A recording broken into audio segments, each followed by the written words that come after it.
Upon hearing a scream in the forest, he ran faster than the flash, upon realizing that the woman in danger had 2 eyes, and that there were no tentacles coming out of her beautiful body. The man cried tears of happiness. The scared girl with her eyes closed heard a strange noise. Then when she opened her eyes, all the goblins had already been torn to pieces. In front of her was only the man offering his hand, and when both of them touched, he couldn't stop shaking like an old washing machine, until suddenly he opened a grin from ear to ear, and said that they should get married. The man is the definition of the word needy. He can't see an e-girl without already wanting to buy Discord Nitro for her. The worst part is that things work out well for him. When he saw civilization for the first time, once again he was impressed that they didn't have tentacles. But soon the police showed up, asking for his player card. But what the protagonist gave him was the middle finger right in his face.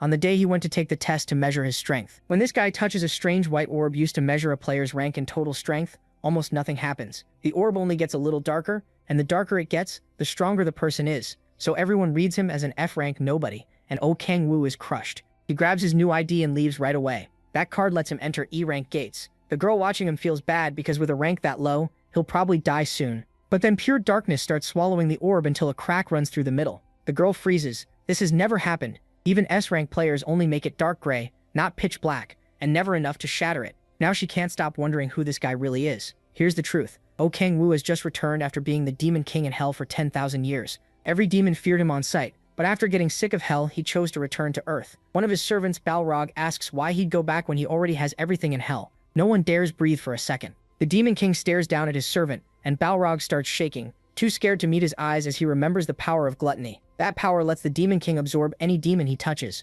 body and power alike. It's also what brought down the 7 princes of hell. Around the throne room, the lesser demons shake too. Sure, their ruler is angry. The aura of gluttony hangs over Balrog, and he looks ready to die. Then the Demon King finally speaks, asking how this could be called having everything after 10,000 years in hell. The same ugly place and endless killing only made him hate it more. He removes his helmet and we finally see Otis staring back in anger as he says there has to be more than this. Balrog assumes his king is hungry and orders food at once. The servants rush in with a tray, and Balrog says the meal may be poor, but at least it shows their loyalty. Then he opens it and offers his king a gross octopus head. O refuses, and hurls it at Balrog. Something that nasty isn't food any normal person would eat. Furious energy starts pouring out of him as he says he wants kimchi jjigae. The demons are completely lost. They start shouting and act like it's some legendary meal. To them, kimchi must be some kind of red raw meat, but he shuts that down fast. Balrog is still ready to tear apart any monster to serve its guts, and he is exhausted by how dumb they all are. Demons don't even understand meals. They just eat whatever they kill. Balrog thinks wiping out the 7 princes sounds fun, while the protagonist just wants to read novels like a normal person. Balrog slams his fist down and begs MC to kill him for being too weak to satisfy his king. If these idiots would just listen for once, maybe he could stand them. Realizing his servants are hopeless, O says he'd at least like someone to love. Then a woman walks in and asks if she could be that person. Her name is Lilith, queen of the succubi. As she approaches the throne, the other demons are instantly charmed. Standing before him, she asks if her king really can't accept her heart. She tries to look sweet, but O is totally disgusted by her. She offers to spend the night with him, and he immediately warns her not to try it. Lilith wraps his arm with her tentacles, and he looks ready to throw up. The lesser demons watch her flirt with their king and envy him. Meanwhile, the protagonist does everything he can to pull her off. The succubus famous for draining men is nothing like the lovely image people imagine, and O covers his eyes, begging her to leave. To him, even Balrog is easier to look at than Lilith. Looks aren't everything, but Lilith is on another level. MC clenches his fist and decides he has to return to Earth. Lilith and Balrog are stunned by what he says. They call out hoping he isn't serious, but after 10,000 years in that pit, nothing will change O's mind. While they wait for his answer, he thinks to himself that the preparations are finally done. Leaving the throne, he says it's time to claim the reward for surviving 10,000 years in hell. Then he orders Balrog to prepare it. Balrog looks heartbroken, still hoping his king will stay. Instead, O threatens him to do it now. Balrog squeals and quickly apologizes. He tells the lesser demons to summon Aemon and bring the armor of the 7 princes of hell. Soon, Aemon, the eerie shaman, arrives and begins chanting. Cold air spreads through the room and bright light flares from the statues. The light gathers at the center of the platform. Balrog tells, "Oh, everything is ready." Lilith tears up as her king walks away, and Balrog joins in while the protagonist drops his armor. Both of them look crushed, still hoping he won't really leave. Even so, MC steps onto the platform without hesitation. As he nears Aemon, the shaman explains that pouring huge mana into the armor of the 7 princes can bend space and time and rip open a crack between dimensions. Bull listens and gets ready. Purple energy pours from his body as he thinks about going home. He focuses, mana surges around him, and the myriad demon gate takes shape. The gate splits open, and a massive wave of mana bursts through the room. Amana throws up a shield against the power pouring from him. Even then, the magic overwhelms him, and he can only marvel at it. The statues begin to shake under the pressure, until one eye lights up. Soon the rest react the same way, as Oha's power keeps rising. Seeing that, Amon tells the protagonist the gate is about to open. Then it cracks wider and fully opens before him. He knows no family, lover, or friends are waiting on Earth, but just escaping hell is enough. As he reaches the gate, Lilith cries out to him. Her non-stop sobbing makes him pause for a moment. Balrog tries to calm her while she asks if he's really leaving. Avoiding her eyes, O tells her not to cry. He really doesn't want to see that face again, but Lilith instantly blushes, taking his words the wrong way and acting thrilled. Then bubbles start coming out of the holes in her body before liquid starts spraying out. That awful sight leaves O completely horrified, while Lilith goes on about wanting to follow him. He dives through the gate at once, before things get even worse. Lilith runs to the gate and shouts that she'll follow him no matter what. MC gives a small smirk and flips her off, hoping he never sees that lunatic again. He slowly descends into a control room, thinking only about getting back to Earth. Then he lands beside an orb, excited to finally be home. Suddenly, the orb fires off electricity, and a window appears warning that a nuclear crack has been detected.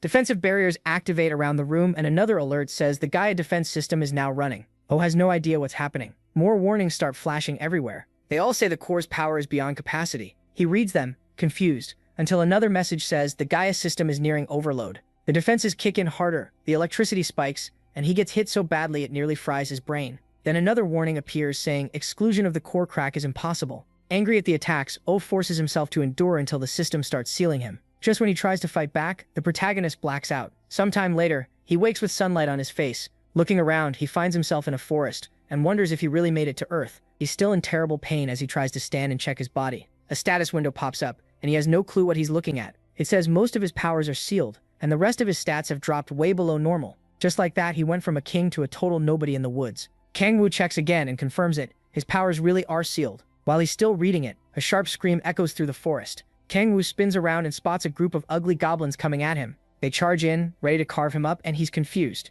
Earth definitely didn't have monsters like this before. He tries to cast a spell to wipe them out, but the power cuts off right away. Then he remembers magic is weak in the Myriad Demon Palace. By then, the goblins are already on him, and his options are limited. Still calm, he tightens his fist and switches to another power. In an instant, Kangwoo cuts through the goblins before any of them can strike. A demonic blade shoots out from his arm and drops them fast. The shadow of one last goblin falls over him, and he locks onto it. A system message says he killed an E-class normal monster. After finishing the last goblin, he gets more experience and reaches level 4. With goblin corpses all around him, he tries to figure out what kind of monsters they were. The strangest part is the experience and level system. It sounds ridiculous, but he can feel himself getting stronger. He stares at the pile of bodies on the ground, completely speechless. Then he decides to gather information about this place first. Thankfully, he still has the power of gluttony, so he uses it on the goblin corpses. He learns a little about their bodies, but nothing about the world around him. Still, using this skill raises his magic stat by 1. Kangwoo freezes in fear and confusion when the system mentions magic. He curses his luck because magic should only exist in hell.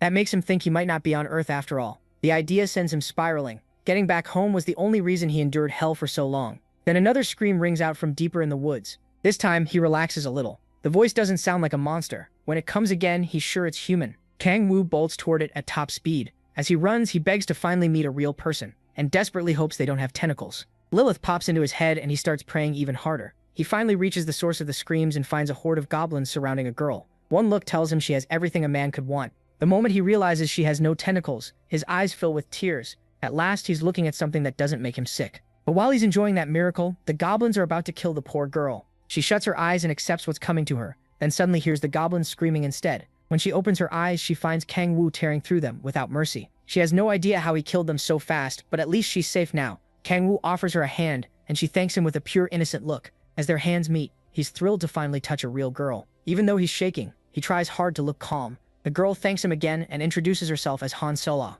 But Kangwoo is still trembling like a mess, and Han Sola starts wondering what's wrong with him. Then he suddenly grabs her hand and blurts out a proposal. Now she's fully creeped out and has no clue why this stranger is acting so weird. Han Sola has no idea what he's even talking about, and he quickly realizes he got carried away. Kangwoo apologizes and tells her his name, but she still looks confused. He asks if she's hurt, and she says it's nothing serious. Still, her legs are shaking badly, and the wound on her body is pretty bad. Han Sola stumbles and falls against Kangwoo. A phone slips from her cloak, and the second he sees it, he knows for sure this is Earth. He helps Han Sola sit down and decides to patch her up with basic first aid. As he tears off a piece of cloth to wrap the wound, he realizes he can understand her perfectly. While tying it, he remembers banning demon language in hell so he wouldn't forget Korean. At least now talking to her is easy enough. Once he's done, Han Sola quietly thanks him for helping her. He gives her smartphone back, and when she reaches for it, he sees the year is 2023. That means he spent 5 years in hell. He's stunned that monsters showed up on Earth in just that time, even though he thought he had adjusted the time gap well. After that, he decides to rest with Han Sola, since she can barely move.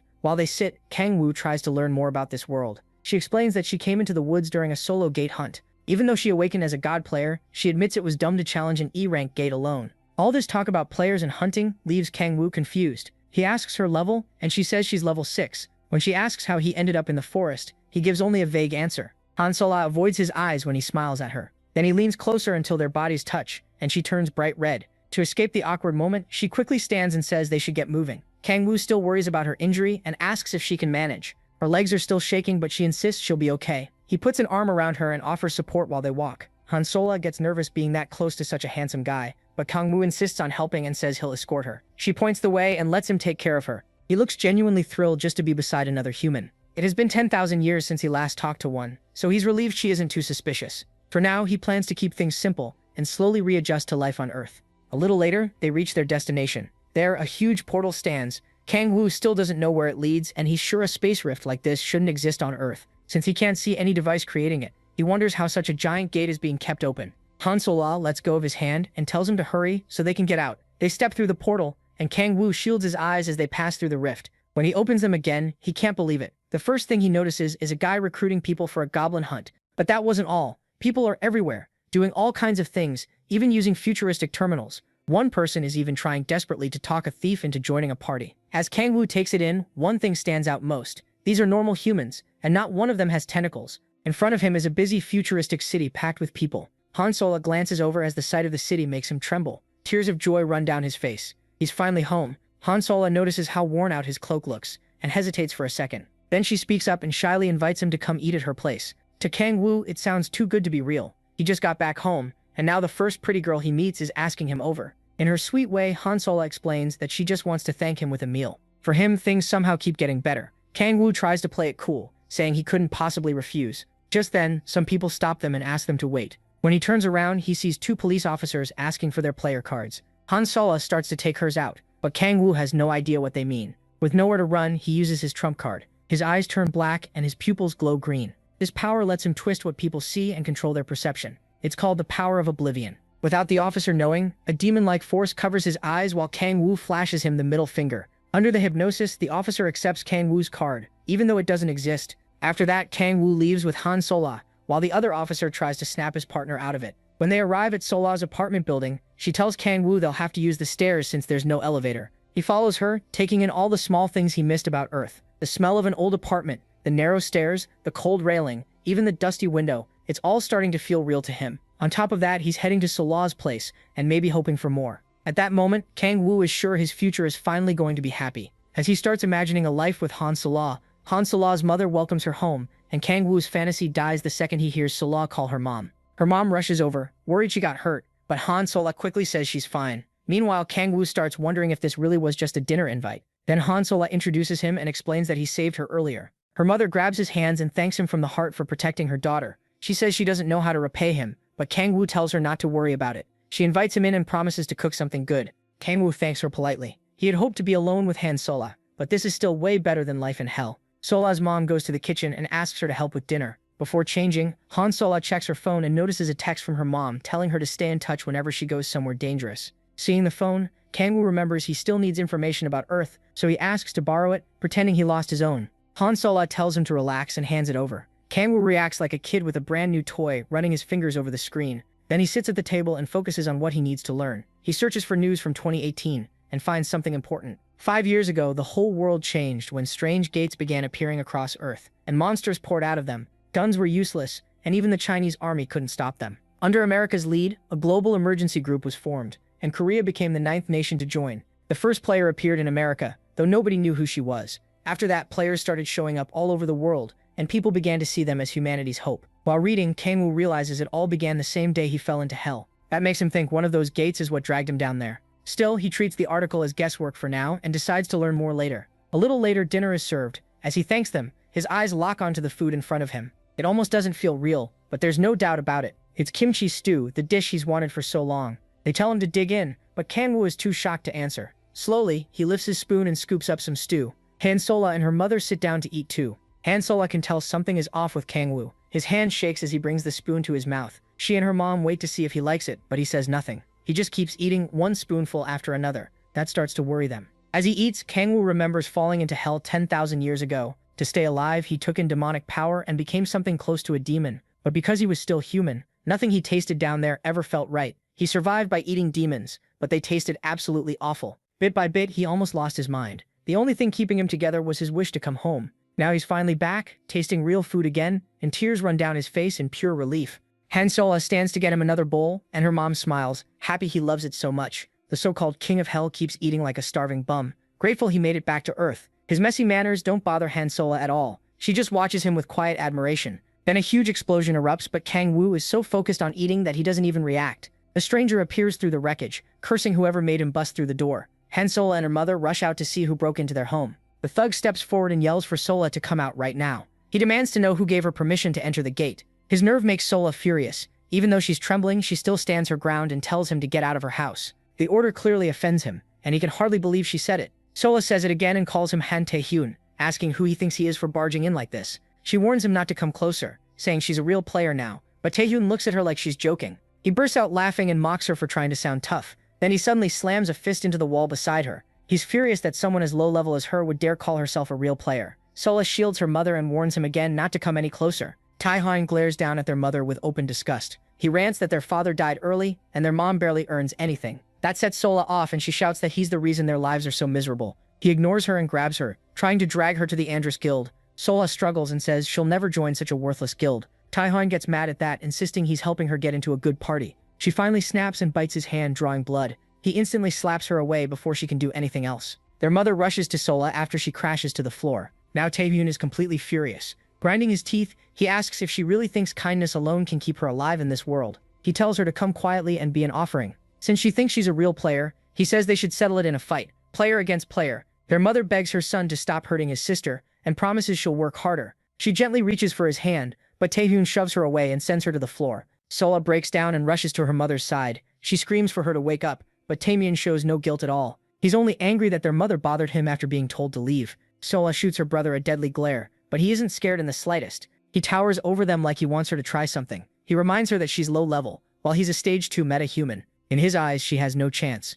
Then he mocks her, asking if she really thinks she can beat him. He grabs her by the mouth and calls her an idiot whose only value is her pretty face. He admits the only reason he wants her in the Andress Guild is to look better to his seniors. Other than that, she means nothing to him. Then he suddenly senses something strange. Looking over, he sees Kangwoo drinking down an entire pot of kimchi stew. Even with the house in chaos, this guy only cares about eating. Tae-hyun stares at him, wondering who this freak even is. Kangwoo keeps ignoring him and eats on like nothing happened, which only makes Tae-hyun angrier as he snaps, asking if Kangwoo thinks this is some restaurant. Furious, he walks over and demands to know if he can't read the room. Meanwhile, Sola worries Kangwoo is getting dragged into her family mess. Tae-hyun calls out to the king of hell, but Kangwoo still doesn't answer. He just keeps eating in total peace. Tae-hyun turns as if he's leaving, then suddenly smashes the table, sending the food flying. Kangwoo's quiet meal is destroyed, and for a second he can't even process it. Sola is totally stunned, while Tae-hyun keeps wrecking the room. Kangwoo stares in disbelief as his food spills to the floor right in front of him. To him, this is a living nightmare. Sola calls out to him, and Kangwoo cries out in grief over the ruined kimchi stew. He drops to his knees in despair, and Tae-hyun starts wondering if this guy is insane. Even Sola is thrown off by how hard he took it. Her brother asks where she found this beggar. In the middle of all this chaos, the idiot only cares about his stew. While Kangwoo keeps wailing, Tae-hyun tells him to quit acting pathetic and stand up. But Kangwoo mourns that meal like he lost a child. Then Kangwoo lifts his head, and his eyes turn terrifying. Tae-hyun freezes as a dark demonic aura pours off him. This is what happens when you ruin a man's favorite meal. Kangwoo is ready to tear him apart for wasting his food, and Tae-hyun finally looks scared. That fear only makes Tae-hyun angrier as he bites his lip and clenches his fist. Blue flames wrap around his hand. He's ready to put Kangwoo down. If Tae-hyun knew who he was messing with, he wouldn't be acting this bold. He pushes away the thought that Kangwoo might really be a demon, and calls him crazy. Tae-hyun suddenly blocks an attack he didn't see coming, then turns to where the spell came from. It was Sola. Holding her staff, she tells Kangwoo to run while she handles her brother. But then Kangwoo shocks her by forming demonic blades from his arms. He charges Tae-hyun at once, ready to cut him down. Sola can only stare, completely stunned by what she's seeing. Kangwoo slips past Tae-hyun's next attack like it's nothing. Tae-hyun thinks he just wasn't quick enough, but then Kangwoo comes in from the left with what looks like a punch, fakes it, and drives a knee into his stomach. The hit knocks the air out of Tae-hyun. Even so, he recovers fast and swings again. Kangwoo avoids it, and Tae-hyun starts flailing wildly. His moves are easy to read, so Kangwoo nails him in the side again. Tamian has probably never been embarrassed like this before. With blood running from his nose, he grabs Kang Woo's legs and insists the attack wasn't that strong. Then he tries to slam him down, but Kang Woo answers with a brutal punch that shows just how weak Tamian really is. Then Kang Woo cuts into the thug with his blades, leaving him beaten and torn up. Tamian doesn't even get a moment to recover before Kang Woo attacks again. He fires flames from his fists, but Kang Woo dodges with ease after fooling him with another fake. Kang Woo buries a punch in Tamian's gut. The idiot drops to his knees, cursing under his breath. Tamian wonders who Kang Woo really is as he struggles to stand. Before he can, Kang Woo plants a foot on his head and pins him down. Tamian still wants to fight back, but Kang Woo isn't finished with him yet. The Demon King drives his blades into him, and Tamian lets out a pathetic scream. Kang Woo tells him to quit whining and act like a man. This is only the start of his punishment. He's going to make Tamian pay for every drop of kimchi stew he spilled. Tamian can't understand why he's this mad over food, but he has no clue what Kang Woo survived for the last 10,000 years.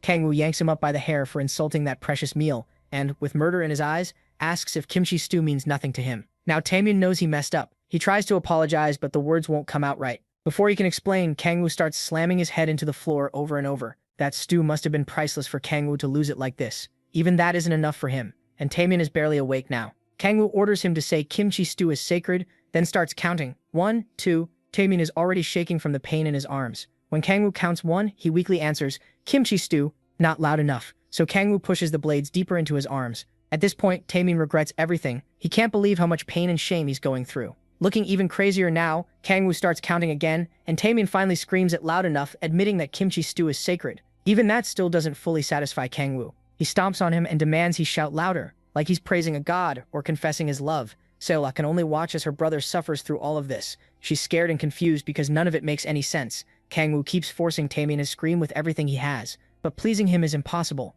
The tone still isn't good enough, so he tells Tamian to keep yelling until his voice reaches the 7th octave. Terrified, Tamian has no choice but to obey, so he screams at the top of his lungs, praising the greatness of kimchi stew, until Kang Woo is finally satisfied. At last, the Demon King pulls back his blades and ends Tamian's pain. Looking down at him one more time, he warns him never to insult kimchi stew again. Tamian lies there in agony, wondering what is wrong with this insane man. Later, the house is cleaned up, with the broken furniture stacked off to the side. Sola tends to her injured mother as she rests on the couch. She's still deeply worried about her mom. Then she glances toward the kitchen. Tamian is stuck washing dishes and cleaning the mess he made, whining the whole time. He regrets ever meeting Kang Woo, and wishes he'd just leave. Getting humiliated was bad enough, but Kang Woo also took his clothes. Meanwhile, Kang Woo couldn't care less, and just scrolls through a phone. Tamian keeps crying to himself, wondering how his life got wrecked over kimchi stew. He glares at Kang Woo, clearly bitter after all the pain he went through. Kang Woo notices, slowly sets down his cup, and Tamian instantly yelps and turns back to the dishes. Then Kang Woo asks if he's upset that kimchi caused all this.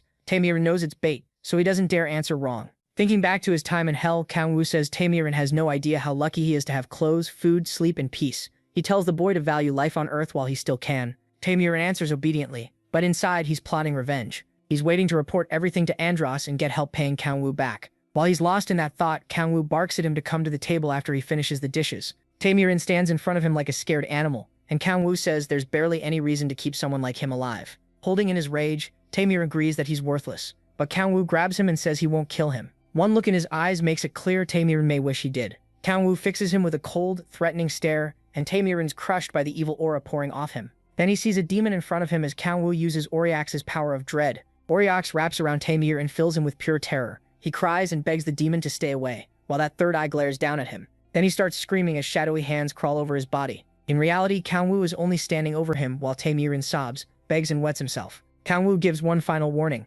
Tamian better never speak about what happened in this house. Oryax doesn't just scar its targets with fear forever, it can also turn them into the Demon King's slave. After seeing how pathetic Tamian looks, Kang Woo tells him to get out. Shaking all over, Tamian leaves after the worst humiliation of his life. Kang Woo is just glad to be rid of him. Sedla watches her useless brother finally leave the house, still too stunned to say anything, after all that happened. Once again, Kang Woo has saved her like some unexpected hero. That hero goes right back to his phone and realizes he's broke. If he wants to live in this world, he needs money fast. Then something catches his eye. He finds an article about magic stones, and realizes they could make him money. So Kang Woo asks Solo to show him any magic stones she has. She digs through her bag and pulls out the E-rank stone they got from the goblin. The article said darker stones are worth more. Kang Woo studies it, but he can't feel any magic from it. He does sense something inside and remembers gaining a magic point after absorbing the goblin's essence, which makes him wonder what these stones really contain. Then he realizes it isn't demonic energy at all, but a different force called magic. Even so, he still doesn't know where the demonic energy is coming from. Kangwoo gives the stone back to Sayla and decides to gather more and sell them for now. To do that, he'll need a player card, which reminds him of the police officers he met. Sayla tells him there isn't a player support center nearby. The closest one is at Seoul Station. She needs to go there too, and asks if he wants to come with her. Looking at her home and her injured mother, Selner explains that she's trying to earn money for her family. She admits it was stupid to rush into the gate like that, and thanks Kangwoo for saving her and teaching her a lesson. After years of seeing only monsters, the Demon King thinks he may have finally met an angel. Selner says she's going to relearn the basics and aim for her second awakening. Kangwoo wishes her luck, though he still doesn't plan to help her yet. After that, Selner goes to get ready so they can leave. Once she heads to her room, Kangwoo thinks traveling with her will only slow down his hunting. As harsh as it is, he knows it's true. Right now, all Kangwoo can do is get his power back and cut out anything that slows him down. Meanwhile, Selner changes into a white robe. Kangwoo stands by the window, thinking about one thing, getting strong enough to survive here. He tells himself to push through, just like he did back in Hell. Then Selner comes out and asks for his ID. Since he obviously doesn't have one, she says they need to stop by City Hall first. Later, Kangwoo looks over his brand new ID on the train. What bothers him is how easy it was to get. At the office, the woman even asked if he needed anything else, and Kangwoo was stunned there was no missing person report for him at all. That means no one even knew he was gone all those years.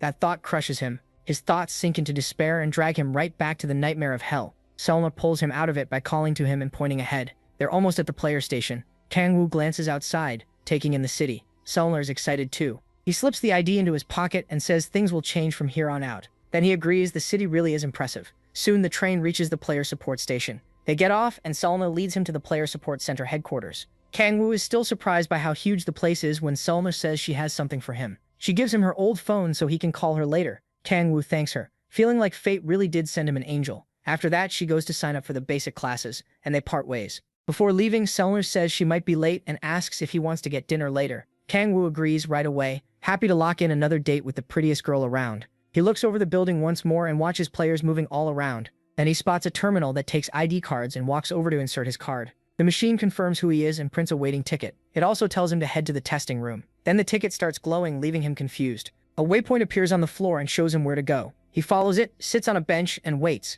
Behind him, two players start chatting. One says he got a D rank on his test. His friend says he could probably pull a B, but he just laughs. He says that's still nothing next to people like Bake or Chaff. While they keep talking, Kangwoo scrolls through his phone. He catches them talking about the big 5 guild leaders, all S ranks from their first awakening. They say an S rank could get picked up by one of those guilds, though they know they're nowhere near that level. Kangwoo starts thinking about those 5 guilds and the people leading them. From Airpier's Kim Jae-hyun to Red Rose's Cha Yeonju, Hanul's Baek Kang-hyun, Sanari's Jung Hyun-ju, and Onari's Cha Min-hyuk. Those are the leaders of Korea's top 5 guilds, and Kangwoo figures he'll run into them once his strength comes back. That thought sticks with him as he checks his own stats. They're so pathetic that all he can think about is getting his power back fast. Still, he believes player abilities might let him grow even stronger than he was before. At last, his number is called and he's brought into the testing room. After all that waiting, Kangwoo goes in, only to be told to sit again. Once he reaches a desk, a staff member starts handling his test. The woman checks his identity and hands him a marble used to measure rank. The darker it turns, the stronger the person.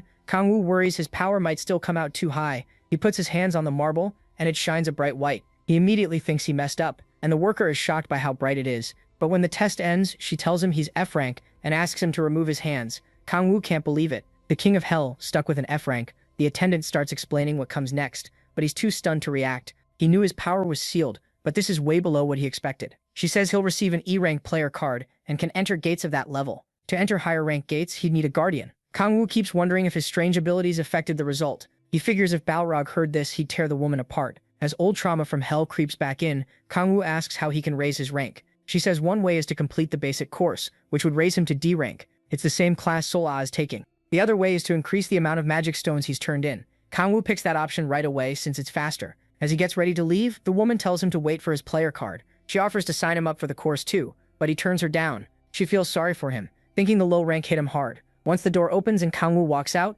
the attendant thinks he'll die fast if he enters a gate. In her eyes, an F rank like him should just give up on being a player. Then she notices the marble slowly changing back. It turns completely black and begins to crack, making her wonder if it broke. When she reaches for it, the marble shatters. She can't understand it. She was sure Kangwoo tested his F rank. Staring at the broken marble, she's left shaken and confused. Even Bae Kang-hyun only made it turn dark gray. She calls the front desk for a replacement and forces herself to dismiss the idea that anyone could make it go pure black. Outside, players gather near a gate, trying to form parties. Like any RPG team, they want tanks, healers, and mages, but nobody wants a thief. Kangwoo notices a young thief getting turned down again and again. He briefly wonders why thieves get rejected so hard, but he doesn't dwell on it. He hands his player card to an officer, who checks his rank and lets him enter the gate. On the other side, Kangwoo arrives in a forest. He pauses to recover since teleporting always makes him sick. After stretching, he starts looking for monsters. Then someone calls out from behind him. He turns around and sees a huge man towering over him, so big he almost looks like a bear. The stranger asks if Kangwoo is hunting alone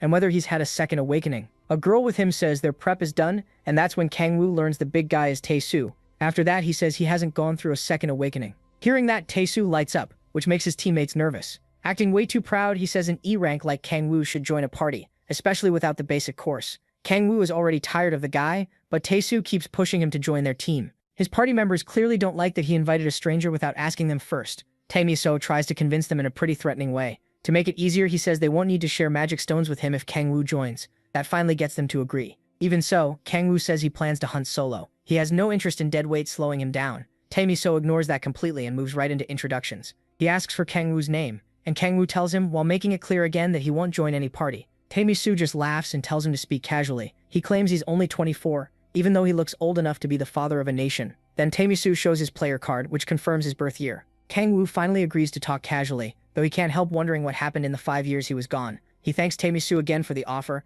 and says he already has his own plan. By now, even Tae-miso's teammates look nervous. Since Kangwoo keeps insisting on going solo, Tae-soo finally backs off, but not before warning him about a powerful goblin called the Hobgoblin. The Hobgoblin is a boss monster, way above normal goblins and much harder to beat. Kangwoo thanks Tae-soo for the warning and admits the guy is actually pretty decent. Tae-soo leaves with his party, and they part ways. Kangwoo thinks that if he were really some clueless F-rank rookie, he probably would have gone with them. But this hunt is better done solo. With that decided, he heads into the forest to start hunting. He tears through the woods at blinding speed and quickly spots goblin tracks. Not long after, he finds a camp packed with goblins. Kangwoo moves right in and drops one before the others even notice. Then his arm blades come out and the next goblin gets cut down. Looks like he hit the jackpot. The goblins freeze in fear, but they still raise their weapons and prepare to fight. Acting almost polite about it, he invites them to begin. The goblins charge in, furious, but they stand no chance against the king of demons. One after another, Kangwoo cuts them down before any of them can touch him. More goblins keep jumping at him, but none of them can stand against the king of hell. These filthy monsters aren't even a real challenge, and he keeps tearing through them with ease. The fight drags on, yet the goblins still don't know when to quit. They're so brain dead they don't even realize they should run. After a while, the goblins finally understand they're doomed and start shaking. Even after killing so many, Kangwoo sees there are still plenty left. That only makes him happier. More enemies to play with, so he keeps the slaughter going. Eventually, all that fighting starts to wear him down. Bodies are piled everywhere, and he admits wiping them all out took some work. Then a system message appears, saying he earned experience from defeating the goblins. His level jumps up by 4, and he realizes leveling also gives him demonic energy points. After that, he touches one of the corpses and uses gluttony on the rest. His power picks up traces of demonic energy, but it isn't coming from the magic stones. He also notices the amount left in each body changes depending on how long ago it died. So if he consumes monsters right after they die, he can gather demonic energy faster. He starts absorbing it, pleased that he can sell the stones and build up demonic energy at the same time. Once that's done, all he has left is collecting the magic stones. As he picks them up, he starts daydreaming about how much chicken he can buy with all that money. He even compares pulling flesh and bones from goblins to eating chicken. He starts drooling, already thinking about getting food with Silol once he gets paid. The idea of Silol feeding him like a lover sends him over the edge, and he starts scooping up stones like a vacuum. Then the ground suddenly begins to shake and the air changes. Kangwoo senses something's wrong and turns toward the source. A giant goblin steps out of the woods, and Kangwoo wonders if this is the hobgoblin Tae-soo warned him about. Its presence alone is terrifying. The monster locks onto Kangwoo and lets out a wild scream. Kangwoo is surprised to see it can use magic. The hobgoblin rushes straight at him, leaving him only a split second to react. He brings out his blades and gets ready to fight. He's calm because his demonic energy should be stronger than the hobgoblin's magic, but that doesn't mean he's safe. The creature brings its sword down and Kangwoo barely dodges in time. Even with its huge body, the hobgoblin stays fast and follows with another strike. Kangwoo is in a tight spot, but he still manages to block while airborne. The goblin doesn't stop there and comes after him again, ready to crush him like a bug. Another heavy swing tears through the battlefield. Kangwoo blocks it with his blades, but the real problem is the monster's raw strength and size. He knocks the weapon aside and tries to counter, only for the hobgoblin to stop him with its shoulder guard. His stats are still too low, so the blow bounces off and throws him back. He knows he needs a real opening, fast. The goblin keeps swinging at him, and Kangwoo dodges every strike.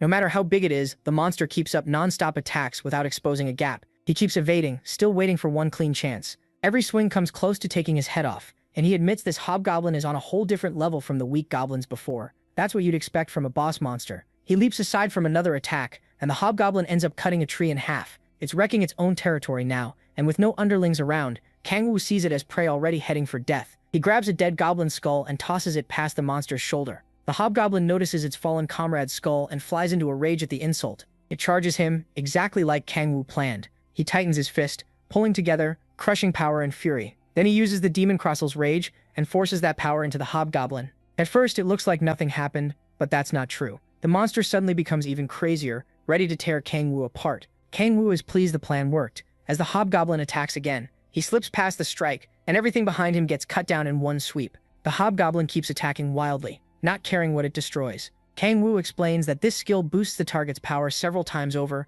but it also turns them into a complete maniac. With its senses gone, the monster swings everywhere without thinking, smashing anything in sight. The rampage continues, but Kang Wu avoids every hit. That actually makes dodging easier. Then he dives in to attack, since his enemy has left itself wide open. One quick slash cuts the monster's leg and drops it to its knees, but it still refuses to quit. Even angrier now, it brings its weapon down at Kang Wu too late. He's already won. Kang Wu drives his blade through its head, killing it. The first monster ever taken down by a buff. Glad the brutal fight is over, he admits it was annoying, especially since his old powers would have made it easy. Then the system pops up again. For clearing a monster hideout alone, he gets 150 bonus experience, gains 3 more levels, and unlocks his second awakening at level 11. Kang Wu celebrates the huge win, and sees the new skill is called Insatiable Hunger. It lets him absorb more demonic power from defeated enemies through gluttony. Combined with his player abilities, he's sure this will help him grow much faster. Without wasting a second, he looks at the dead hobgoblin and decides to test the new power on it. He activates gluttony, and a dark shroud covers the corpse. The smoke looks darker than before, and he wonders if that's from his new ability. Then it kicks in, and he starts drawing in even more demonic energy. His demonic energy stat goes up by 3. That confirms it. Stronger monsters will make him stronger faster. After absorbing the energy, he decides to check how much the boost changed his power. Kang Wu focuses inward and is shocked by what he finds. He's not just twice as strong, the increase is 3 times greater than he expected. That fast growth worries him too, since sudden jumps in power can be dangerous. While meditating, he enters the Myriad Demon Gate. In the shallow water there, Kang Wu notices the seal on the gate has weakened. He can't figure out why, because aside from the awakening, nothing else seems different. Then an idea hits him, and he realizes each new awakening might weaken the seal on the Myriad Demon Gate. A small smile spreads across his face, then turns wild. If he keeps leveling like this, he might really recover his original power. That pushes him to aim for higher-ranked gates and level up as fast as possible. He spots the hobgoblin's magic stone and picks it up. Still grinning like a madman, he sets his next target, the third awakening at level 20. Later, the story moves to a busy restaurant full of people eating, drinking, and having a good time. Kang Wu and Seola are sitting together at a table, and Kang Wu is eating like a total glutton. He tears through the chicken and washes it down with a cold drink. Like any normal guy, good food makes him insanely happy, and he can't hide it. Seola looks a little put off by the way he eats, but she goes with it. She asks if the food is really that good, and he calls it the best. That's when she springs the trap, asking if it's better than the kimchi stew she makes. Kang Wu is suddenly stuck in a no-win situation because insulting a woman's cooking is the last thing he wants to do. Luckily, he picks the right answer and says he likes her kimchi stew more. Seola laughs and says she was kidding, but we all know he barely survived that one. Kang Wu lets out an awkward laugh too, relieved he didn't say the wrong thing. Then she gives him some of her chicken, grateful for everything he's done. With his mouth still full, she asks about his family and friends. He takes a sip of beer before answering, then he slams the glass down and says he has neither. The impact knocks a fork off the table. He adds that he doesn't even have a home. If only Balrog heard that. Seola, clearly worried, asks where he sleeps, and Kang Wu admits he has nowhere to go. As he picks up the fork, Seola looks shaken. Then she offers him a place to stay. Caught off guard, Kang Wu asks if she really means it. As she grabs another fork, she tells him not to worry. He's helped her more than he knows, so he accepts and quietly wishes them both luck. At least he won't be sleeping on the street tonight. Still, Seola can tell he's carrying a lot inside and hasn't let it out yet. After that, Kang Wu remembers he has something for her. He slides over a stack of cash and says it's about 3 million won. Seola is stunned and asks why he's giving her so much. Kang Wu says it's payment for letting him stay, but she turns it down. To her, taking it after all he's done would feel wrong. But Kang Wu keeps insisting, especially since her family is struggling too. She tries to refuse again, so he tells her to think of it as grocery money. That way it helps both of them. After a moment, Seola accepts and thanks him. Kang Wu gets lost in her cute eyes and tells her it's nothing. She promises to use the best meat for his kimchi stew, and Kang Wu gets way too excited at the thought of eating his favorite food every day. He calls her an angel, and swears he'll earn more by selling magic stones. They seriously sound like a married couple already. Once he calms down, he asks if there are any D-rank gates nearby. Seola says there's one close, but she stayed away because it's full of lizard men. The second he hears that, he decides to go there tomorrow. He wants stronger monsters so he can unlock awakenings faster and make more money too. While grabbing another piece of chicken, he wonders if lizard meat tastes good and asks Seola.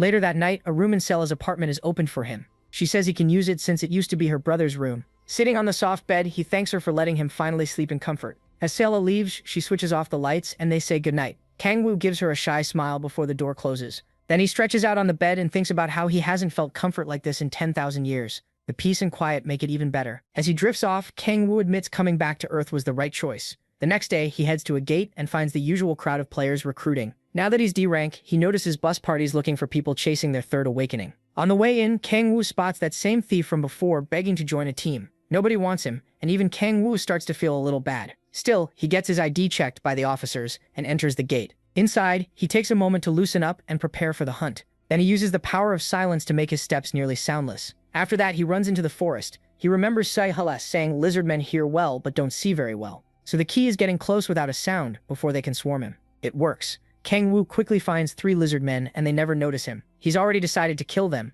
He also remembers Sola mentioning their weakness to fire. So Kangwoo instantly uses the Devil Andress's Hellfire and launches it at the unsuspecting monsters. Before they can react, the flames hit. Their bodies instantly respond to the fire, and in seconds, Kangwoo is roasting all 3. The creatures can only scream as the flames overwhelm them, so they leap into the river to try putting them out. Too bad for them. Kangwoo explains that normal water can't stop this fire. Only demonic energy or magic can force it away, and the lizardmen burn to death. He notes that the flames burn a target's life force, not just the body. That's why he uses gluttony on what's left to absorb the energy he needs. After taking in the demonic energy, Kangwoo remembers Taemu's guild is called Andress, and figures the name came from somewhere. If things go badly, he's ready to destroy everything. Then he notices more lizardmen watching from the trees behind him. They're clearly angry about their dead comrades, but to the Demon King, that just means more power. After killing them, he wonders if it's better to hunt lizardmen in groups or pick them off one by one. Suddenly someone calls out to him and he turns to look. The stranger takes one look at his gear, assumes he's a newbie, and asks if he wants to join their guild hunt. Already annoyed, Kangwoo asks who they are. Their leader proudly says they're from the Andress Guild. Kangwoo glances at the pendant the idiot is wearing and is not impressed at all by the guy's attempt to look cool. He turns to leave and flatly says he's not interested. The leader gets mad that Kangwoo brushed them off. The girl beside him worries their master won't like this when they return. So the fool decides they'll beat Kangwoo up and drag him out half dead. The whole group looks ready to cause trouble. Clashing his armed guards together, the leader says they're about to teach him a lesson. Meanwhile, Kangwoo tears through the forest, burning every lizard man he finds. They keep screaming as the fire eats away at them, but they can't do anything. Each time one dies, Kangwoo absorbs the body right away. After a while, he clears the whole area and devours every lizard man there. While absorbing the last one, he thinks it's probably better to take the risk and level up fast, but he's still not fully sure. Then someone calls out to him again. He instantly knows it's that idiot party leader from earlier. The guy shows up with his lackeys and claims he's just checking whether their new recruit is hunting properly. Kangwoo can tell he's the type who bullies weaker people, so he plays along and says there's nothing to worry about, he's doing just fine alone. The leader mocks him, saying that can't be true since his clothes are clean and there aren't any corpses nearby. Kangwoo says he's resting and that only makes the guy madder. He demands to know why Kangwoo is being rude to a senior, and Kangwoo says his whole act is getting annoying. That sets him off and he looks ready to tear Kangwoo apart. Kangwoo doesn't care and even asks if he wants to fight. One of the ugly lackeys gets fired up by that, but the leader stops him. The kid can't understand why, but the leader wants to punish Kangwoo himself. Judging by Kangwoo's face, he'd love to wipe the floor with this moron. The party leader warns that Kangwoo will regret messing with him. Kangwoo, on the other hand, looks almost excited to see what he'll try. The guy pulls out his sword and bangs it against his metal arm guards. The rest of the group watches, waiting for things to explode. The idiot reminds Kangwoo that lizard men are sensitive to sound, but the Demon King still isn't impressed by such a cheap trick. Kangwoo just tilts his head and smiles while they wait for the lizard men to show up. The leader keeps making noise with his sword and soon the water starts shaking as a horde of lizard men rushes in. The party leader orders the mage to put up a barrier to keep the monsters out. Safe behind the shield, he sneers at Kangwoo and tells him to drop to his knees and beg. Sure, the lizard men will be too much for him. But Kangwoo is actually excited. He wonders if this pathetic setup is all the idiot can do.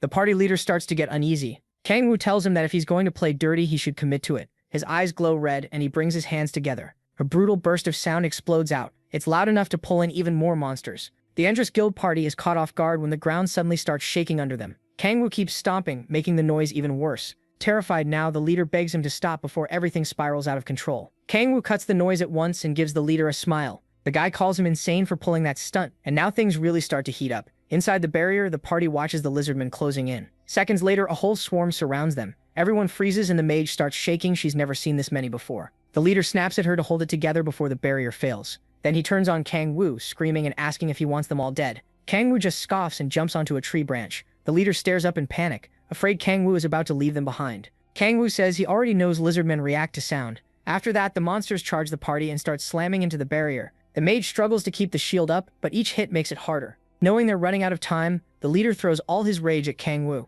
He curses him out and asks if he's lost his mind.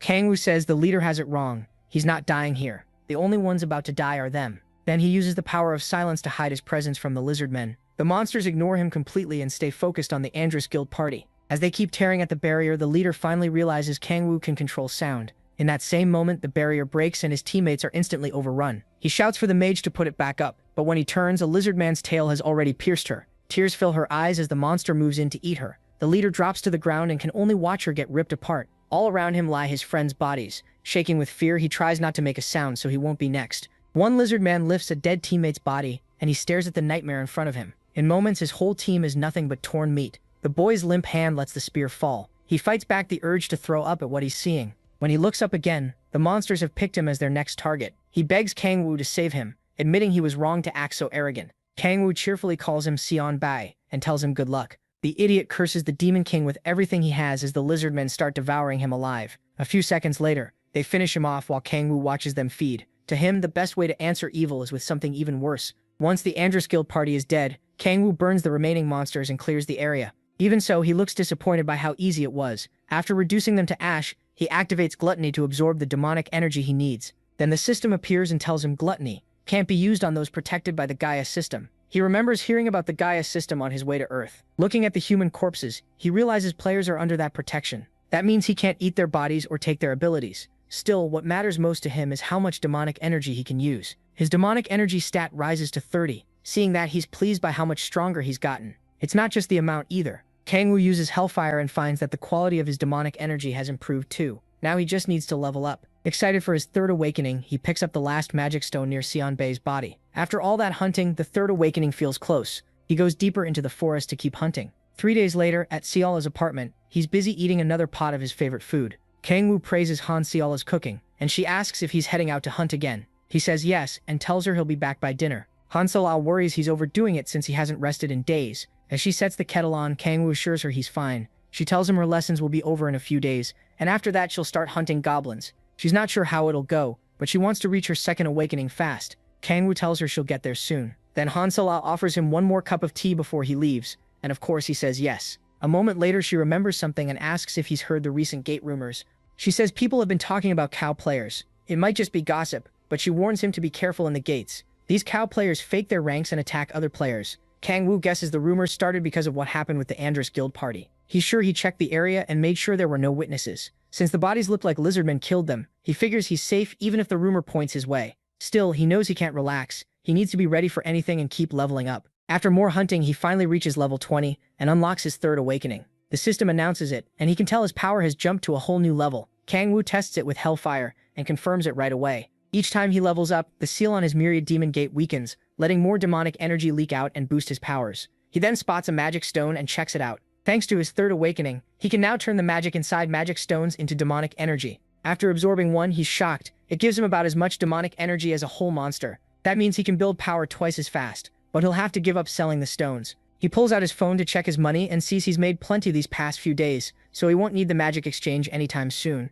He also realizes that gives him more chances to use this new skill. Kang Wu takes off his shirt and ties it around his waist as he gets ready to hunt again. He pauses in the sunlight for a moment before crouching down and shooting into the air with the power of the sky. That power gives him wings, letting him stay up and move through the air with ease. He remembers he still hasn't found the lizardmen's boss, but he can't get a good look over the forest, and without enough demonic energy, he can't use governance yet. Then he hears someone calling out and recognizes Taesu's voice. When Kang Wu moves closer, he finds two rough-looking players giving Kang Taesu a hard time. He can tell this isn't normal, and wonders what happened. Then he notices Kang Taesu standing in front of the thief from earlier, the one who had been begging to join a party. Angry, Kang Taesu demands to know why they're attacking their own teammate. The two bullies get annoyed at how loud he is, worried he'll draw the lizard men. As they argue, Kang Wu realizes the thief was betrayed, and figures these two are the cow players Sola mentioned. At least now he knows the rumors aren't about him. On the other hand, the red-haired thug suddenly attacks Kang Taesu and tells him to shut up. Kang Taesu blocks it with his heavy shield, but the force still pushes him back a little. He's furious, though he also looks worn down. The two bullies are annoyed by how sturdy he is and wonder if he's really only had his second awakening. Kang Taesu tightens his grip on the shield and slams it hard into the ground. Then he tells the cow players he's not going down that easily. He triggers a skill, and his shield lights up with a crackling orange glow. Even so, the two players don't look worried. They're sure Kang Tae-soo can't beat them without a third awakening. Tae-soo tries to act tough, but he's clearly exhausted and won't hold out much longer. The pair close in, ready to finish this, but the green-haired one reminds his partner they can't kill the big idiot. Oh catches that line and starts wondering what they meant, so he stays hidden in the bushes and waits to see what happens next. As Kang Tae-soo struggles to keep his skill active, MC thinks back to their last meeting and wonders if he should step in. Right when one of the bullies moves in to finish Kang Tae-soo, Oh notices something odd about the player. He steps out of hiding, and the man freezes in confusion. He has already spotted demonic energy wrapped around their weapons. That immediately makes him curious about who these guys really are. The two players demand to know who he is, asking if he's just passing by or some unlucky fool. Kang Tae-soo is stunned to see the protagonist again and can't figure out why he suddenly showed up. Then the two morons warn, Oh, that after seeing this he won't be leaving unharmed. The green-haired one tells his ugly buddy they don't need MC alive, so he can do whatever he wants. That only confuses Kang Tae-soo more, especially when they say they already met their quota by catching him and the useless thief. That puts the red-haired brute in a great mood. He levels his axe at him and charges, ready to chop down the Demon King. Oh doesn't flinch at all. Kang Tae-soo shouts in panic as the attacker closes in. By then, the blade is already inches from the protagonist's head. MC just smacks the idiot across the face. His partner can only stare as the fool crashes to the ground. The red-haired guy scrambles back up, and his teammate yells, asking what the hell he's doing. He tries to say something feels wrong, but he never notices Oh getting close. Before he can react, the Demon King hits him fast and keeps beating him down. Kang Tae-soo is shocked to see him handle him so easily, and starts wondering if this is really the same. The protagonist Kang Woo, he knows. The other bully rushes in to help and draws his sword. Just as he goes for Kang Woo's head, Oh fires the power of destruction and drops him in one blow. The hit sends him flying into a tree, knocking the breath out of him. He crumples to the ground and his partner can only watch helplessly. Oh grabs the red-haired idiot by the hair and starts questioning him. In a cold voice, he asks where the demonic energy came from. The fool talks back and asks how MC even knows about it, so he slams his head into the ground for dodging the question. Then he yanks his head back up and makes it clear he's the one asking questions. Giving him one last chance, the protagonist asks again where he got the demonic energy. The guy says he can't tell him, and Oh makes him regret that by using the power of dread. A demon appears before the terrified fool and drags him into a nightmare far worse than anything he's known. After getting scared like a coward, he blurts out that the demonic energy came from his guildmaster. MC watches the pathetic man break and spill it, but his partner suddenly shouts at him to shut up and calls him Co Tai-ho. Too shaken by the nightmare, Tai-ho keeps trembling. His teammate yells again, asking if he's lost his mind. Oh doesn't like the interruption. He forms a ball of demonic energy and blasts the other guy with it, telling him to stay put for now. Then he turns back to the frightened Tai-ho and asks about the guildmaster. Terrified for his life, Tae-mi says it was the Andrus Guild. He explains that the guildmaster performed a ritual and gave him those powers. Owen asks what the ritual was for, but the man hesitates, so he decides to push him harder until he talks. Tae-mi shakes badly and tries to explain the ritual, but all at once he starts writhing and foaming at the mouth. He screams, coughs up blood, and dies on the spot. Now Kang Woo is furious. He says the guild must have planted something in Tae-mi to stop him from talking about the ritual. After that, Tae-mi walks up and asks if he really is Kang Woo. At the same time, the thief wakes up and looks around in confusion. Kang Woo confirms who he is, and Tae-mi-soo is glad it's really him. Then they notice the thief is awake, and Tae-mi calls him Tae-mi-hyo. He introduces the kid to Kang Woo and says the Demon King saved both of them. Then the brute asks what Kang Woo's doing here since he thought he was at the E-rank gate. Kang Woo awkwardly brushes it off, saying he just had something to do here. Tae-mi-soo starts to realize Kang Woo was never a beginner, and that's probably why he turned down his offer before. He thanks Kang Woo for saving them from those crazy bullies, all while shaking his hand like mad. Tae-mi tries to thank him too, but he's so timid his voice barely comes out. Tae-mi-soo gets even more excited after learning Kang Woo is high level and promises to repay him for the rescue. After the Demon King thanks him, he brings up the Andrus Guild and says their name already has a bad reputation. Looking at the two bodies, Tae-mi-soo says he never expected the guild to have cow players in its ranks. He takes out his phone and says he'll report everything to the Hwarang Corps. He explains that the Hwarang Corps is a government-run player unit, and once they hear Andrus use cow players, they'll investigate right away. Kang Woo thinks it over, then tells him not to report it yet. Both Tae-mi-soo and Tae-mi-han stare at him, confused about why. Kang Woo says he'll handle the Andrus Guild himself. Tae-mi-soo pauses, then agrees, trusting Kang Woo. Kang Woo tells them both to forget what happened here, but out of nowhere Tae-mi-soo drops to his knees. Kang Woo just stares, wondering why this brute is acting dramatic again. Tae-mi-soo offers himself to Kang Woo and says they should work together to make the Andrus Guild pay. The Demon King is completely thrown off by this and can't make sense of what this blockhead is saying. Tae-mi-soo is fired up because he thinks Kang Woo wants to punish the guild with his own hands. Even the dead bodies would be creeped out by this guy's energy. He says Kang Woo's sense of justice is just like the heroes in movies, then starts rambling about how much he loves films. Somehow that only makes him look creepier. Then Tae-mi-soo slams both hands to the ground and says he's fallen for Kang Woo's sense of justice. To repay his debt, he begs once again to join him and promises to pay him back along the way. At this point, Kang Woo is completely freaked out, seeing Tae-mi-soo as another Balrog. As if that wasn't enough, the thief cuts in and says he wants to repay him too. He calls himself a Dudak Bung, and promises to pay Kang-woo back somehow. Kang-woo is more stuck on that weird title and asks what it means. Tae-hyun explains it's a word for bandits, since they're bad at damage and bad at tanking. Kang-woo realizes it ties into why thieves are looked down on. With tears in his eyes, Tae-hyun says that's just the sad fate of players like him. Then Tae-mi-soo opens his mouth again and suggests Tae-hyun should join Kang-woo's team if he really wants to repay him. Kang-woo knows that helps him in no way at all, but Tae-hyun starts getting emotional and tearing up, deeply touched by the idea. Still, he admits he was only a useless burden to Tae-mi-soo, and did nothing but get beaten up. Tae-hyun says he wants to grow strong enough to help both Kang-woo and Tae-hyo. Tae-hyo praises his courage and determination, while Kang-woo becomes sure these two idiots have lost their minds. After that, Tae-hyun bows and gets ready to leave. Kang-woo admits it's not so bad having people owe him. The real problem is what to do with Tae-hyo. After the blockhead says goodbye to Tae-hyun, Kang-woo asks what level he is. Tae-hyo says he's level 12 and reached his second awakening not long ago. His first awakening skill was C rank, so he got here through hunting. Kang-woo is impressed and asks what rank the second awakening skill is. Tae-hyun-soo says it's A rank, and Kang-woo admits the blockhead has more potential than he expected. Still, he wonders why he hasn't joined a guild. Tae-hyun-soo says he was thinking about joining one before, but now he doesn't see the point. Kang-woo's face says he has no clue what this idiot means. Sadly for him, Tae-hyun-soo says he's decided to stick with Kang-woo, still giving off that same hot-blooded Balrog vibe. Even so, he'd be a solid ally for Kang-woo. After all, players with a high second awakening usually get stronger third and fourth awakenings too. That makes Kang-woo think about Seola, who'll be getting her second awakening soon. In the end, Kang-woo accepts and lets Tae-soo join his team. Tae-soo then asks for his number so he can help whenever he's needed. As Kang-woo puts his contact info into the phone, he asks for one thing in return. The big idiot lights up, waiting for the request like a kid getting candy. Kang-woo tells him to party up and level with someone finishing basic training in a few days.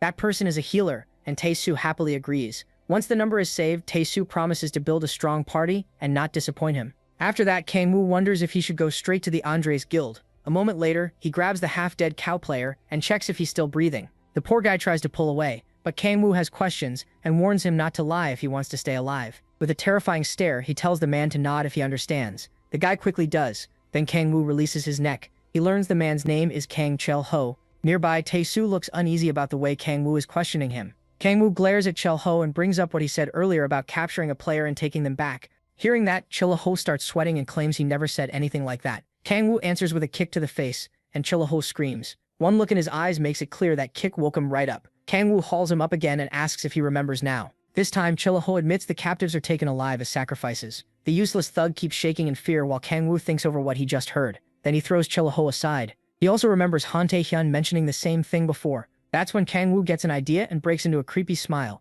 He grabs Chel-ho again and stares him down with cold demonic eyes. Then he says he has a favor to ask. With that look on his face, Chel-ho is definitely about to regret his life choices. Later, Chel-ho heads past an alley carrying luggage. Someone stops him and shines a flashlight in his face. After confirming who he is, the man says he and Tae-ho had gone out to find sacrifices. He asks why Chel-ho took so long, then notices how badly beaten he looks. Since they went into a D-rank gate, that makes no sense. He also asks about Tae-ho and Chel-ho says he's dead. The man is completely thrown off by that. Chel-ho tries to move on, but the man keeps asking how Tae-ho could die in a D-rank dungeon. As he hands over the luggage, Chel-ho says there was a high-level player inside and Tae-ho died helping him kill that person. The man opens the suitcase and finds a body inside. The body looks fine and the sacrifice is still alive. Still, he says Chel-ho is acting strange and Chel-ho blames it on Tae-ho's death. The man tells him not to dwell on it and says fewer people might even be better. With this sacrifice, they can still get baptized. And since Tae-ho is dead, all the demonic energy can go to Chel-ho. Even then, Chel-ho still looks uneasy. He gets even more tense when the man asks if he can spare a little power this time. Then the guy jokes that maybe Chel-ho killed Tae-ho to keep it all. Angry now, Chel-ho snaps at him to just handle the sacrifice and storms off. While he runs off, the man wonders where he's going. Chel-ho ignores him and keeps sprinting, desperate to get away. After that, the man carries the luggage inside, thinking Chel-ho took Tae-ho's death harder than expected. Later, he enters a strange room where some kind of cult ritual is already going on. At the altar stands the guild leader, who says he's late. The lackey repeats what Chel-ho told him and mentions Tae-ho's death, but the leader only cares about the sacrifice. He orders him to bring it over fast since they're out of time. The suitcase is unzipped, and the guild members begin chanting. Then the guild leader lifts Kang-woo's body onto the altar. He calls on the power of Andros, saying it's been a year since his conversion. Then he asks his god to grant him greater power. The chanting goes on as Kang-woo is prepared for sacrifice. The leader thinks this will satisfy his followers by giving them the demonic energy they crave as players. Then he removes his mask, revealing a rotten face, and starts the ritual. He orders one of his men to bring magic stones, and the lackey opens a chest packed with them. As his followers' greed grows, the power becomes more demonic, and the leader dreams of becoming a full demon. He asks who was supposed to be baptized this time, and the man says it was Yahello, but that fool ran off. Hearing that, the leader decides there will be no baptism today. The followers are stunned, but he shuts them down at once. He says only those who do the work deserve baptism, and without his teachings, none of them would even get the chance. Still, since the sacrifice has no owner now, he decides to keep it for himself. Then he turns to his lackeys and announces the ceremony will begin. The crazed leader crushes a magic stone and releases demonic energy into the room. At the same time, the markings around the altar begin to glow. With this many magic stones, he'll be able to hold more rituals and keep feeding on that power. Then space suddenly cracks open and demonic energy starts pouring out. The leader wants to absorb all of it himself, but doing that would kill him. That is why he needs a medium. If the sacrifice absorbs the energy until death, he can drink the corpse's blood and take in the refined demonic energy. So he starts pouring it into Kang Wu's body, not realizing he's the one walking into a trap. He even prays for the energy to consume Kang Wu and kill him. Too bad for him. Kang Wu keeps absorbing it while pretending to suffer. The guild leader starts wondering if Kang Wu has an A-rank ability because he's lasting so long.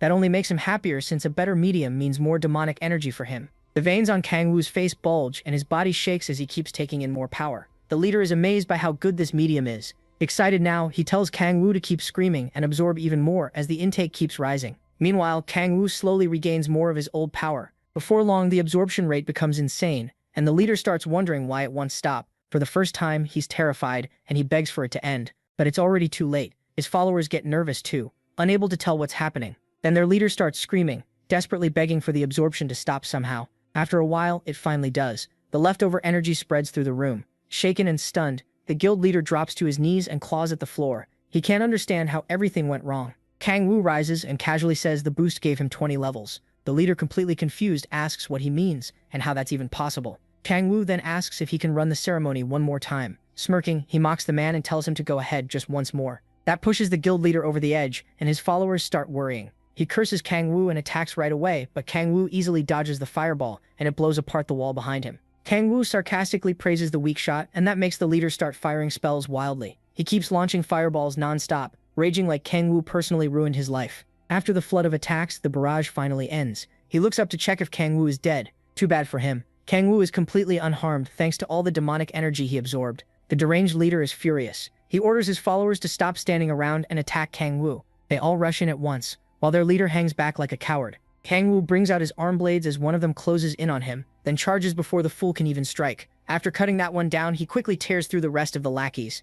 One of the lackeys stares at his boss and calls him Cho Dae-ok-han. The crazy guild leader bursts into sinister laughter. Then he summons another fire spell, his so-called Hellfire. The second Kang Wu notices that cheap move, he just starts laughing. Dae-ok-han gets furious at being mocked, and he still can't figure out how Kang Wu can handle demonic energy. Even so, he believes Kang Wu still isn't stronger than him. Kang Wu immediately shows him what real Hellfire looks like. Dae-ok-han is stunned and can't understand how Kang Wu casts something that powerful. He starts shaking, unable to accept that anyone could hold more power than him. Then he looks at Kang Wu and sees a real demon staring back. He quickly understands he can't win, so he snuffs out his weak little flame. Then to everyone's surprise, he drops to his knees. Kang Wu asks what exactly he's doing. Out of nowhere, Dae-ok-han calls him the great incarnation of Andros. Kang Wu can't believe this clown is trying that now. It was clearly his last shot at not getting burned alive. Dae-ok-han keeps bowing and praising Kang Wu as their god king and messiah. His followers are stunned by what their leader is doing. He even screams at them to worship too. Convinced Kang Wu will lead them to eternal life, Kang Wu instantly sees through it. This idiot is trying the oldest, dumbest trick possible. The others kneel as well while Dae-ok-han keeps laying it on thick, hoping the act will save him. Kang Wu cancels the spell and walks over to the trembling fool.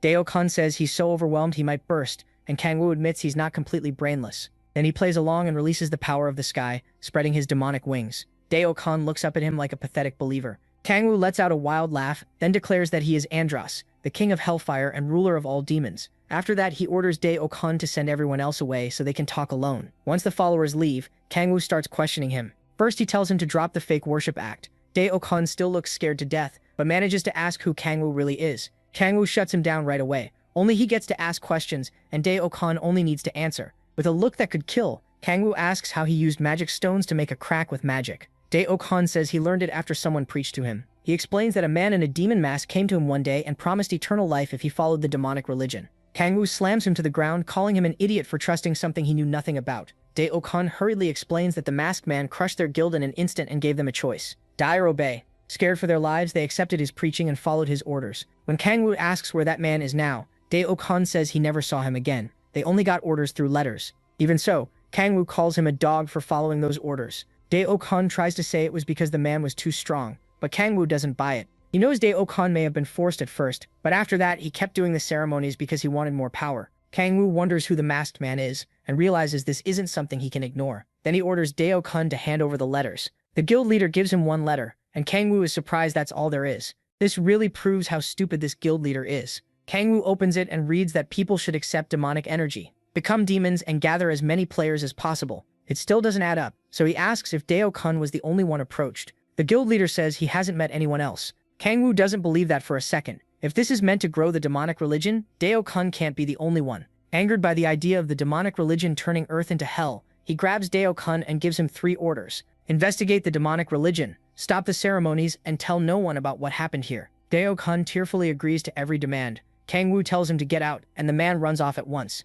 Even then, Kang Woo feels he still has to clean up the Andris Guild's mess. Once Dae-ok-han starts digging into this, the government will probably catch him. But Kang Woo still thinks the demonic religion is worth investigating. And once Dae-ok-han and his followers outlive their use, Kang Woo plans to get rid of them too. With that settled for now, he takes a moment to heal himself. A little later, he returns home and greets the only woman in his life, Seolha. She's clearly worried since he was gone so long without contacting her. He checks his phone and sees all her missed calls. He was just too busy to answer. Kang Woo apologizes and says it wasn't anything serious, which finally eases her mind. He thanks her for worrying and promises to call next time if he's out that long. That makes her blush. Then she heads off to finish dinner, and Kang Woo asks for his favorite. Sola says she's already making kimchi stew with top-quality meat. Excited, he thanks her for cooking such great meals every night. She also shares some good news. She's had her second awakening, and Kang Woo can't believe it. Getting a little smug, she tells him to listen closely. Her special ability is B rank, called Blessing of Light. Kang Woo doesn't really know what that means, but he's happy, because with Tae-soo, the 3 of them could make a great party and outclass most others.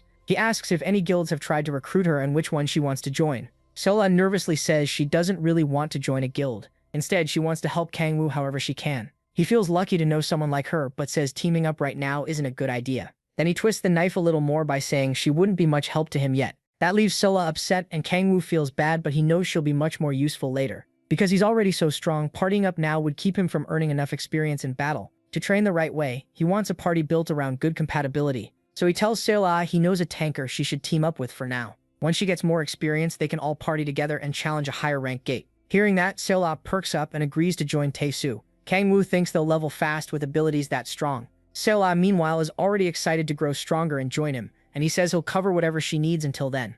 Seeing her so happy puts a small smile on Kang Woo's face. While he thinks about when to train her and Tae-soo, Sola brings over his dinner. Kimchi stew never fails to make him happy, and he reaches for a spoon right away. But Sola stops him and says he should try it with something new. Then she drops ramen into the stew. To him, that makes it look almost divine. As he picks up his chopsticks, he swears to stop the demonic religion and protect both this world and his precious meal. The next day, Kang Woo goes to the player support center to get his C-rank player card. The worker tells him it'll be sent to his email tomorrow. He wants it today, but she explains they still need to add the magic stone ID. So he leaves disappointed he can't get it right away. Then it hits him. Since returning to Earth, he hasn't really had a proper break. Since he can't act on the demonic religion yet, he decides to finally rest. He starts wandering through the city, thinking about how to spend that break. Then he pulls out his phone and scrolls through webtoons. He remembers how much he used to read them before getting dragged into hell. Still, he decides not to fall right back into old habits, and instead enjoy whatever he can. A nearby PC store catches his eye, so he goes in. He's never seen one before, and is amazed by it.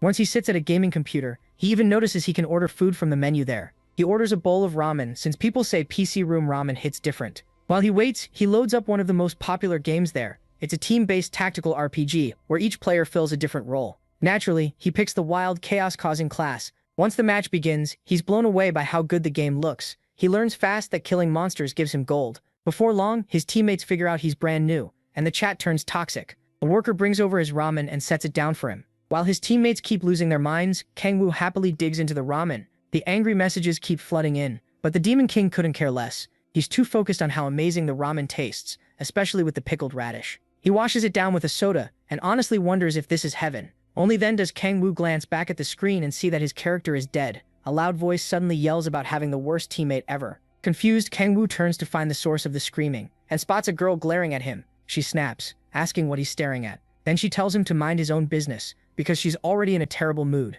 But when she notices his game screen, she doesn't know if that makes things better or worse. Not only is Kang Woo a total beginner, he's calmly eating ramen in the middle of the mess, which annoys her even more. She marches over and tells him to get up, while she's still asking nicely. Kang Woo has no clue who this unhinged woman is, or what she wants. That just makes her angrier, and she calls him a troll as she grabs for his shirt. Kang Woo slips away from her hand, and she's stunned by how fast he moved. He tells her to quit picking on him, and asks why she's so mad. She tries a few more times to catch him, but his reflexes are way better. Then she stops holding back and comes at him seriously. The two end up in a brief scuffle, with Kang Woo dodging everything she throws at him. Their exchange is so quick it's hard to follow, but he avoids every attack. At last she stops, realizing he's not some normal guy. Now curious, she asks who he is and whether the Mir Guild sent him. Kang Woo says he has no idea what she means and isn't with any guild. She says he's lying, there's no way someone that skilled isn't in a guild. Kang Woo asks about hers and she says she belongs to the Red Guild, one of the top 5 guilds. The second it leaves her mouth, she realizes she wasn't supposed to say that. Kang Woo ignores all that and asks for the bill,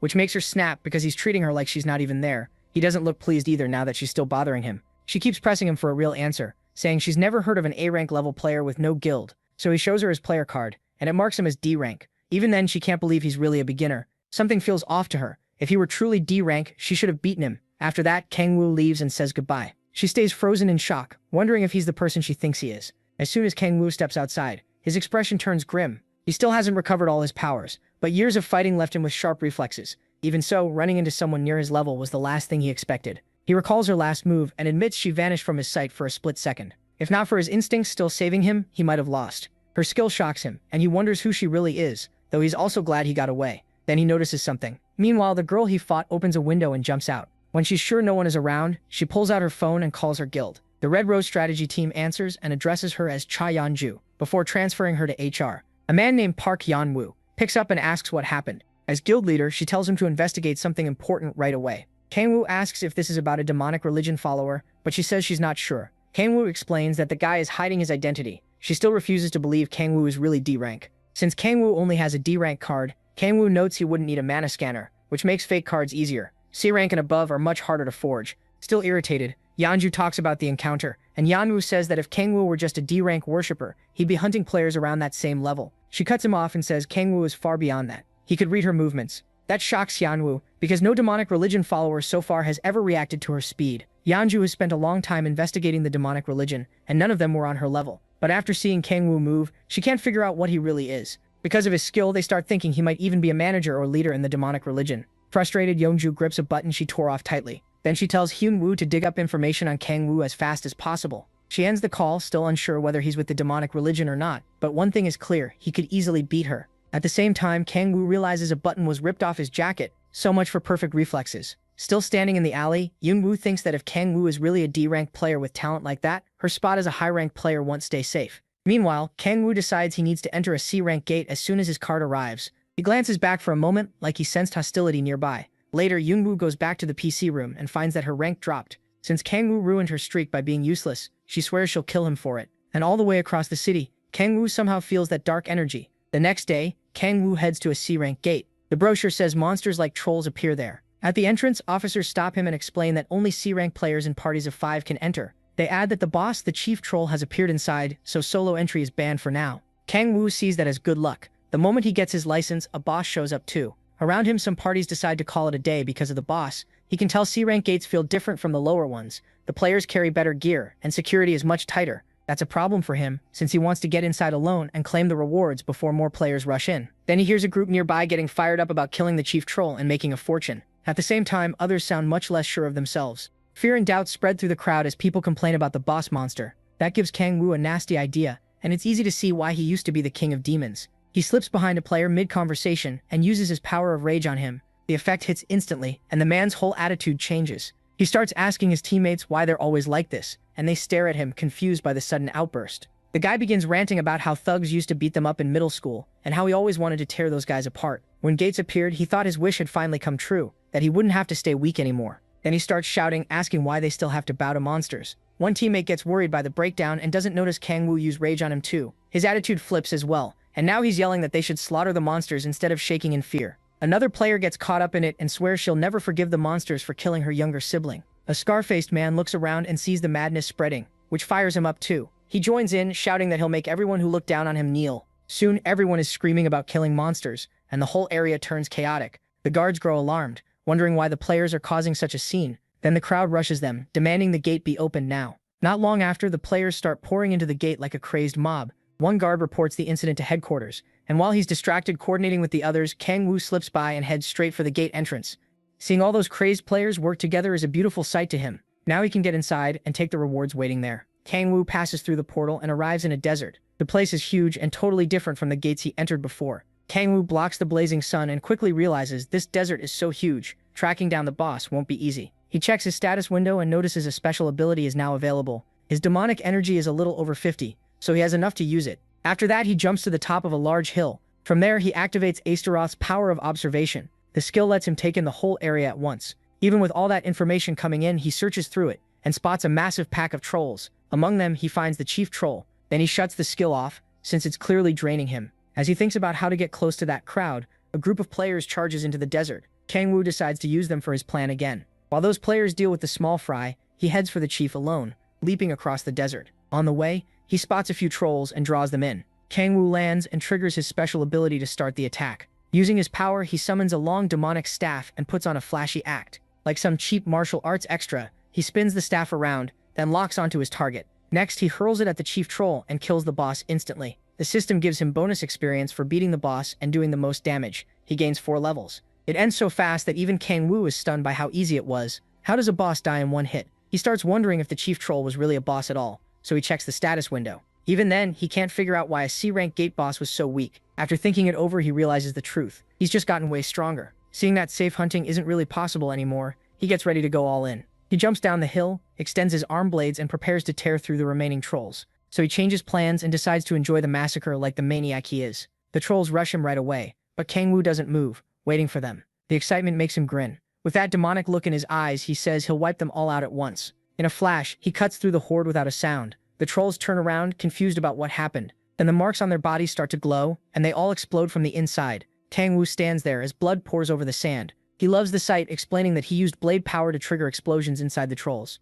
The system tells him he gained 2 more levels, and unlocked a skill called Terra Blade. It also says registered skills can now be used more precisely. More trolls show up while he's still reading the system message. He decides to test his new skill on them. His fingernails split open and he drops a purple substance onto the ground. Marks spread across the sand, and the trolls have no idea what's coming. They charge at Kang Woo, but the moment they step on the marks, blades shoot up and stab through their feet. They try to run for their lives, but there's no escaping this slaughter. Every step across the marked ground brings up more blades, piercing them again and again. Once it's over, Kang Woo sees that his blades work much better now that they've become a proper skill. With the monsters dead, it's time to collect his reward. Kang Woo starts absorbing the bodies and gains 2 points of demonic energy. He's disappointed it was only 2 points, and realizes leveling gets much harder at higher levels. Even so, the pace is still decent. He only needs 4 more levels to unlock his 4th awakening. After devouring the bodies, he decides to hunt a little more before leaving. Later, the other players finally arrive and get annoyed when they can't find the boss. They wonder if the government got it wrong since they can't even find a single minion. Then they remember seeing some trolls running away.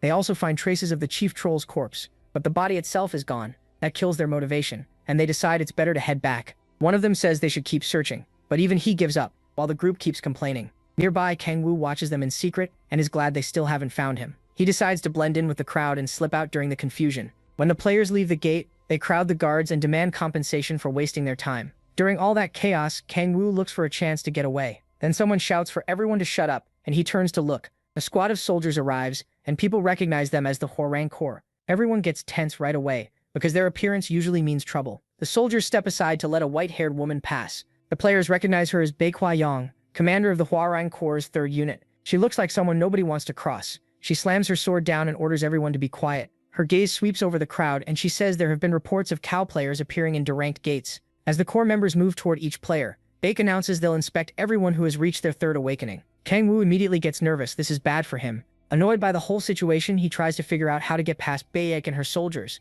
all while hoping she hasn't noticed him. Baek keeps a close watch on the crowd in case anyone tries something. The soldiers try to calm people down, saying the inspection is simple. They're only looking for players on a watch list. Even so, Kang Woo knows he's done plenty of shady things, and he prays he's not on that list. With eyes everywhere, it's hard for him to even think about escaping, and sneaking past Baek won't be easy either. As he searches for a way out, rage starts building inside him. Then Baek walks up and asks for his player card. Trying to stay calm, he hands it over. While she checks the card, Kang Woo thinks about how careful he'll need to be now that the cow players are already making moves. They talk for a moment, and Baek says she can't just leave all the work to her subordinates. Kang Woo tries to charm her a little, telling her she looks really cool. Baek keeps searching for anything wrong with his card, but he keeps her busy with more questions. She confirms that cow players have been showing up a lot lately, which is why they're doing random checks.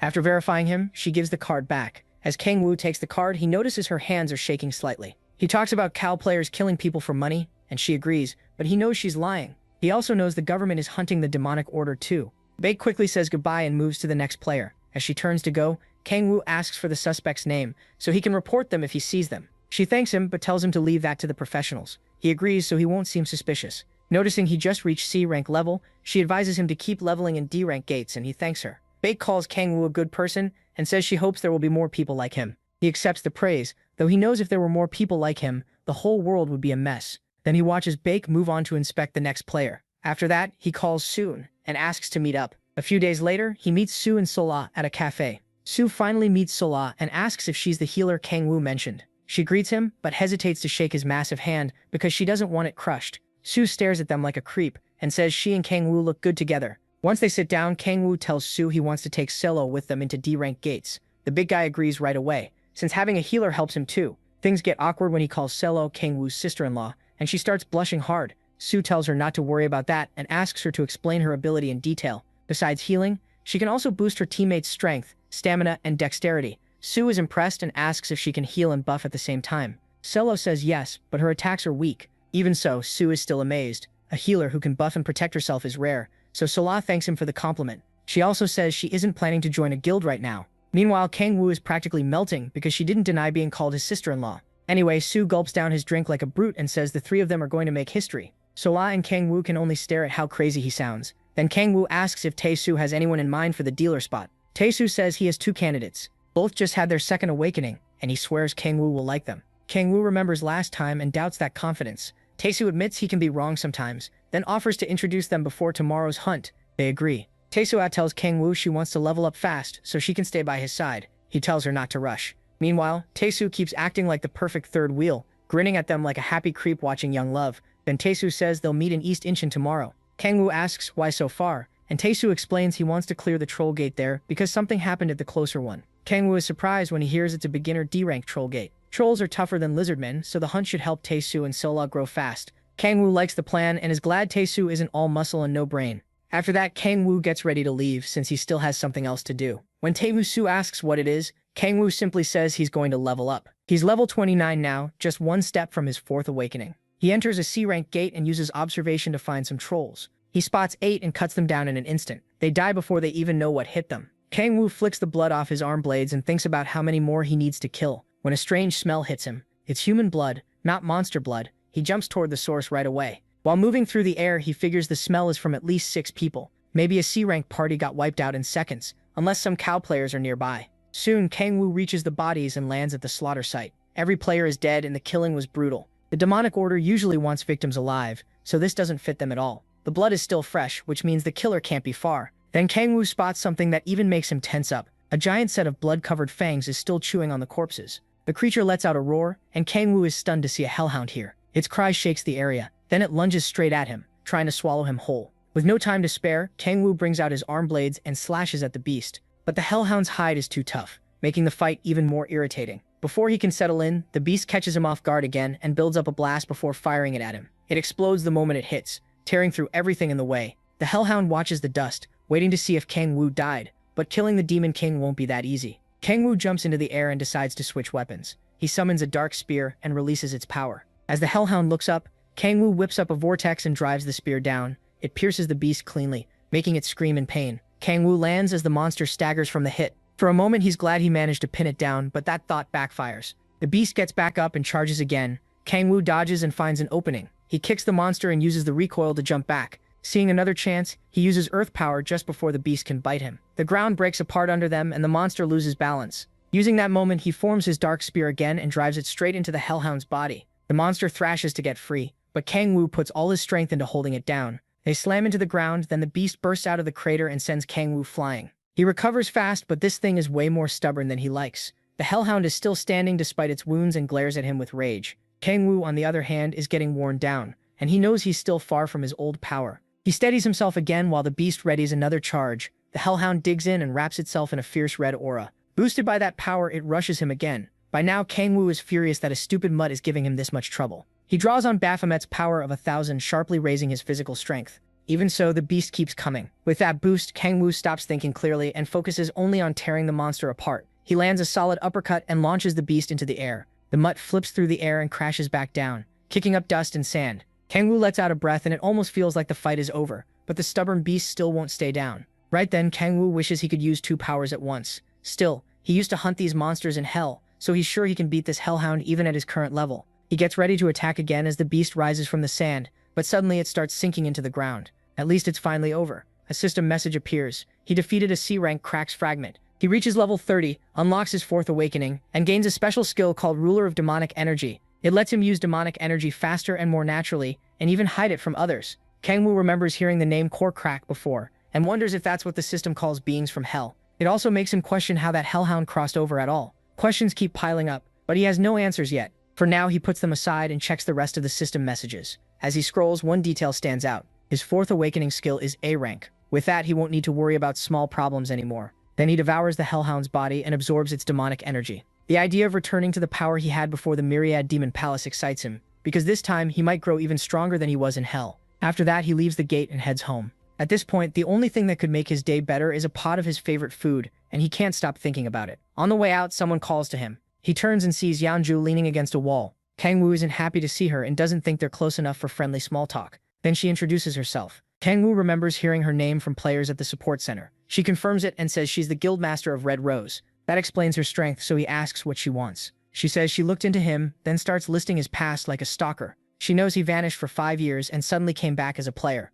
Kangwoo feels uneasy but admits she's right. She even knows the exact day he registered. The support center marked his 1st awakening as F rank, but she clearly doesn't buy that. Kangwoo says nothing and just stares at her blankly. Yeonju adds that she even suspected he was a criminal because of how fast he leveled. Then she says his fingerprints matched her records. Kangwoo asks how she got that information. She explains that his fingerprints were taken when he got his license, so she knows he isn't using a fake name. After checking her phone, she says Kangwoo is insanely talented and might even surpass her. Not just her, he may even be more talented than Baek Kang-yoon. Kangwoo thanks her for the flattering words, but asks again what she really wants. After a short pause, Yeonju says she wants to sponsor him as the guildmaster of Red Rose. That is not what he expected. She asks what he thought she was going to say. Kangwoo says he figured she'd ask him to join the guild. Instead, she says someone this suspicious can't join right away. She adds that if he really wanted a guild, he wouldn't have hidden his strength. Kangwoo feels like that's not quite the point. Then Yeonju explains that she wants to back him with money and help him level faster. Kangwoo starts teasing her, asking if this is like the game they played before, and she nearly blows up.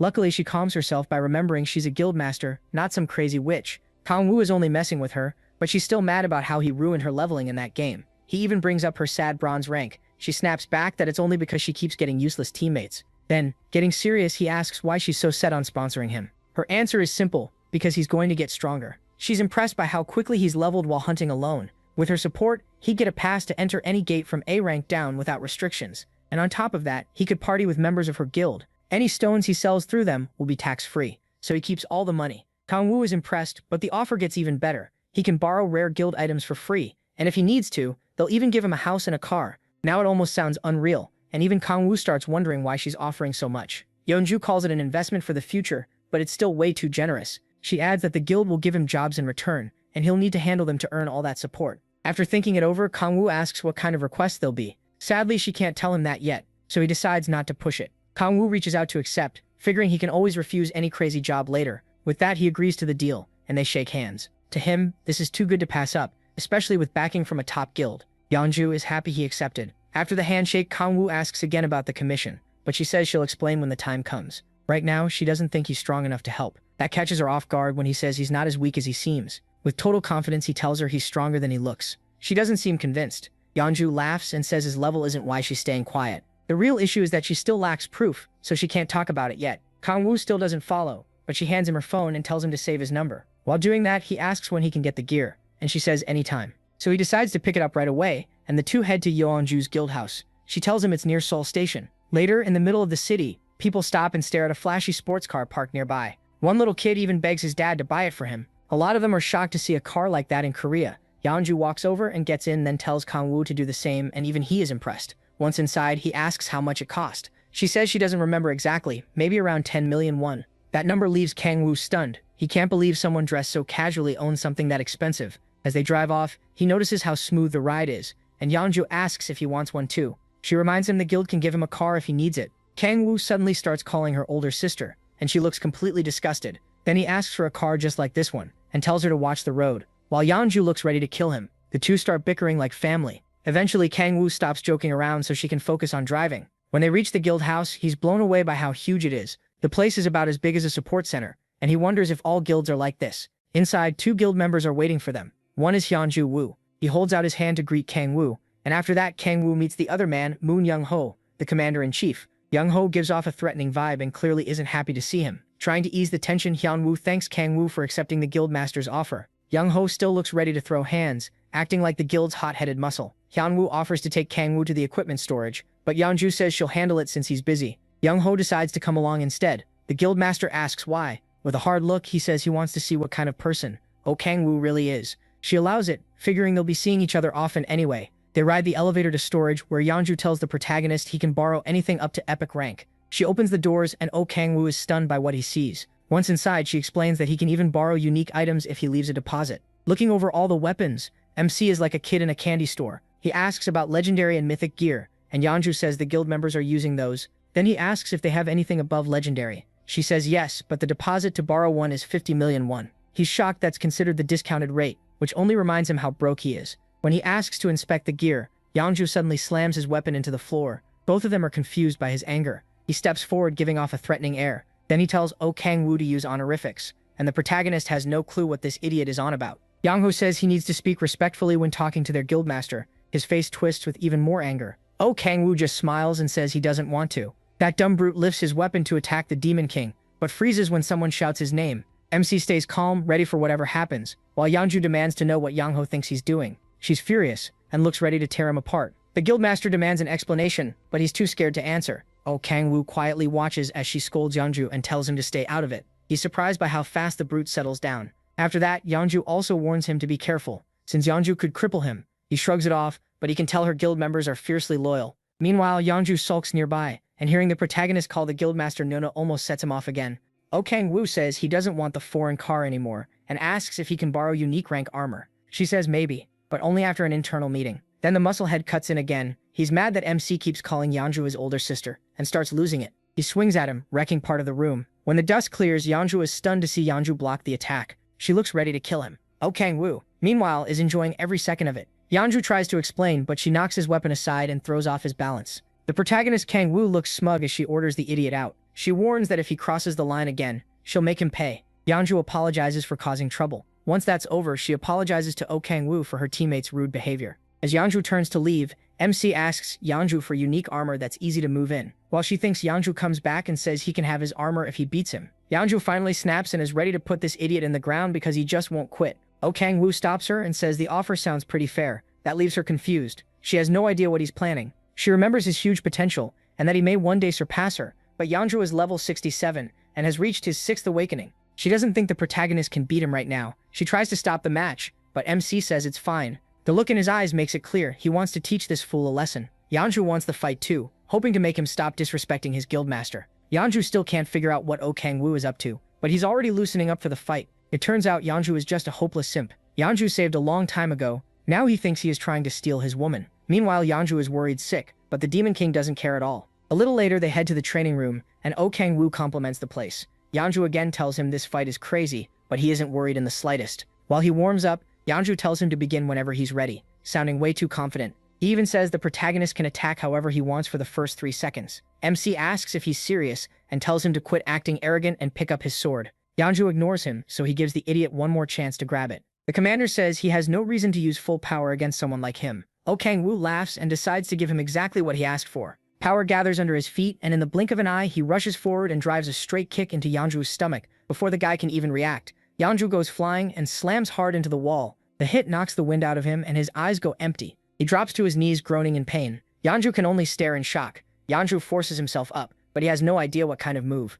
Kang Woo just used twisting in pain. He realizes his armor is the only reason he lived through that. With no choice left, he finally draws his sword. Now he squares up to face him. He still can't understand how someone who's only been a player for 3 weeks could be this strong. In a mocking voice, Kang Woo reminds him he was supposed to get the first 3 seconds. Young-ho demands to know what he did. The protagonist tells him the answer is simple. He's just stronger. Young-ho still won't accept it, He bites his lip and tries to recover, but he's barely able to stand. Man-Si laughs at him for thinking he was some rookie. Then he mocks Yang-ho for crying about a fight not going his way. After that, he says playtime is over and starts getting serious. Yang-ho grits his teeth, but anger is all he has left. With Yang-ho watching, he knows he can't afford to embarrass himself. He tightens his grip and pours power into the blade. A bright light erupts from the sword and shoots straight upward. Then he locks eyes with the Demon King, who makes fun of his skill name for sounding lame. Oh Kang-woo keeps pushing his buttons, and Yang-ho keeps taking the bait. Burning with frustration and rage, Yang-ho charges with his sword. Oh Kang-woo knows he's still the commander-in-chief, so he won't go down that easily. He uses his shadow power and lays a trap.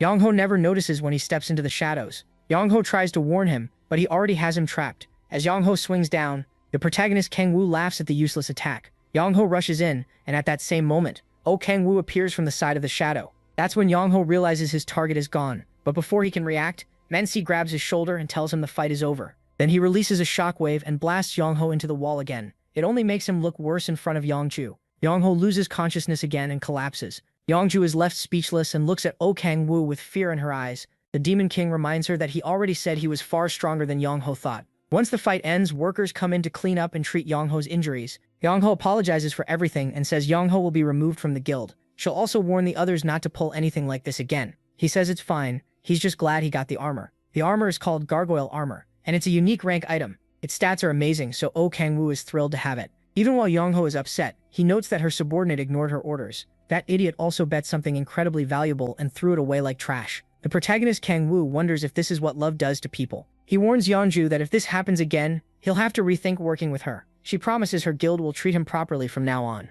Then he brings up the armor size and she says she'll have it adjusted and sent to him. He leaves it on the display table and lets her handle the rest. After that, Oh Kang-woo heads off and she reminds him to send his measurements for the armor. Once he's gone, Yeonju lets out a long sigh. She can't help wondering if he's even human. A player who's only been active for 3 weeks just crushed her commander-in-chief. That makes her think Oh Kang-woo might really be world ranker level. There are only 8 world rankers in the entire world, and Korea doesn't have one. People once thought Big Kang Hyunwoo might become one, but it never happened. While she's still thinking, Hyunwoo walks in to speak with her. She tells him the gargoyle armor now belongs to MC, and she's calling a meeting to remove Yang-ho. Hyunwoo is clearly disappointed, but Yeonju says it's necessary to stop this from happening again. Then she asks what news he brought. Hyunwoo reports that the government managed to place a spy inside the demonic order. That should help them learn more about the group. Yeonju tells him to dig deeper and bring back detailed information. Meanwhile, Oh Kang-woo stands in the city and checks his stats through the system window. He sees his demonic energy rising along with the others. If he can toughen his body with the rest of his stats, he won't need to depend so much on demonic energy. He also has no use for intelligence or wisdom,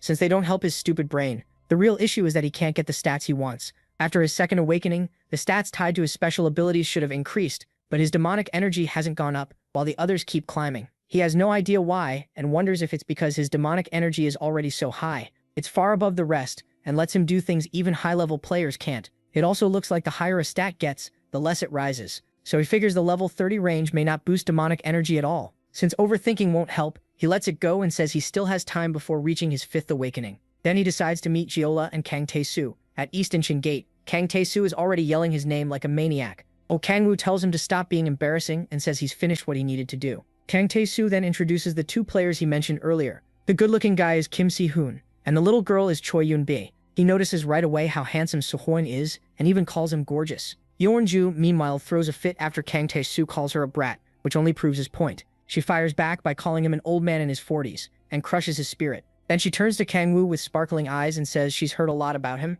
Kang-woo asks about her class and special ability rank. She ignores him the second she sees Yeolla, starts calling her big sis, and begs to take pictures together. Hyunwoo watches this and wonders if he just found the female version of Kang Tae-soo. Seo-hyun steps forward more calmly, introduces himself as a level 12 player, and says he's a warrior with an A-rank special ability. While Yeon-bi keeps taking pictures, Seo-hyun also explains that she's a mage with a B-rank ability. Hyunwoo thanks him and notices how calm and collected he is. On top of that, he has an A-rank ability and a second awakening, making Hyunwoo think he looks like the hero of a manhwa. Tae-chu asks what he thinks of the recruits. Kang-woo smiles and says they're pretty solid. At the same time, Sik-hee-hun gets dragged into Yeonju's chaos, and ends up taking a picture of her with Shala. The big dummy starts bragging, but Kang-woo reminds him his last party almost got him skewered. Tae-chu just says the universe did that so he could meet Kang-woo. The Demon King doesn't even know how to answer that stupidity. Tae-chu then asks what he thinks about the team setup. Kang-woo says it's good, they have all the basic roles for a party. For 4 members, it's about the best setup possible. On top of that, 2 of them have A-rank abilities while the other 2 have B ranks,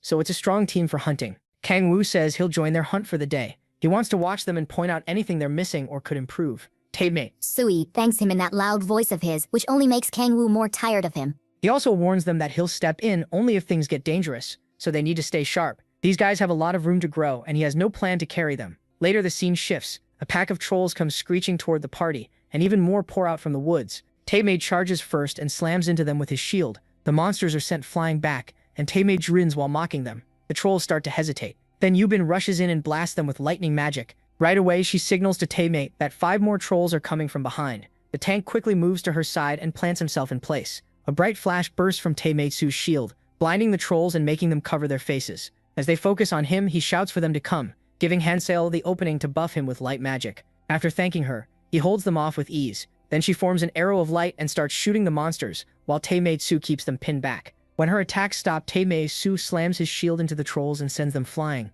While they struggle to get back up, Sihun rushes in and cuts through them in a flash. In one clean move, he finishes them all. When he turns around, Taemei is already praising him. He asks if Sihun trained in kendo before becoming a player. Sihun says it was just a hobby, which is why he's good with a sword. After seeing him cut down the monsters that easily, Taemei says that doesn't sound like a normal hobby. Then everyone looks to Kang Woo for feedback, and they tense up waiting for his answer. Kang Woo hops down from the tree and says he'll point out a few things they should fix. They wait nervously, while he thinks there are actually a lot of problems to fix. First, he praises Taesu's sharp instincts, but says he burns too much energy by solving everything with brute force. Throwing trolls around from the start will be a problem if a boss appears. He tells Taesu to focus on his real job, taking hits and holding the line. Then he turns to Seola. Just hearing her name makes her flinch. He says buffing the tank was a good call, but a healer shouldn't be attacking too. Using Arrow of Light was the wrong move. Seola quickly apologizes and feels terrible, but Kang Woo tells her they'll fix it little by little. Then he faces Yunbai and reminds her she panicked when 5 more trolls appeared while she was finishing the others.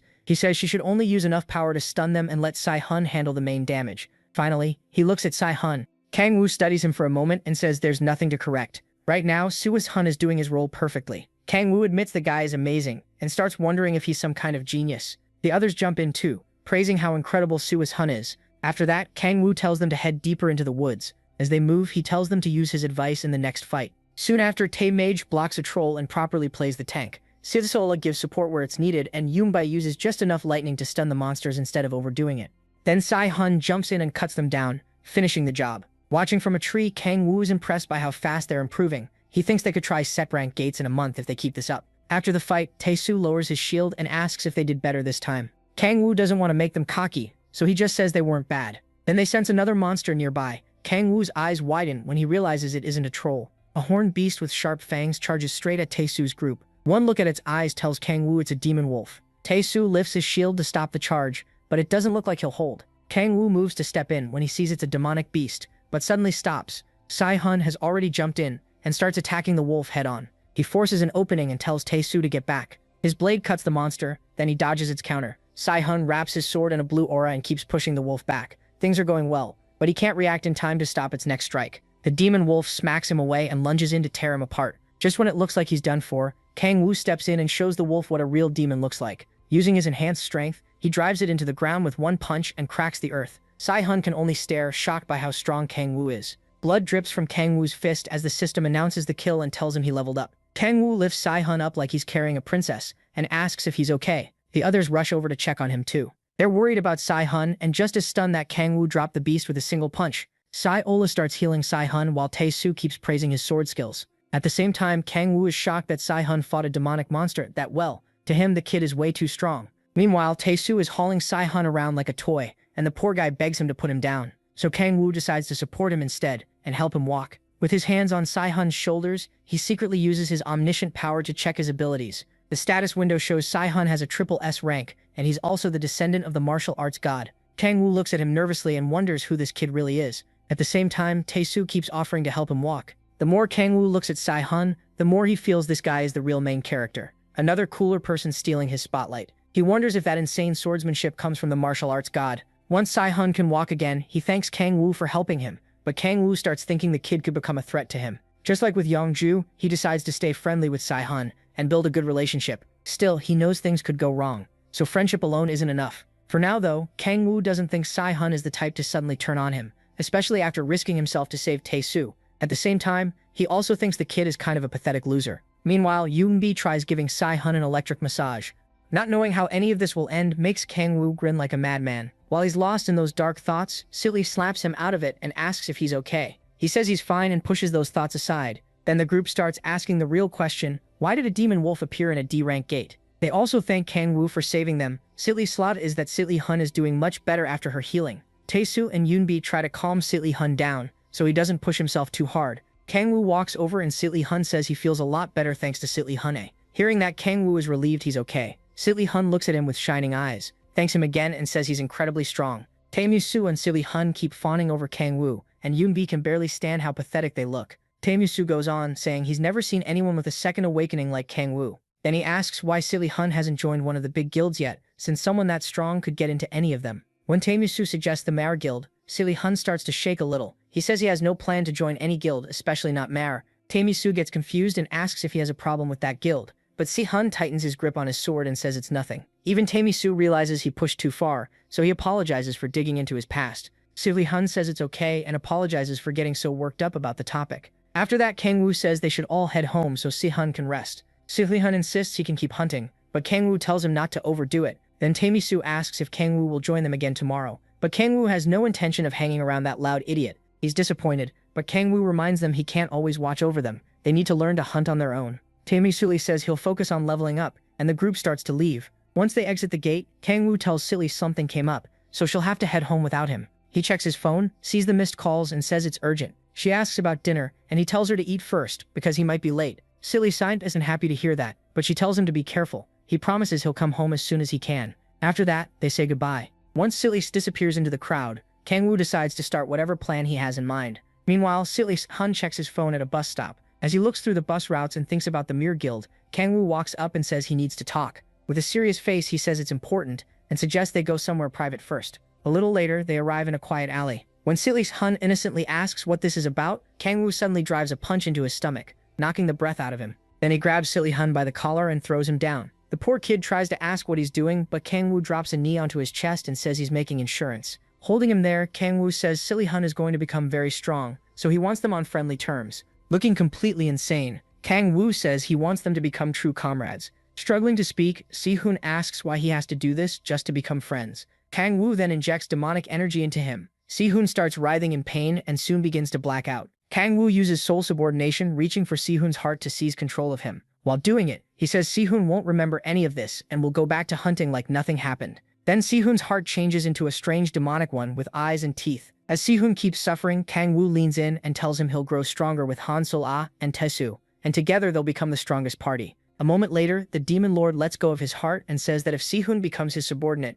he'll get to use part of Kang Woo's power. Si Hun can barely stay awake after everything he just went through. Meanwhile, Kang Woo stares down at him with a twisted smile and says they'll be great comrades. Not long after, Si Hun finally comes to and hurriedly tries to stand. He has no memory of what happened or why he's in the alley. The last thing he remembers is waiting for the bus. He checks his phone, sees an hour has passed, and tries to piece together what happened next, but all it does is give him a crushing headache. Since he can't remember anything else, Si Hun figures he must have passed out after the fight with the demonic wolf. He clenches his jaw, frustrated by how weak he feels. As he forces himself up, Si Hun tells himself he has to become stronger. He's still got a long way to go. Then a memory flashes through his head. Kim Young-hoon, the vice guild master of the Mer Guild. The moment Young-hoon's face appears, Si Hun slams his fist into the wall and swears his blade will one day reach the vice master's throat. As Si Hun stumbles down the alley, Kang Woo watches from a rooftop. A system message appears, confirming that soul subordination worked. Satisfied, he decides to save the commands for later now that he has the insurance he wanted. For now, he just plans to watch Si Hun grow. Meanwhile, Si Hun checks his phone, completely clueless that a mad demon lord has already turned him into his pawn.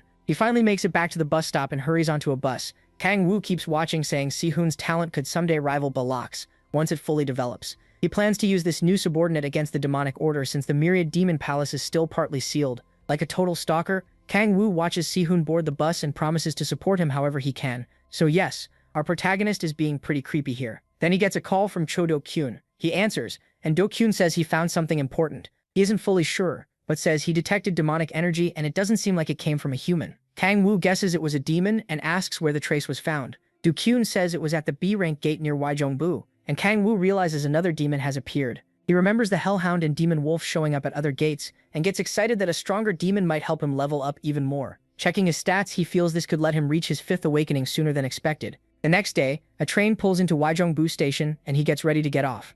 He's getting sick of riding the train like a normal civilian and thinks it's about time he buys that car. While looking over information on the gate's monsters, he overhears a player say something strange is happening inside. Apparently, some kind of monster mutation occurred, and because of that, nobody is being allowed in no matter how big their party is. The guards explain that the mutation has made the gate too dangerous, but the players keep arguing.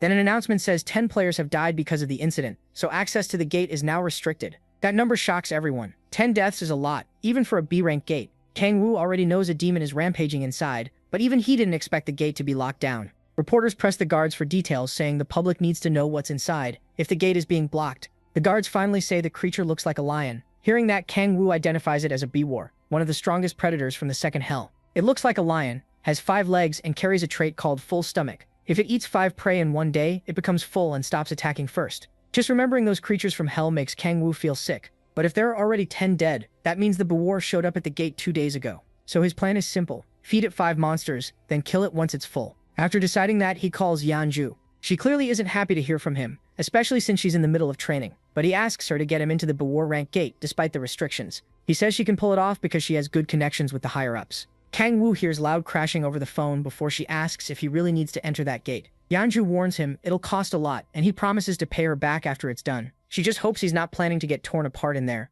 Then she tells him to hand the phone to a guard. Kang Wu walks over and says Yanju wants to speak with him. The guard is stunned that someone like her is calling for him. As he takes the phone, the people nearby start wondering who Kang Wu is and how he can contact Yanju so easily. After a nervous breath to steady himself, the guard tells Kang Wu he's allowed in as an investigator. In return, if he defeats the monster, he has to report what he learned about it. Kang Wu agrees and says he'll do what he can. That only makes the reporters even more eager to find out who he is. As they crowd around him, someone suddenly shouts for him to stop. Kang Wu turns and sees a group from the Mer Guild. Their blue-haired leader is Kang Sung-soo. Since Kang Wu got permission to investigate, Sung-soo thinks his guild deserves the same treatment. He walks over and asks if Kang Wu is the hunter the Red Rose Guild has been backing lately. One look at the gargoyle armor confirms it. Kang Wu starts getting annoyed when Sung-soo questions Red Rose's support and talks trash about the guild. Still, he brushes it off and says he'd rather go alone than with a party. The rest of the Mer Guild members watch while their leader mocks him for acting like a B-rank gate will be as easy as a C-rank one. Sung-soo goes further, saying people like Kang Wu die fast. He claims Kang Wu is chasing fame by hunting the mutated monster, and asks, since when Fourth Awakening players became this nosy? Sung-soo keeps trying to provoke him, but Kang Wu says nothing. Then something in Kang Wu snaps when Sung-soo mistakes his silence for fear. The idiot even tells him to join their party so he won't die alone inside the gate. Kang Wu accepts, acting timid, and saying he's scared to go in by himself. But behind that innocent act, he's already decided to enter with Sung-soo's group for a much darker reason. After counting the 5 other party members, he realizes they're the exact number he needs to feed the B-war. Sung-soo is just extra, and Kang Wu can't wait to deal with him too. Earlier, Sung-soo got a call from Vice Guild Master Kim Young-hoon, who ordered him to humiliate Kang Wu in public and make Red Rose look bad. That's why he started all this. Back in the present, Sung-soo hesitates, wondering if Kang Wu really means it about joining them. His plan to embarrass Kang Wu in front of the reporters isn't working, and now he's worried he's the one starting to look bad. In the end, he agrees to go in with Kang Wu, leaving everyone shocked that the Mer Guild and Red Rose Guild seem to be working together. Even Sung-soo's own party starts feeling uneasy as Kang Wu walks ahead of them. The reporters know they've got a huge story. Meanwhile, as Kang Wu heads for the gate, Sung-soo stops provoking him and writes him off as a coward. What he doesn't know is that Kang Wu plans for this to be the last time these 2 guilds ever cooperate. Once inside the gate, Kang Wu suggests they combine forces to catch the mutated monster. Sung-soo spits near him and asks if he has any pride at all. He can't tell whether Kang Wu is really that dumb or just acting. Kang Wu stays quiet while Sung-soo keeps insulting him and calling him pathetic. The others join in, trashing Yeonju and the Red Rose Guild while bragging about their own guild and Vice Guild Master. Kang Wu listens in silence and starts thinking about the Mer Guild. Its guild master Kim Jae-hyun also runs a company called Mer Electronics. He and his son Young-hoon awaken as players, then use the company's money to level up fast and build the Mer Guild. As the party keeps talking, Kang Wu figures their guild must be loaded, money for more. For a second, he thinks about making the 2 guilds fight so he can profit from the mess. But he drops that idea. Yeonju is still too useful to lose. Thanks to Yeonju, he gets nice cars and rare gear. So if one guild has to fall, it has to be the Mirror Guild. After they wander around for a bit, Sung-soo starts getting irritated because the monster is nowhere to be found. Kang Wu suggests searching more carefully, and they just call him an idiot. The group starts trashing the Red Rose Guild and Yeonju again, but Kang Wu keeps himself in check. As they keep moving, Kang Wu scans the area with his observation skill. He quickly finds the monster behind a wall and confirms it hasn't reached full stomach state yet. Seeing that, he starts setting his plan in motion. He uses temptation on the party, making them notice a weird smell in the air. Then he watches the burrs slowly head their way. As the ground shakes, Sung-soo tells everyone to get ready to fight. He warns Kang Wu to stay back, but Kang Wu mocks him for raising death flags. That instantly gets under Sung-Soo's skin. Kang-woo adds that idiots like him die fast, and while Sung-Soo argues, one of his teammates gets impaled from behind by the monster. He spins around in horror. The whole team freezes, staring at their friend pinned by the monster's claws. As the beast moves in to eat its first victim, Kang-woo quietly counts the first one and laughs at the other's useless struggle. Sung-Soo orders his team to gather information, and they launch their attacks. Arrows and spells rush toward the monster, but it vanishes before anything lands. Their attacks slam into the wall, and then they spot the monster after it dodges to the side.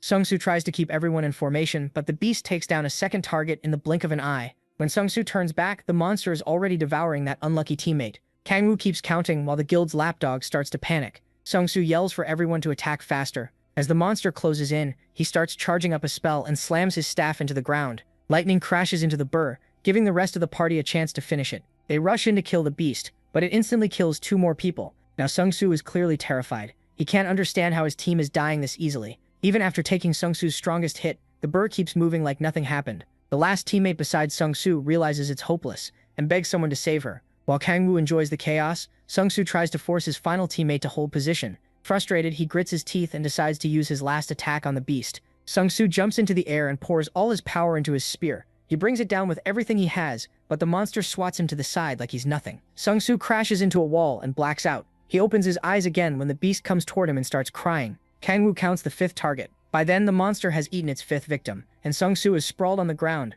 groaning in pain. Sung-Soo watches the burr swallow his last teammate. Breathing hard, he sees body parts fall from the monster's mouth. With that, the beast reaches full stomach state. He stares in shock when Kang-woo lands on top of it and asks how that's possible. Kang-woo explains that after the beast eats 5 prey in a day, it won't move unless attacked first. Then he draws on both spear power and hellfire at once, aiming to kill it in a single blow. As he combines the 2 powers, Sung-Soo can only watch from where he's collapsed. Kang-woo stays focused, knowing it takes more control to use 2 powers at the same time. Once they're charged, they fuse into a flaming bident. The system then tells him he has gained the bident skill, an S-rank ability. Kang-woo drives it into the beast, and the bident pierces its heart. The burr lets out a scream and thrashes wildly. Sung-Soo gets tossed around in the chaos. After a while, the system confirms the kill, and Kang-woo gains 6 levels. He reaches level 40, unlocks his 5th awakening, and his demonic energy rises to 60. He also meets the requirement for something called extreme demonic delay. Kang-woo checks the system and finds a list of conditions needed to become a demonic god. The first condition is having 60 demonic energy.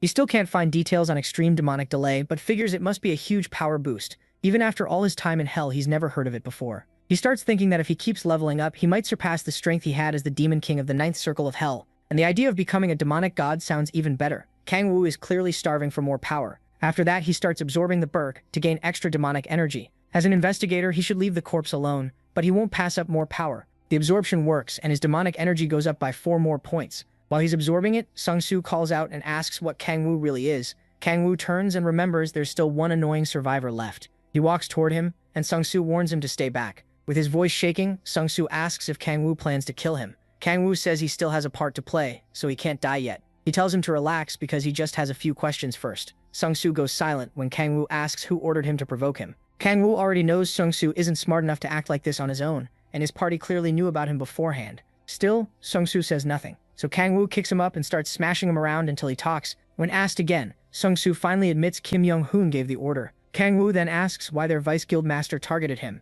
The reason is pathetic. Young-hoon asked Young-ju out, she harshly rejected him, and he's hated the Red Rose Guild ever since. Sung-Soo also says they wanted to change the Mirror Guild's image and prove they were better than the Red Rose Guild. Seeing what a loser he is, Kang-woo asks for a picture of Young-hoon. Sung-Soo hands over his phone, and Kang-woo sees that Young-hoon actually looks decent. Then he notices Sai-hoon in the photo too and says the two look alike. Kang-woo can't believe all this came from something so stupid, and Sung-Soo apologizes, saying he was only following orders. Still, he was clearly enjoying it. When he tries to defend himself, Kang-woo shuts it down. If Sung-Soo plays his part right, that's enough. Sung-Soo quickly says he'll do whatever Kang-woo wants. Kang-woo tells him it's simple, and it might even help him. Later, they come out of the gate and get swarmed by reporters snapping pictures. The press asks what happened to the rest of the party and whether only the 2 of them survived. Kang-woo opens his mouth to answer but instead shouts for an ambulance for Sung-Soo, whose face is completely wrecked. The reporters keep firing questions and taking photos, and Kang-woo says the mutated monster attacked them and that he and Sung-Soo were the only survivors. Everyone buys the story and tries to contact the Hwoarang Corps, but Kang-woo says that's not necessary. He tells them the mutated monster is already dead, while Sung-Soo weakly cries for help. Instead of taking credit, Kang-woo says Sung-Soo killed the monster and saved his life. The supposed hero definitely doesn't look like someone who beat a demonic beast. Even so, the reporters press him for more details. Kang-woo starts spinning the story. He says that as soon as they entered the dungeon, they felt killing intent. The monster was waiting near the gate, and everyone knew right away it was deadly. They fought because Sung Soo said civilians would be in danger if it escaped. Kang Woo adds that the monster matched the government's report, a lion-headed beast with 5 legs, and that Sung Soo's party died almost instantly under its attacks. Then he lies even more, saying Sung Soo told him to run when things got bad, and face the monster alone. Kang Woo claims he couldn't leave, so he stayed and watched until the end. It was a brutal battle, and when it was finally over, Sung Soo defeated the beast and won. The reporters swallow every word, and Kang Woo even says Sung Soo kept whispering his teammates' names until he passed out. Sung Soo tries to ask for help, but Kang Woo covers his mouth and tells him to stay quiet until the ambulance gets there. Then the reporters ask how Kang Woo feels about Sung Soo's earlier hostile behavior. Looking sad, he says Sung Soo was only worried about him and wanted him to stay alert. To sell the lie even more, our guy even forces out a tear. He calls Sung Soo his savior, the real hero of this age. Soon the papers are full of stories praising Sung Soo, while he ends up in a coma, barely alive. The next day, Young reads the article, and she knows right away Sung Soo was beaten by a person, not that mutated monster. It makes her wonder if she's raising a tiger cub. Then the other woman with her says, Young's rookie is pretty cute. That woman is Jang Hyungju, the guildmaster of the Samurai Guild. She asks where Young found someone like Kang Woo. Young says he's not some rookie, then asks when the old lady plans to leave. Hangju almost snaps at being called old, but lets it go. Then Young suddenly gets serious, and asks if the mutated monster is connected to the demonic order. Hangju says it's only a matter of time before people outside the big 5 guilds learn about the demonic order. Peace only came after those 5 guilds were formed. If the public learns about the demonic order and the human sacrifices they make, society could fall into chaos again. She asks what the Red Rose Guild thinks about all this. Hang Norn looks ready to send her straight to hell. Right then, Kang Woo walks in. Hyungju greets him and says she's a friend of Young's. She starts to leave now that he's here, but Kang Woo offers to come back later so they can finish talking. She says it's fine because she was already done, but Kang Woo still feels bad. Then she gets annoyed when he calls her lady, taking it as proof he thinks she's old. After that, she heads out, but pauses at the door and glances back at Young for a moment. Once she's gone, Young tells Kang Woo that crazy woman is just her friend. Then she hands him a card. It's the S-rank gate permit he asked for. Kang Woo says her guild works fast since it came sooner than expected. She tells him to quit flattering her, and warns him not to hunt in an S-rank gate. He ignores that part and says he heard what she and Hyungju were talking about.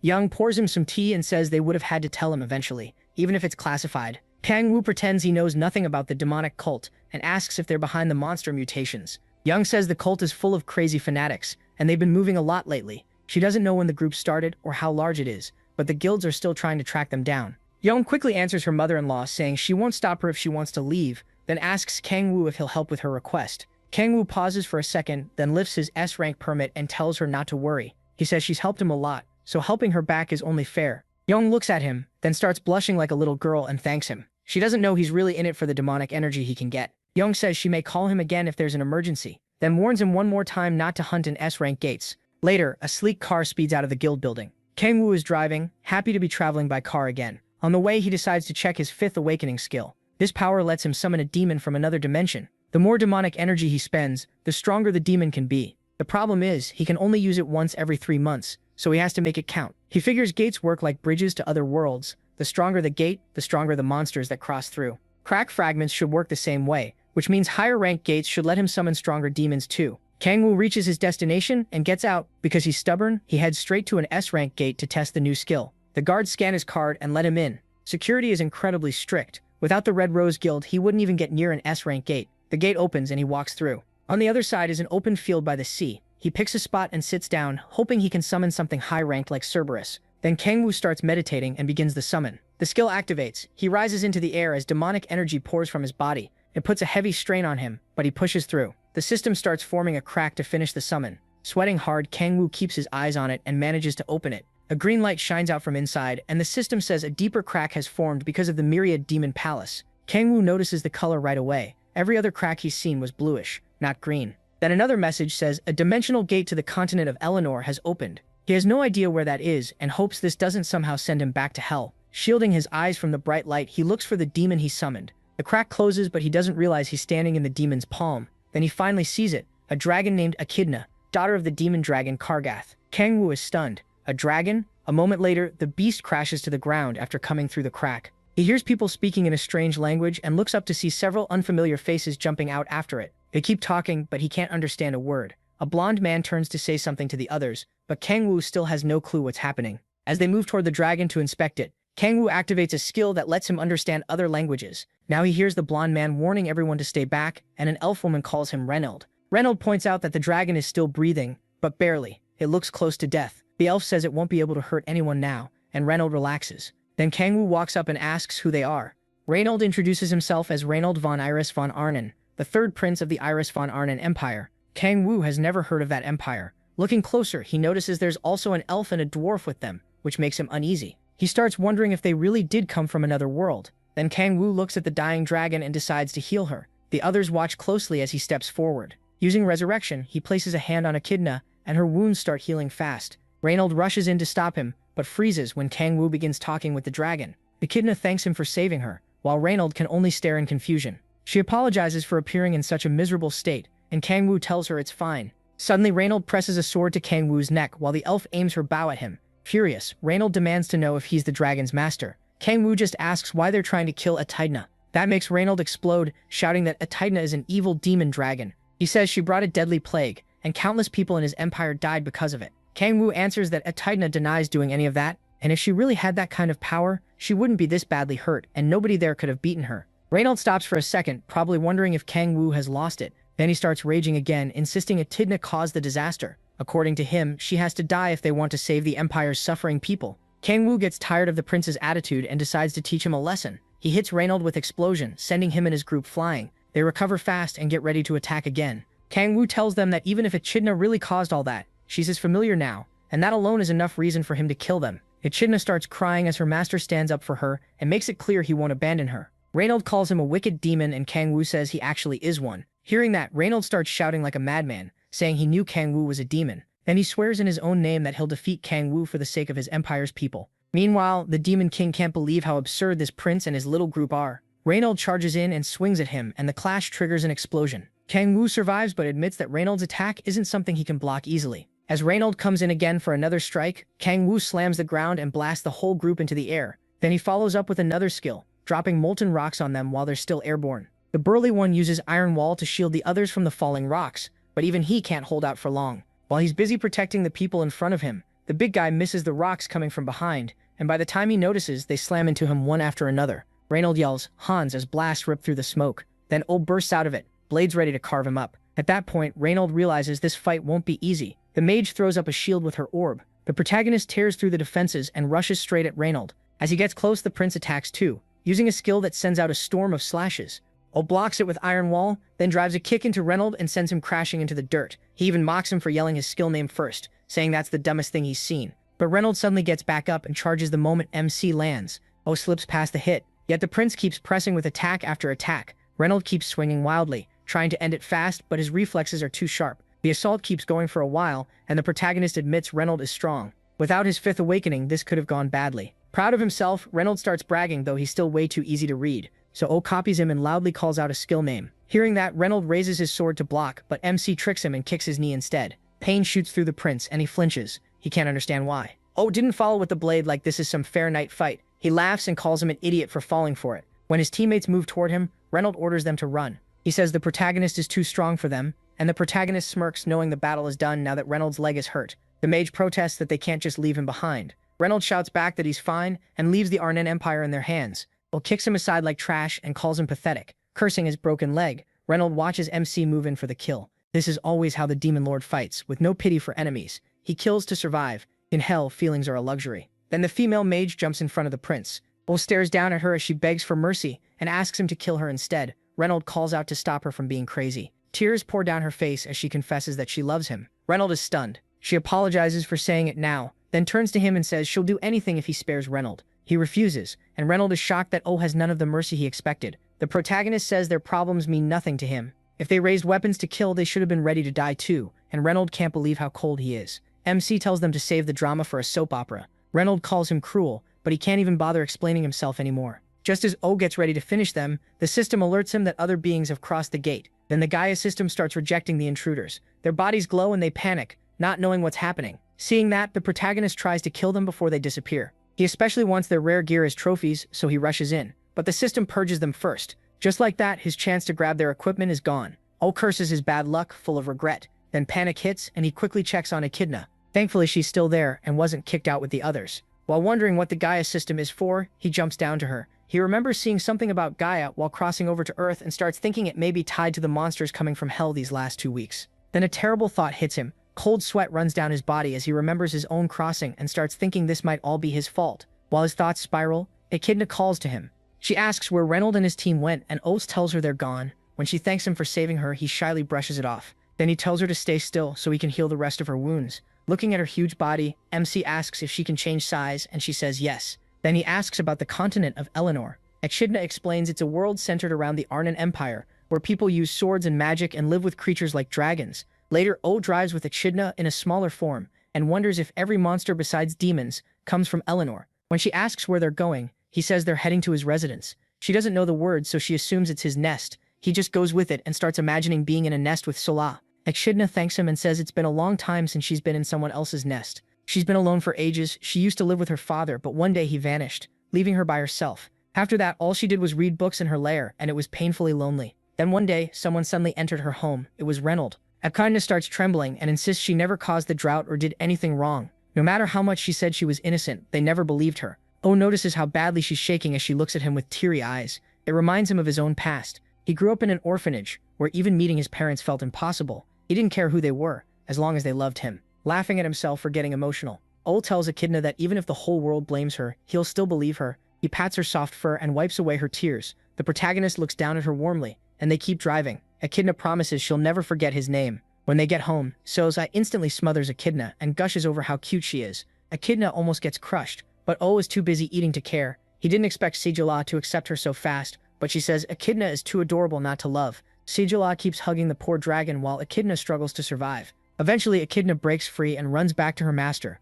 leaving Sigila a little sad. MC asks how Sigila's hunting is going, and she says her party is doing great and leveling fast. Soon they'll reach their third awakening. She thanks him for everything, saying none of this would have happened without him. She never would have found such a good party or this kind of life. Then Sulita thanks him again, blushing hard. O says he should be thanking her instead, because now he finally knows what it feels like to be loved. After that, Sulita asks if she can sleep with Echidna, and he can't help wishing that were him. The next morning, the protagonist is still in bed, struggling to wake up. He feels drained and off. When he finally reaches the kitchen, Sulita points out that he slept in. O says he feels strangely tired, and she wonders if he's getting sick. He says he's fine and tells her not to worry. Then a strange little girl beside him greets him over breakfast. Something immediately feels wrong. A second later, he realizes the girl is Echidna and completely loses it. While Salah acts like this is normal, Echidna smiles at him and he asks if she could always change like this.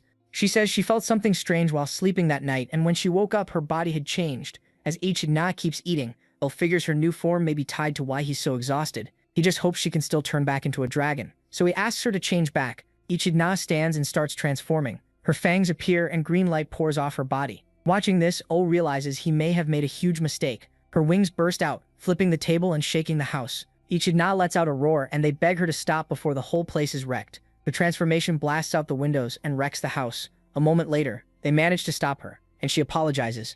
MC learns that changing forms itself isn't hard for her. Salah comforts the little girl and tells her not to transform indoors again, while he says she needs to get used to living as a human. Echidna offers to bring a boulder to patch the hole in the house, but Salah tells her not to worry. The little girl feels awful about what she did, and really regrets it. Then Salah says they should buy some clothes for Echidna. She would offer her old ones, but they're too worn out now. There's a shop nearby, so Salah plans to take Echidna there. The little dragon has no idea what they mean. Both girls ask Opa to come too, but he says that won't be easy. Seol-Ah asks if he's going hunting again, but he says that's not it. Clearly uneasy, he says he has somewhere to be, but doesn't explain where. Later he arrives at the Red Rose Guild. There, Yang asks if his story about the familiar and the people from Eleanor is true. O confirms everything. She says back to him, and she asks if that's why he wants an ID for his familiar. Still, she looks like she doesn't buy a word of it. The protagonist is surprised she caught on so fast, and that little reaction annoys her. Then he asks if she knows anything about the Gaia system, but she says she's never heard of it. At the same time, MC is busy admiring a cute picture of Echidna in a dragon outfit. Yang is stunned that he can summon a dragon as a familiar and starts wondering who he really is. He ignores that and keeps staring at the picture like a proud dad. Then he tells her it's a bit late for questions like that, making her wonder if helping him was a mistake. Yang tells him to send Echidna's photo so she can make the ID. Right after that, he asks for one more favor, which only makes her more fed up. Before he can continue, someone knocks and he recognizes the voice. He turns and sees Hua walk in. She tells Yang she needs to discuss something. Hua apologizes for interrupting, but Yang says she's already finished with O. He gets nervous when Hua asks if he's the player Yang is sponsoring. The two introduce themselves, and Young explains that her guild has been working with the protagonist. Hua remembers his name and realizes he's the one she met at that C-rank gate before. Young is shocked they've already met and even jokes about whether Oh beat up a guard, but Hua says he seemed polite and righteous if only that were true. Hearing that almost makes Young sick because that is not how she sees MC, so she drops it and asks what he wanted earlier. Both women are caught off guard when he asks for an official pass to enter an S-rank gate. Even then, he stays completely calm. He says bringing his familiar would make hunting much easier, but his wild requests are driving Young crazy. With a sharp look, she asks if he even knows what shows up at the Suwon S-rank gate. Olaf starts listing the monsters there: wyverns, mountain giants, giant ogres, and a dangerous creature called El Cuero. Young warns him that if he goes, he should never go near the lake. Olaf says he'll be careful, but Hwal cuts in and asks what exactly they're talking about. She points out that just a few weeks ago he was hunting in Su-rank gates, so jumping to S-rank sounds insane. Young doesn't explain much and only says his abilities can be trusted. While the protagonist quietly enjoys the praise, Hwa starts wondering if he hid who he really was when they first met. Still, she admits Young has an impressive player on her side. Young isn't even sure that's a good thing, considering how much trouble he causes. With that done, MC gets ready to leave, and the guildmaster tells him he can start hunting at S-rank gates the next day. She reminds him that S-rank gates are still extremely dangerous. Hwa says he'll keep that in mind. As he walks out, Hwa watches him with suspicion. Once he's gone, Young turns to her guest and asks why she came. Hwa's expression turns serious when Young brings up the demonic order rumor. Hwaza says that's not why she's here. There's something she wants. Young asks what it is. Hwaza says one of her people managed to get inside the demonic order. That agent is supposed to hand over a video with proof at a contact point. Young asks why they can't just send it. Hwaza says the situation isn't that simple, and they haven't heard from the agent in days. The meeting is set for tomorrow at Suwon Hwaso Station. When Young hears that, she remembers it's near the S-rank gate. Oh, was planning to visit. The scene shifts to Echidna, happily bouncing around and asking him what he thinks of her outfit. He tells her she looks great, and she proudly says they bought it at the nearby department store. Echidna thanks Suwal too, and Suwal tells her she's pretty enough to look good in anything. Oh, and Echidna get ready to leave for hunting, and Suwal tells them to stay safe. As the protagonist talks with Echidna, Sayla starts thinking about going hunting with him herself. She wants to join him and hopes she levels up fast enough. MC snaps her out of it by asking if she's heading out to hunt too. Then he tells her he wants to go hunting with her sometime soon. That fills Sayla with joy, and she starts looking forward to it right away. O smiles while she blushes, already daydreaming about hunting beside him. After that, he and Echidna say goodbye to Sayla and head out. At the Swan S-rank gate, he warns Echidna not to go near the lake and not to transform, so they don't draw attention. With that settled, he uses his omniscient power to search for monsters. He finds a giant ogre and decides to start with something manageable. Then he uses the power of temptation, sending it into the wind to lure the monster in. After that, he signals Echidna to be ready. She waits for his move, while he releases Baphomet's power of 1000, boosting his size and raw strength. O leaps from the boulder and attacks the giant ogre. Their fists collide, sending out a massive shockwave that cracks the ground and shakes the air. The ogre's power alone shows why it's an S-rank monster. The protagonist's whole body trembles, and even with all that force, the giant ogre barely moves. He knocks the monster's punch aside, slamming it into the ground. Then he bursts through the dust, runs up the ogre's arm with his dark spear, and drives the weapon into its neck. The creature grits its teeth and powers through the pain. It quickly grabs O and starts crushing his body. Echidna jumps in with Dark Storm, and blades of wind tear into the monster. That forces it to let MC go. The Demon Lord follows up with lightning and blasts the giant ogre. Its brain gets fried and electricity surges through its whole body. That finally brings the creature down. After the fight, O levels up once from the experience he gained. He understands why hunters over level 65 usually come here. Echidna runs over and asks if she was helpful, and he tells her she did well. She says she's gotten stronger ever since he summoned her. Then Echidna smells the fallen monster and starts wanting to eat it. Suddenly, a loud screech rings out, and they look up to find a swarm of wyverns overhead. O grabs Echidna and looks for a way to escape because there are way too many of them.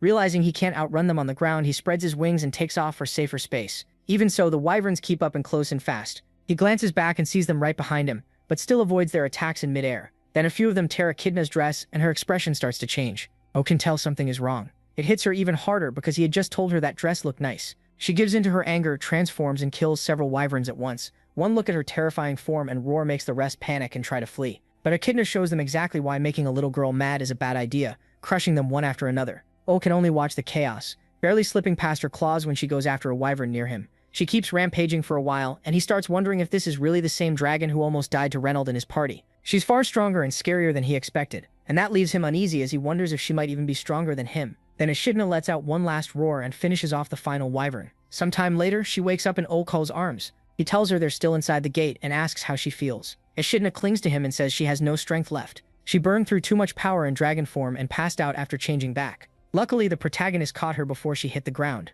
Even then, she's still upset about the ruined dress, but her master says they can just buy another one. And that's exactly how kids get spoiled. She starts to complain again, but Oh gives her a dark look and says he better not see her transform out of nowhere again in the teen. In a firm voice, he warns her not to lose control like that again. He hates people who let anger drive them crazy. Echidna quickly says sorry and promises it won't happen again. Then she pleads with him not to leave her. Kangwoo tells her he has no plan to abandon her, he just doesn't want her acting that recklessly again. As she cries against his shoulder, he decides they'll head back and get her new clothes. He knows being too soft would only let her repeat that mistake, so he feels this warning was needed. Even so, the whole fight paid off well, and the system shows his level jumped up a lot. Even after seeing her dragon form before, Kangwoo is still shocked that Echidna wiped out the whole wyvern swarm alone. That also drained a huge amount of his demonic energy. Soon, Echidna falls asleep on his shoulder. In his thoughts, Kangwoo realizes she grew stronger by taking in the demonic energy he gave her. The more power she burns through, the stronger she becomes, and the more demonic energy he has, the more he can feed her. Still, he can tell that power puts a heavy strain on her body.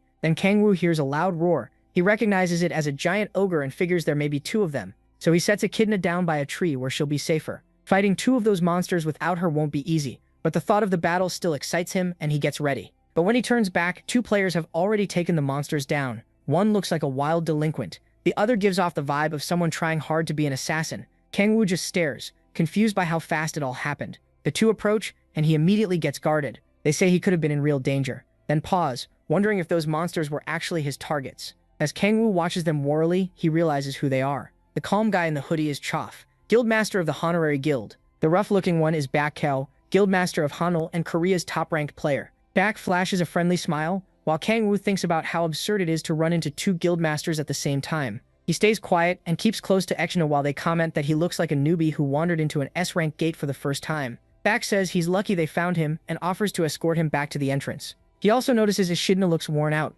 but Kangwoo says they'll be fine on their own and tries to turn the offer down. Cha calls Bulka a meddler for butting in. Then Cha spots something that catches his eye. While Bulka keeps pushing his kindness on Kangwoo, Cha reaches into a monster corpse and pulls out a red orb. Kangwoo politely says he doesn't want to bother them and that there's no need to worry about him. He's trying to stay unnoticed, so being around these two makes him nervous. Meanwhile, Cha grips the item in his hand and watches them with suspicion. A little later, Echidna opens her eyes when someone calls her name. Kangwoo is still carrying her. He tells her they're finally outside and need to buy clothes before it gets too late. He pulls out his phone, opens the GPS, and checks the quickest route to a department store on the city map. But when they reach a quiet alley, he feels that something isn't right. At first, he figures the area is empty because it's so close to the S-rank gate. Then Echidna gets his attention and says she smells blood ahead, making him tense up at once.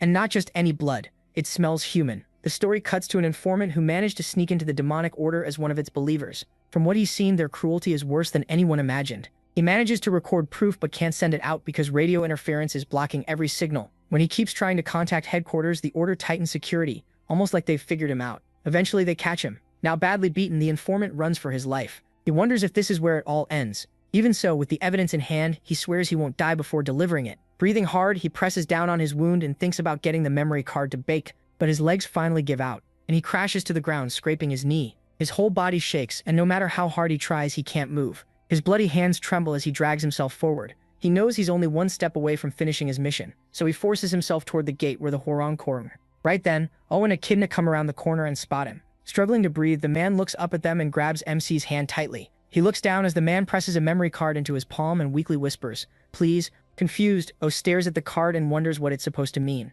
Then the informant collapses. The demon lord tries to question him and calls out to him, but it's already too late. He's dead. All that's left is the strange memory card. So the protagonist Kangwoo decides to learn more by looking through the man's memories. Using his power, he sees enough to know his sixth awakening has unlocked. After that glimpse, he's sure the man didn't come from the gate, but beyond that, nothing adds up. The only lead he has now is the memory card, so he puts it into his phone to check what's on it. When it loads, a video file appears on the screen. The moment he sees it, Kangwoo freezes in horror. Echidna grows worried when she notices his body shaking. Kangwoo's face turns bright red as the video starts playing, and he realizes it's that kind of content. He tries to act disgusted, but his expression says otherwise. Then he looks closer, thinking maybe he's missed something, but all he sees is a very steamy video feeding his worst urges. In the end, he starts telling himself it's not that bad, especially since it's his first time. When Echidna asks what he's watching, he hurriedly covers the screen and says it's important evidence. His guilty little moment ends fast when he senses people coming. A group of masked men suddenly rushes in and blocks his path. One of them instantly calls him out for watching explicit content, and he awkwardly pretends he has no clue what they mean. Echidna, meanwhile, is completely lost. The masked men draw their weapons and say he can't be allowed to live after seeing that video. Kangwoo can't help wondering if this really makes him that unforgivable. They clearly don't buy his act. and it's obvious they're after the clip, so MC slips his phone back into his pocket. After a brutal massacre, Kang-woo brushes off his hands and walks back to the informant's body. He checks the video on his phone again, wondering why the demonic order wanted it back so badly. Then, like the fool he is, he gets distracted by the video all over again. Suddenly, he hears Young and Bake as they drop into the area. The second his eyes meet Young's, cold sweat runs down his back and panic hits him. He stuffs the phone into his pocket, praying she didn't see what he was watching. Looking down at him, Hwa seems surprised to find Kang-woo there, and that only makes him even more nervous. Kang-woo asks Young why she's here, and she answers that it's official business. Hwa quickly comes down and asks if he found a memory card with a video on it. He pulls it from his phone and shows them. Young immediately asks for it, saying it contains something very important. Kang-woo starts sweating and hesitates for a second, before handing it over. She presses him to give it to her quickly because she needs it right away. Of course, Kang-woo takes that in the worst possible way, and his mind goes somewhere dirty. Young gets tired of repeating herself, and he finally gives it to her. She wonders why he's acting so weird, while Kang-woo starts thinking there must be more going on. Young isn't the kind of person who'd ask for that sort of video. Then she tells him to watch it with her, because it's something he needs to know. That only sends Kang-woo's thoughts even deeper into the gutter, while he imagines nonsense. Meanwhile, Young tells Hwa to check the agent's condition. Hwa confirms the man is already dead and gently closes his eyes in respect.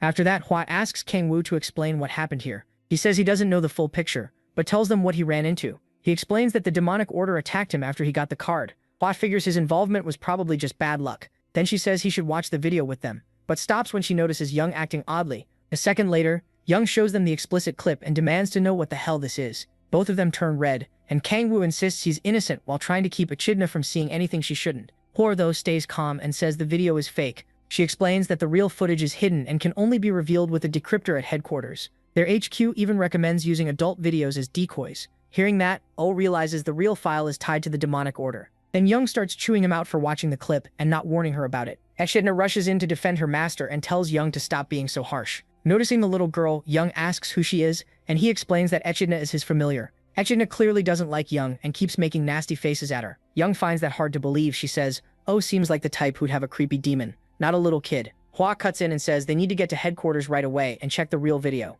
That night, they arrive at the Hwarang Corps headquarters. As Hwarang enters, the members stand ready. She asks a man called Park Jun-suk if the night team is prepared. He says everything is in order. Hwarang then announces that Agent Kang Dong-hoon has died and tells them to push even harder, so his death means something. While she talks about support for his family, Hwarang watches and is impressed by how well she leads. She orders Captain Jun-suk to decode the video as fast as possible, then asks to meet General Chang Hyun-jae. Instead, she's told he's away investigating an SS rank gate in Japan. Han-jae is her direct superior, and the top authority in Hwarang Corps. In the whole country, only Bairang Kang-yoon can match him. With nothing else to do, she heads to the investigation room and waits for the file. Once the decryption is done, they play the footage on a projector. The clip shows a demonic order follower talking to a cardinal. The follower says the summoning prep will be finished in 3 weeks, and a major guild is backing them. He adds that if all goes well, the order should reward them with something even greater. The cardinal cuts him off, says they're only at the beginning, and calls him out for getting lazy. As he stepped on, the follower hurriedly apologizes. The cardinal warns that they still have a long way to go, and tells him to stay quiet until the summoning is ready. Then he notices the camera. The video ends there, and Hwarang Young sit in the investigation room after watching it all. The protagonist figures the cardinal is the one bringing people into the demonic order, and he's sure there must be more than one. Even so, he pulls 3 key points from the video. First, if the man in the star-covered mask is only a cardinal, then someone even stronger must be above him. Second, the order is trying to summon something into the world. And third, a major guild is funding them. He says they should start looking into the big guilds, and Hwarang asks why. Explains that now the spy has been exposed. The order will do everything it can to hide the summoning plan. That means finding proof from the main group will be much harder. So the best lead is the guild helping them, though he already rules out the Red Rose Guild. Hwarang impressed by his reasoning and praises him, which sends his ego soaring. Yang says he's always been quick on the uptake, then asks how they plan to investigate major guilds when even the government struggles with that. Pushing too hard could cause trouble. Says there's a way they can use bait. He reminds Yang that the demonic order targets talented high-rank players, which makes her remember the rookies her guild lost. He apologizes for bringing up something painful, but she tells him to keep going. MC says those rookies are the key to the whole plan. Hwarang then notes that there have been more cow players in low-rank gates, along with more missing person cases. He says they should spread a rumor about a gifted player in low-rank gates who might already be S rank or higher. If that isn't enough, they can add that the Red Rose Guild is after that player too. The demonic order should move fast if they think they might lose him. Hwarang likes the idea, but she wonders if the order would really act so recklessly. Says they absolutely will. Young asks how he can be so sure. He answers that the demonic order can't resist power. Shaking with excitement, he thinks there's no way they'll ignore a lure like this after already taking demonic energy into their bodies. In a calmer voice, he adds that they also won't be able to hide their tracks. Huairang points out that even with patrols, the number of cow players hasn't dropped. Young agrees the plan could work and asks who they'll use as bait. Most low-rank hunters with high-level talent already belong to major guilds. She also makes it clear that her own guild members are not an option. Unless it's a direct fight, she refuses to risk them. Ulf says he gets it. Then he says he already knows the perfect person to use. That unlucky choice is Sin, walking the streets with a heavy look on his face. When he gets home, he kneels beside an elderly woman who appears to be sick. His face is full of anger and despair, like he's raging against his own life. The next morning, he returns to her side and holds her hand with a grim expression. From outside the house, O watches him in secret from a nearby rooftop. Seeing how devoted Sin is to caring for his mother, the protagonist actually gets emotional and jokes to himself that this guy feels more like the real lead. He pulls out his phone and checks the hottest online topics. The bait is working. Sin's blurred photo is already at the center of the rumors. He even hears people nearby talking about Sin as the hottest rookie around, and his thoughts turn to the one person he knows who can spread gossip fast, sitting at a computer. That person turns out to be Park Hyunwoo. As for Young and Hwa, O figures they're too stiff and straightforward to handle this kind of job. He looks back towards Sin's house and sees him walking out. Once Sin heads off for the day, MC follows. At a C-rank gate, Sin meets Kang Tae-soo and the rest of his team. Ignoring the crowd, he notices Seul looks troubled and asks what's wrong. She says Oh hasn't come home for over a week, and she's really worried. At the same time, a suspicious hunter in heavy armor keeps watching them until a strange man runs up, desperate to join a party. Seul says she has managed to contact him, but he always gives some excuse for not coming back. To her, it feels like he just walked out on his family. The others try to comfort her, saying nothing bad happened to the protagonist in the gate, and that he probably has his reasons. But it doesn't help much. She still can't calm down. Choi Yun-bi watches as Sola starts worrying that MC got tired of her cooking. Then Sola spirals even more, wondering if he likes some other girl now. Choi Yun-bi snaps her out of it and says maybe it's the opposite. When Sola asks what she means, the brat says the demon lord is in his prime, so maybe staying away is the only way he can control himself around her. C quickly cuts her off before she says anything dumber, and tells Sola not to listen. He reminds her that O is a high-ranked player, so there's probably a real reason he can't show up. Then he says they just need to train harder and grow stronger so they can stand beside him. That makes Sola blush hard, but her worry still doesn't fully go away. In the end, she forces herself to move on and gets ready to hunt.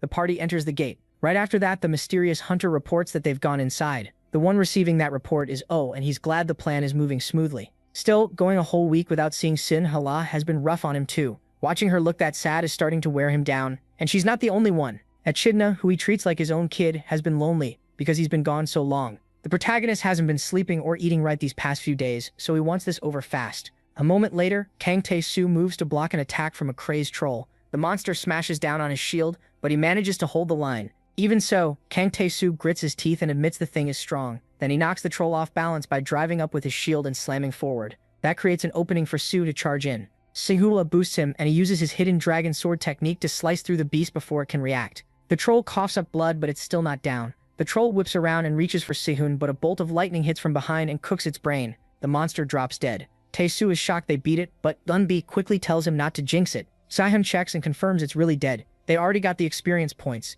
Even so, Eunbi warns them not to relax. Everyone agrees Severick monsters are no joke. Still, Sehun reminds them they've improved a lot if they can kill monsters like this in under a month. Tae-soo says that's all thanks to Sehun and his amazing sword skills. Sehun thanks him and gives Eunbi credit for her magic too. After that, they start gathering magic stones. While they talk about selling the troll's blood, Kang-woo watches in silence from a cliff above. He feels proud seeing how much better the party has gotten. Everyone knows their role now and makes very few mistakes, so he no longer needs to step in. Once the stones are collected, Tae-soo brings up how popular Sehun has become lately. Hearing that, Kang-woo says the real bait is finally about to work. Still, he nervously thinks about the cardinal from the demonic order, and wonders why they haven't moved for a whole week. Maybe the order is being extra careful. Watching them, he remembers hell and how rare it is to find someone like Sehun. Kang-woo lowers his binoculars and decides to search for the order himself, since they still haven't shown up. He activates his omniscient power and scans the area. Soon, he spots two bright signals rushing toward a group of trolls, and in an instant, the two players cut them down and keep going. As Kang-woo studies them, he sees they're strong enough to kill trolls with ease.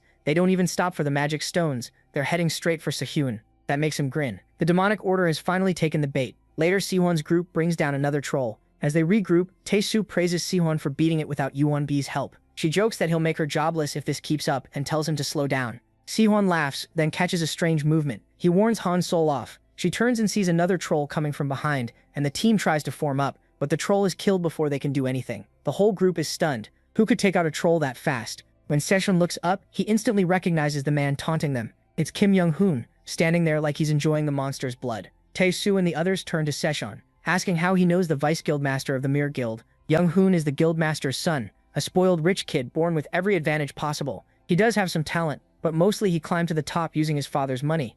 Saihun demands to know why he's here, and Young-hoon answers like it's obvious to hunt. The mood turns tense as the two start arguing. Then Young-hoon calls them brothers, and Saihun snaps. Young-hoon mocks him, saying he's the one with filthy, worthless blood. That sends Saihun reaching for his sword. Young-hoon only smirks and dares him to try. For a moment, Saihun manages to hold himself back. Then Young-hoon brings up the rumors about his dear brother. Saihun freezes when he hears him mention his special power, something that should be S rank. Shaking with anger, he demands an explanation. Young-hoon stares at him in disgust and says he needs an offering like him. He adds that the rest of the party would make good offerings too. Hearing that, Tae-soo assumes he's a hostile player and quickly tells Han Sola to get behind him. But Young-hoon says he has other nasty plans for her. That finally breaks Saihun's restraint, and he charges only for Young-hoon to counter him with almost no effort. The others call out to him, but Saihun manages to land on his feet. He can't understand how his brother stopped that attack so easily, and it frustrates him even more. A huge man in a tuxedo looks ready to step in, but Young-hoon tells him to stay back. Then he switches his weapon to absolute defense mode and lunges at Saihun.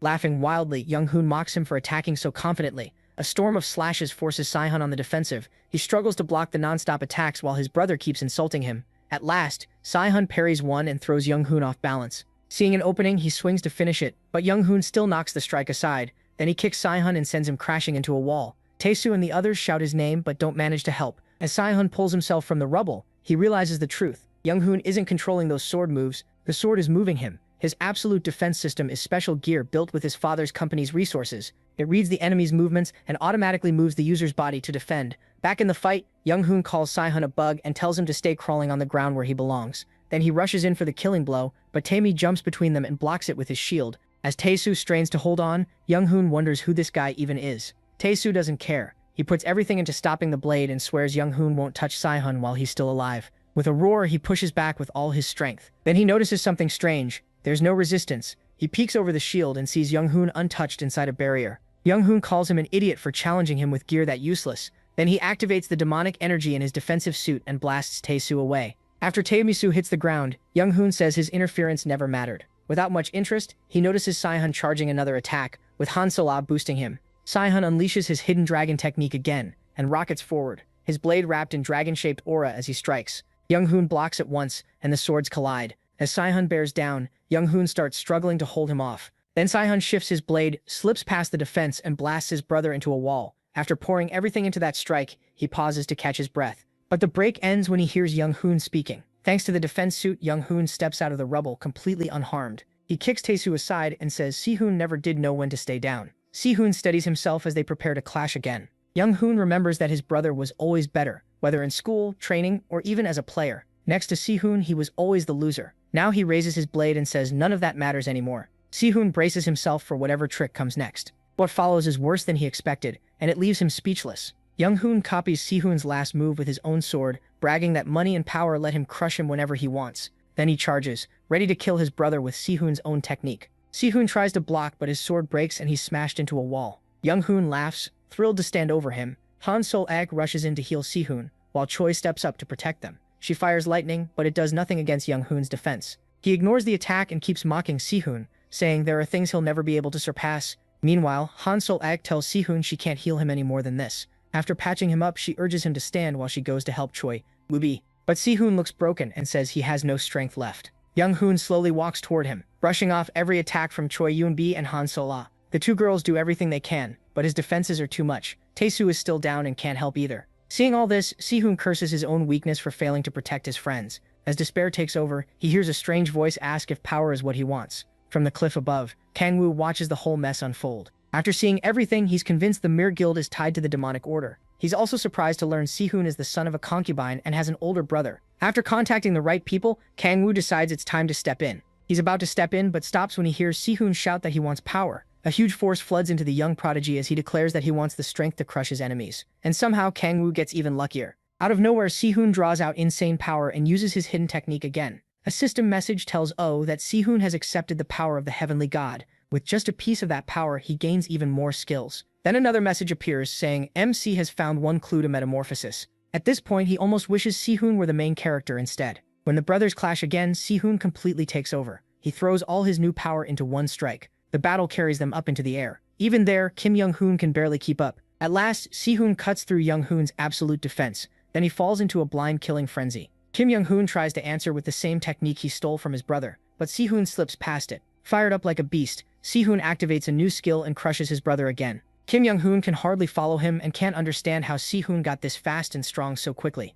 Even with the gap in power, that fool still thinks he's stronger. Then Si-hoon breaks his defense again and cuts him. Realizing he can't win, Kim Young-hoon tries to back away. But by the time he brings up absolute defense, it's already too late. Si-hoon's sword is about to go through him. Then one of Young-hoon's allies jumps in and blocks the hit. The huge man swings his axe and blasts Si-hoon backward. Young-hoon snaps at him, calling him Chow Young-ju, Young-hoon whining that he should have shown up sooner. Si-hoon has taken heavy damage from using that much power and looks close to his limit. With cold sweat on his face, he looks up as Myung-hoo walks over and tells him to admit he'll never beat his brother. Myung-hoon says if he obeys, they'll only take one arm. Si-hoon tells the brute to quit talking nonsense, but the giant slams the end of his axe down. That only makes Si-hoon's internal injuries worse. My Young-hoon then stomps on Si-hoon's hand, trying to force him to admit his worthless brother is stronger. Si-hoon fights through the pain, but his body is out of strength. As my Young-hoon lifts his axe to cut off the prodigy's arm, he says the weak only deserve to suffer. While Si-hoon tries to gather even a little strength, he remembers his mother apologizing for giving birth to him. In that moment, he answers her in his heart. He can endure, and he's always been thankful she gave birth to him. Si-hoon finally breaks down, crying as he apologizes to everyone for being too weak. Choi can't help because she's out of mana, and Si-hoon now is still busy healing Kang Tae-soo. So Si-hoon accepts it and shuts his eyes as the axe comes down. Then his eyes snap open when he hears a familiar voice. He turns and sees Oh Kang-woo stopping Myung-hoo's axe with ease. As his arm blades crack the weapon, he tells Myung-hoo he agrees with what he said about the weak. Then he kicks the brute away while Young-hoon watches from a safe distance. With a grin, he says he'll gladly help him experience what the weak are entitled to. Si-hoon asks how Oh ended up here. The protagonist just says he'll explain later. He tells Choi and Sepira to take Si-hoon somewhere safe and treat him. Myung-hoon gets back up and asks if MC is from the Hwarang Corps. If he were, he wouldn't have come alone. He tells him to stop talking and attack already. He wants to finish this fast. That smug attitude makes my Young-hoon furious, and he charges straight in. But he's stunned when Oh crushes his axe with ease and throws his own words back at him. The weak only deserve to suffer. My Young-hoon tries to pull his weapon free, but his strength means nothing before a real demon lord. A deep fear grips him as he stares at the protagonist and wonders what kind of monster he's facing. Kim Young-hoon yells for him to use demonic energy. My Young-hoon hesitates, which only makes Kim Young-hoon scream harder, ordering him to use it before he dies. While that idiot keeps shouting, Ma Young-hoon lets go of his weapon and decides to sacrifice himself. He slowly starts releasing the demonic energy inside him. As the transformation begins, MC watches with interest. Ma Young-hoon's skin turns red, horns grow out, his teeth sharpen, and wings burst from his back, but MC stays completely calm. Meanwhile, Daddy's boy cackles and says, Ma Young-hoon can win now. With fear and madness in his eyes, Kim Young-hoon orders him to kill him. Ma Young-hoon rushes in to crush the protagonist, but Oh doesn't lose his cool for a second. He uses Iron Wall along with Power of 1,000 and smashes Ma Young-hoon with one punch, knocking his glasses clean off.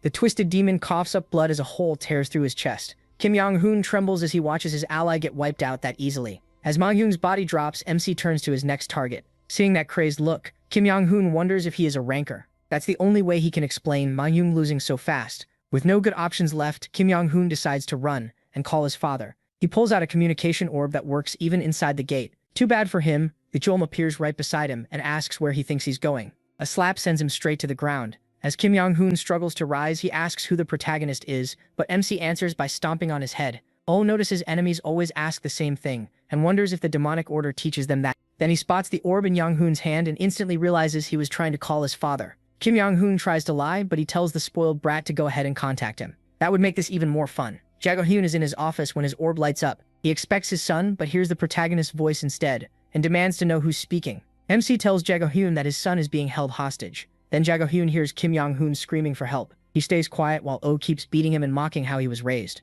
Finally, Jae-yoon answers, and he can tell the man does care at least a little. Kim Young-hoon is beaten bloody and bound in chains before Jae-yoon asks what he wants. The protagonist tells him to come to the Mokdong-sir rank gate right away if he wants his son alive. When the guildmaster assumes he has to come alone, MC just laughs. He already knows what Jae-yoon can do, so he tells him to come ready for a fight while making sure he hears his son's screams. When the old man starts arguing, Oh cuts him off and tells him not to whine. Just get here. Furious, Jae-yoon warns that he won't get away with this because his group works with the government. The protagonist says he has nothing to do with the government. When Jae-yoon asks if he's alone, the protagonist jokes that he's still single. That finally pushes Jae-yoon over the edge, and he demands to know where MC got the nerve to do this. He couldn't care less. Instead, he keeps provoking him, saying Jae-yoon has no idea who he's messing with, while saying the boy needs some sense beaten into him, Oh keeps torturing Kim Yong-hoon and smashes his head into the orb. That leaves him barely hanging on. In agony, the boy starts wishing it would all just end. His father tells the protagonist that's enough, but he gives him 20 minutes to arrive or worse things will happen. Oh listens as the old man warns that if this is about ransom, it's already too late. Jae-yoon swears he'll find him no matter what and tear him to pieces. MC just wishes him luck, then smashes the orb with Yong-hoon's skull. With that done, he moves on. Then he hears Yong-hoon weakly begging to be saved, promising as much money as he wants. The protagonist kicks him and says money isn't what he wants. Desperate, Kim Yong-hoon asks what he does want. Oh says he wants peace and prosperity for every bowl of kimchi stew on earth. Daddy's boy can tell he's not being serious. If only he knew how much that food means to MC. When he tries to protest, he grabs his face and shuts him up. Then Yong-hoon hears that the protagonist is waiting for his father and suddenly brightens, sure his dad will save him no matter what. But Oh uses his power on Kim Yong-hoon and says he's glad Jae-yoon loves his son so much. Before Kim Yong-hoon can respond, MC uses demonic power to torture his mind. Later, he leaves the gate with Sola and her party, giving them quick instructions. Then someone calls his name. He turns and sees Young and Hwa. Young says she brought all the troops he asked for, though she still thinks that much force wasn't needed. Sola and the others are surprised he knows two famous women like them, but Oh says they're not exactly on good terms. Young looks ready to bite his head off for that. Still, she lets it slide for now and asks who his group is, so Sola introduces herself. Young gives her a quick once-over and instantly gets jealous of her chest. She asks what Sola is to the protagonist, but Sola throws the same question right back. Before it turns into a full fight, the protagonist cuts in and says they can do introductions later. For now, he tells Sola to leave with her 3 party members. Then Hwa asks if the thing he's dragging across the ground is MC lifts the chains and reveals Young-hoon's half-dead face. The troops and nearby players get nervous seeing Kim Yong-hoon treated like that. They all know how Jae will react, but he already planned for that. Young decides she'll face Jae head-on, since the Mir Guild is tied to the demonic order. Hwa warns that this could turn ugly. With their current numbers, they aren't really ready to confront Jae directly. She thinks they're rushing in too fast, but Oh tells her not to worry. According to him, beating someone who's lost their mind is easy. As he kicks Young-hoon's head, he says a father's love for his son has no limit. Young doubts Jae wouldn't fall apart that easily, not knowing the protagonist already pushed the old man past reason. Oh knows exactly what he's set up, and he can't wait to see it play out. A line of black vans suddenly arrives. Jae steps out slowly and says he knew Young and Hwa were behind this. Both women move in front of MC and prepare to face him. Jae laughs at how few they are and asks if they really thought taking his son hostage would settle anything. A terrifying aura pours off him as he demands to know who talked to him through the orb. His gaze lands on Oh, who walks up with a signal and says Jae looks better in person. Seeing him drag his son around so casually only makes Jae angrier. He thanks the protagonist for not running, and the protagonist answers by tossing his useless son back to him. The guards rush to catch Kim Yong-hoon and check his condition. Jae is stunned that MC gave him back so easily. Even Young and Hwa can't figure out why Oh would return their hostage. That only makes Jae more suspicious, and he asks what he is planning. The protagonist keeps acting innocent, saying he only returned Kim Yong-hoon because a worried father must be suffering. Now Jae starts to get uneasy as he holds his half-dead son. He calls out to him while MC laughs and enjoys the show. Jae desperately checks if Kim Yong-hoon is still okay. He stares down at his son, waiting for any answer. The fear in his eyes keeps growing, and then Kim Yong-hoon finally speaks with a shocking question. He looks at Jae and asks who he is. That one line shatters Jae. Kim Yong-hoon asks again. Jae frantically tells him he's his father, but when he shakes him, the boy cries out in pain and begs him to stop. Yong-hoon scrambles away from him, and the guards try to calm him down. Watching his own son reject him leaves Jae speechless. Too many emotions hit at once, and he can't process any of them. Meanwhile, Oh enjoys every second as Yong-hoon keeps screaming for his father to let go. Jae's anger finally becomes too much to hold back, and it explodes when he sees what his son has become. Young steps up to protect her people and orders them to fall back at once. Consumed by rage, Jae demands to know what Oh did to his son. In an instant, he charges straight at him, but Young moves to intercept. She powers up too, and the two guildmasters clash. Jae brings out his 9th awakening ability, while Young uses her bloodthirsty chain to lock him down. Both of them shout in fury as their powers collide. Jae tells Young to get out of the way, and an explosion erupts when his fists come down. Luckily, she dodges and swings her chains into a trap. They wrap around Jae and pin him in place. He fights to break free, but the chains only tighten more. Then to Young's surprise, the old man still tears himself loose. He smashes the ground under them, launching Young into the air. As she struggles to avoid him, he snarls at her again to move. Just before another hit lands, Hwa jumps in to help Young. She unleashes her whirlwind power to pin Jae down, and the blast of wind drives him back. It tears up his clothes and leaves cuts across his body, but Jae is nowhere near finished. The two women, on the other hand, are starting to wear down while Oh watches from the rear like he's enjoying a show. Jae only gets madder, fed up with these interruptions. He lifts his fist high and slams the ground once more, throwing Hwa and Young off balance. Rocks burst into the air as they get shoved back, and the old man roars.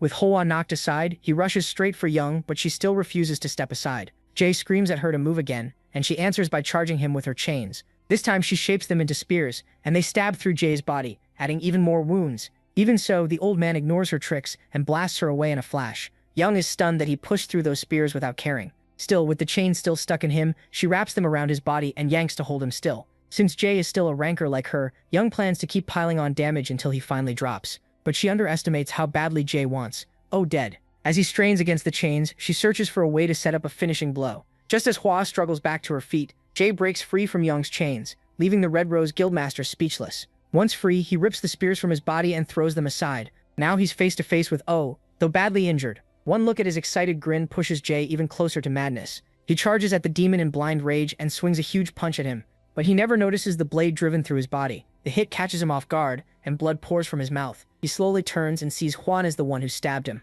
She stays standing, breathing hard and clearly exhausted. Zhal's guards can hardly believe it, even as they keep trying to restrain young Hoon. Huana pulls her sword back out of Jai, but he braces himself and refuses to fall. Shaking from pain, he still drags himself toward Oa. The women watch as he keeps stumbling forward. At last, Jai gets close enough to reach the protagonist's face and lifts his fist for one more punch. But Oa only smiles darkly as that fist barely brushes him. Then Jai's body gives out, and he drops to his knees. MC grabs him by the hair and mocks him for saying he would kill him. Then he asks Jay if he even knows who he's dealing with. Later, at the Huaning Corps headquarters, Young demands an explanation from him and asks what he did to Young Hoon. She's shocked when she learns he can alter a person's memories. Oh smugly brags that he's talented at everything and basically the best there is. Young stares at him and tells him to quit the nonsense. She wants to know what he really is, but the protagonist says she doesn't need to know everything. What matters is that she's helping him, and he's helping her. Young clenches her fist in anger when Oh asks if wiping out the demonic order isn't enough for her. Furious, she watches him hold out his hand and suggests they keep working together. With a long sigh, Young feels like helping MC in the first place was a mistake, but she still takes his hand and agrees, knowing it's too late for regrets. Even with her doubts, she decides to keep cooperating with him. Later, Jai is held in a dark room restrained and covered with seals. Huan walks in to question him, starting with when he began working with the demonic order. Young and he are there too, and he asks him what a summon is. Even as the questions keep coming, Jay only smiles and stays silent. That makes Hua slam the table and demand an answer. Jae-Hein's smile fades when Hua Yong tells him he's not the mere guild master or a company CEO anymore. He's just a criminal who helped a mad cult. He snaps back, asking if she really thinks he'll answer anything. To him, the Hua Yong Corps are just the government's dogs. Hua Yong isn't amused at all. Then he threatens them, saying their lives are in his hand. Before he can keep going, Yeonju strikes him with her spear and shuts him up. Since he's already restrained, Yeonju takes over the questioning. Jae-Hyun groans in pain. Yeonju stomps on him and demands answers. Hua Yeon quickly stops her, warning that Jae-Hyun can't die before they get the truth. Even then, Jae-Hyun only laughs. He says they'll lose in the end because they have no clue what the demonic order is planning. That only makes Yeonju angrier. Kang-woo cuts in and tells them to step back. He says he'll handle the interrogation himself and talk to Jae-Hyun. The moment Jae-Hyun sees Kang-woo, he looks ready to tear the Demon King apart. He says Kang-woo stepping in won't change anything, but Kang-woo is sure he can make him talk. Jae-Hyun clearly doesn't buy it. But his attitude shifts fast when Kang-woo says he can restore Young-hoon and make him normal again. Using the old man's love for his son, Kang-woo tells him to answer every question. Jae-Hyun looks up at him and sees someone truly wicked. Instead of answering, he breaks into wild laughter like he's finally lost his mind. Yeonju and Hua Yeon can only stare at him in pity, too shaken to speak. Still laughing, Jae-Hyun swears Kang-woo will fall into the depths of hell. He has no idea he's saying that to the king of hell himself, and Kang-woo doesn't take it seriously. In the end, Jae-Hyun starts talking. He says he met a man 8 months ago, and they realize it was the cult cardinal in the crimson mask. Even so, he never learned who the masked man really was. Kang-woo tells him to keep going. Jae-Hyun explains that the masked man offered to turn him into a devil if he supplied resources for the ceremony. Yeonju thinks he was insane to accept that deal. But Jae-Hyun says she knows nothing about devils. He claims devils can live forever as long as their neck stays intact and their heart doesn't burst. Hua Yeon asks why he believed that, and he says the order has been around for over 1,000 years. That shocks both women, and even Kang-woo is stunned. Jae-Hyun adds that the order may be even older than that, and it has been growing in secret all around the world. He says they only became active recently.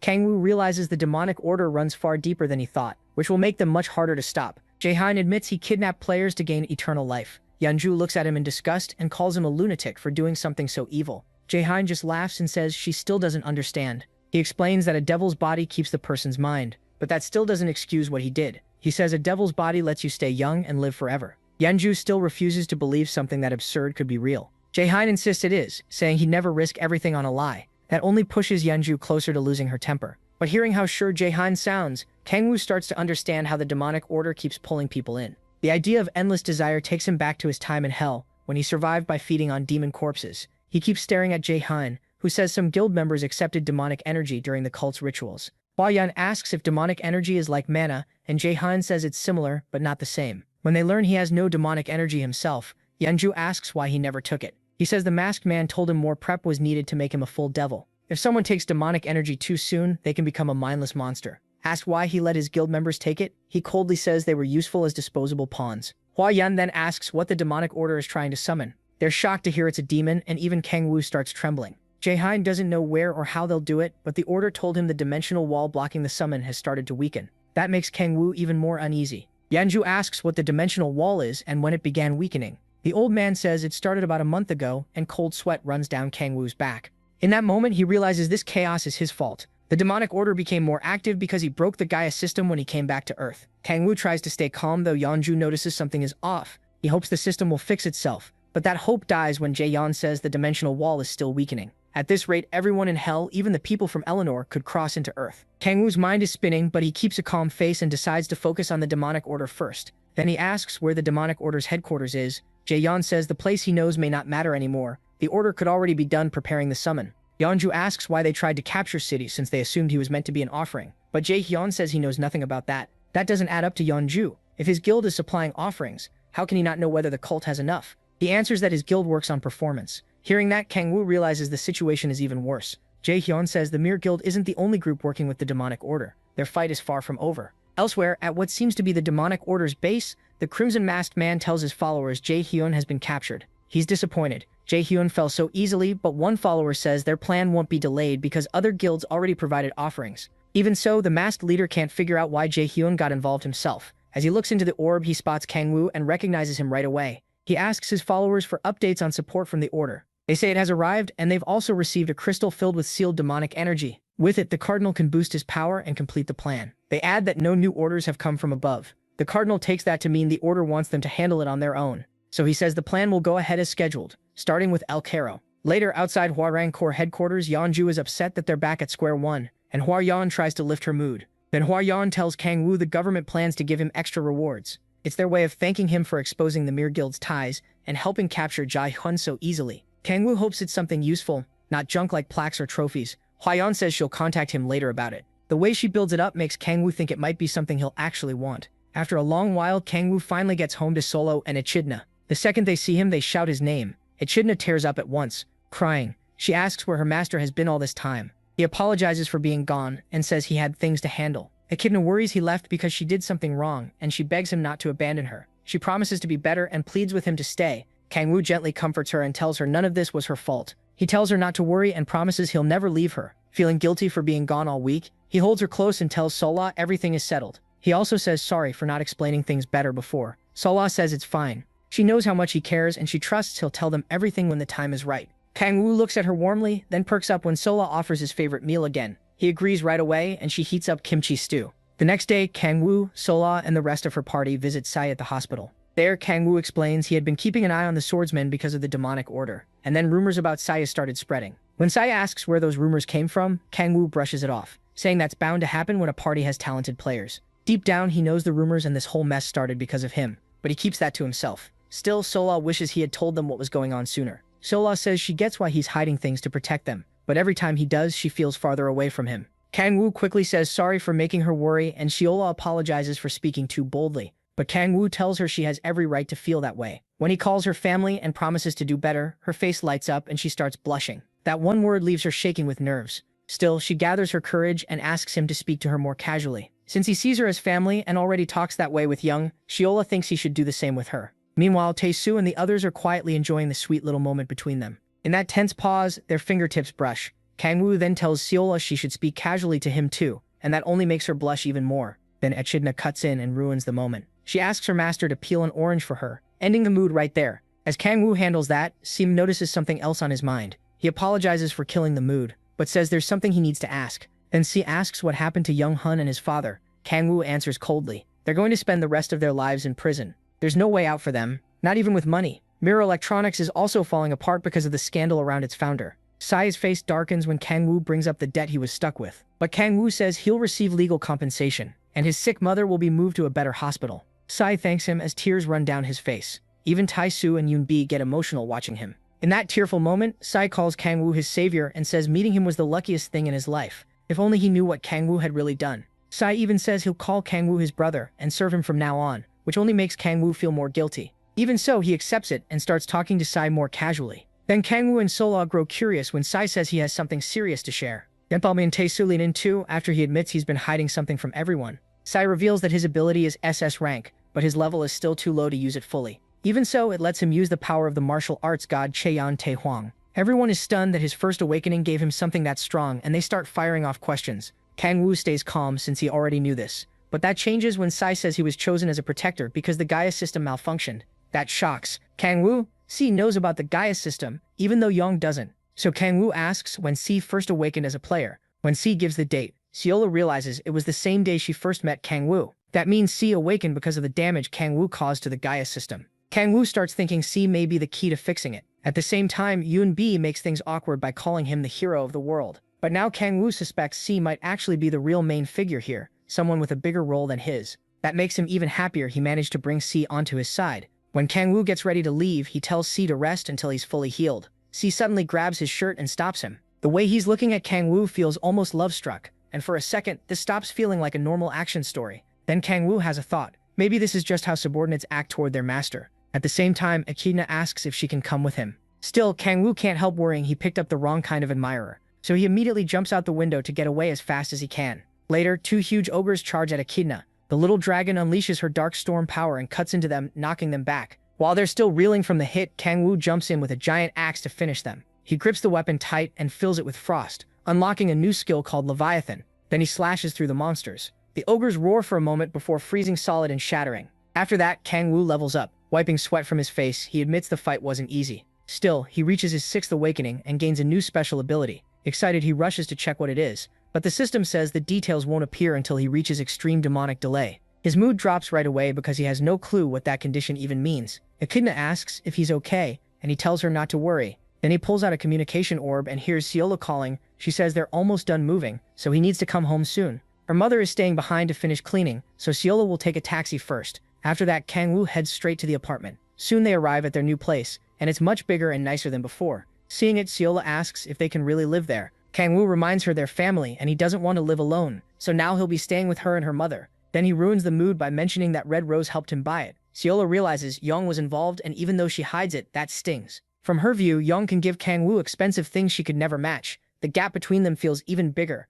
but Kang Woo is too clueless to notice why she's upset. Echidna runs over and asks what they're doing tomorrow, but Kang Woo says nothing is planned yet. She shyly asks for a favor, and he agrees to go play with her the next day. The second Seola hears that, she realizes she's not only competing with Young, but with a kid too. So she quickly decides to come along and keep close to her man. The next day, they go to a huge mall where Echidna tries on one cute outfit after another. Gaesola snaps pictures of her the whole time. Kang Woo is just happy being with his family. Seeing the woman he loves getting along with his little girl makes him smile. Echidna keeps trying on clothes while Gaesola buys her all kinds of sweet snacks. The two grow close like mother and daughter, and Kang Woo is glad Echidna has someone else she can lean on. Of course, he soon learns how tiring shopping with women can be. The two girls keep piling more bags onto him. His mood finally improves when they reach the food court, and he can eat whatever he wants. Just thinking about all the food makes him drool. Gaesola tells him it's not that special, and asks if he's never been to a food court before. For Kang Woo, all those different dishes feel like heaven or maybe hell. In his case, after suffering through awful meals for so long, he wants to order everything he sees, but Gaesola tells him to calm down.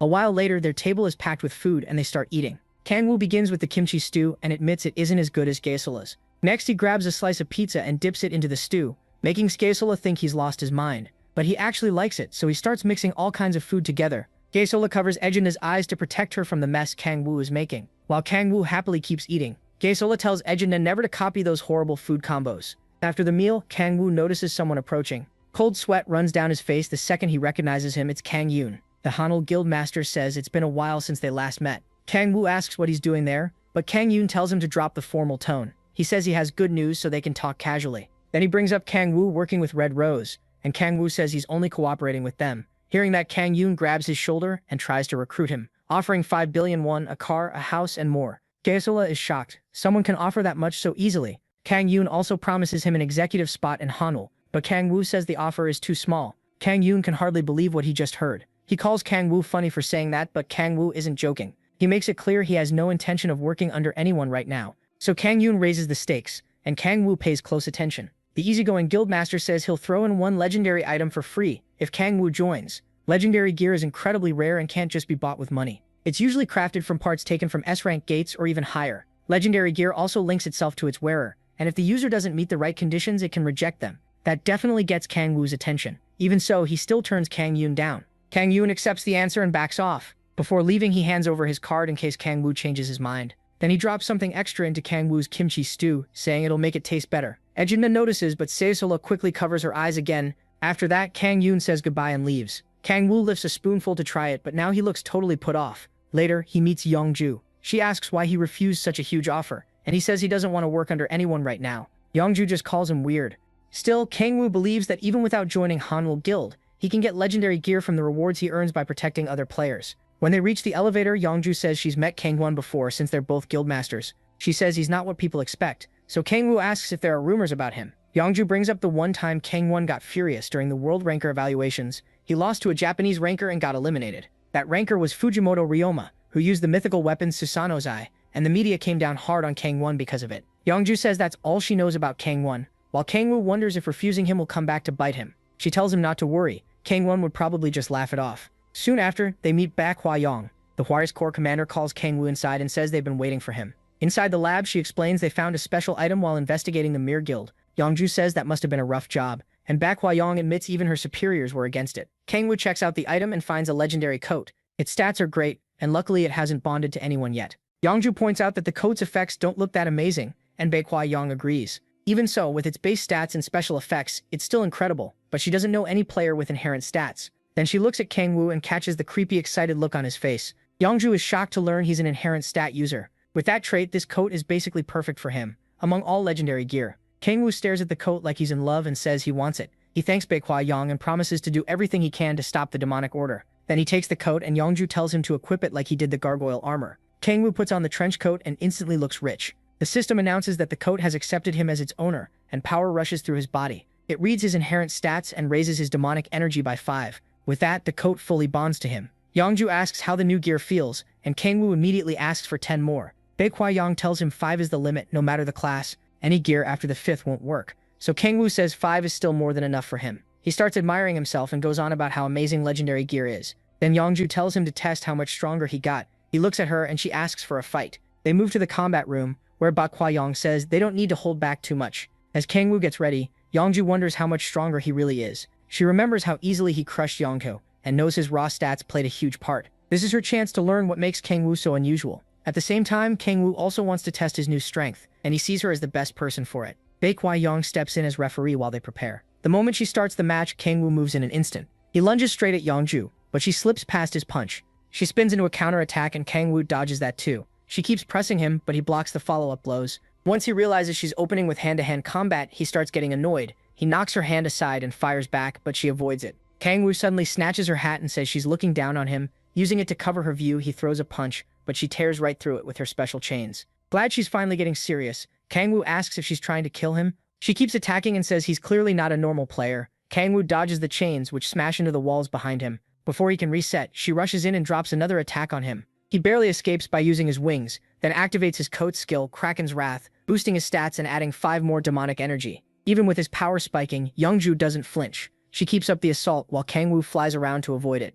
Ba Hua-yong starts worrying about how far Yongju might take this. Still, Kang Wu keeps slipping past the chains. When they finally get close enough, he smacks them aside and flies straight at Yongju. Trapped in a bad spot, she sends the chains at him again, but he blocks them and keeps charging. Once the spear-like chains are close enough, Kang Wu uses explosion to blow them apart and blast Yongju backward. She fights against the shockwave, and when she looks up, Kang Wu is already in range. He instantly uses the power of sound, sending harsh shockwaves through the room. The girls cover their ears to block the screaming noise. Using that opening, Kang Wu closes the distance and slams the ground with the power of 1000 and the power of destruction. Knowing she can't block it all, Yongju is forced into a corner. With no better option, she wraps herself in a chain barrier. But against Kang Wu's power, it isn't enough. He breaks through her defense and smashes the wall right in front of her face. Ba Hua-yong sees it and can't believe how strong he is. Yongju drops to the floor, laughing at herself while her body shakes with fear. Kang Wu has blasted a massive hole through the wall, and she calls him a monster. Just then, Kraken's Wrath runs out, and the system says it won't be ready again for 2 hours. Kang Wu looks down at her,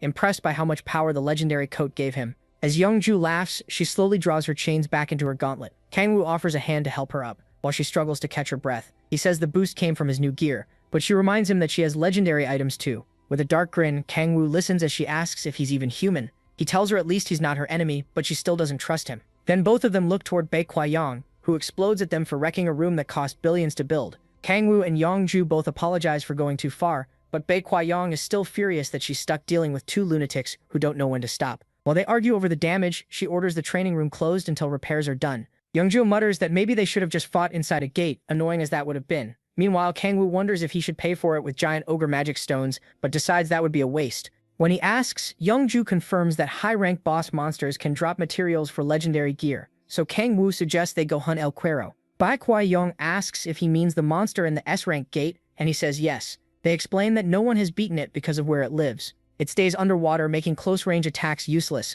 and when it's attacked it hides underwater again, so long-range attacks don't work well either. Youngju adds that even if they kill it, there's no promise it'll drop legendary gear. Kangwoo says it still might if they're lucky. He thinks this could help break his level cap now that he's unlocked his 6th awakening. Players usually hit 2 walls as they level up. The end of your efforts at level 59, and the end of your talent at level 89. The only way past them is to defeat a powerful monster. Since she's already at the end of her talent, Youngju thinks this could be her chance too. Then it hits her that she just lost to someone way below her level, which makes her feel pathetic. After thinking it over, she decides to help Kangwoo. She warns him the fight will be too much for just the two of them. But Kangwoo says he already has a plan, and gives Baekwayong a devilish look. He says they'll need someone strong in close combat. Hearing that, Baekwayong says she'll join the plan too. She wants to make up for the damage to the training room since she allowed them to use it. Youngju respects how serious Baekwayong is, especially compared to Kangwoo, who keeps getting on her nerves. Baekwayong is also interested in how Kangwoo plans to hunt El Cuero. The protagonist Kangwoo says it won't just be the 3 of them.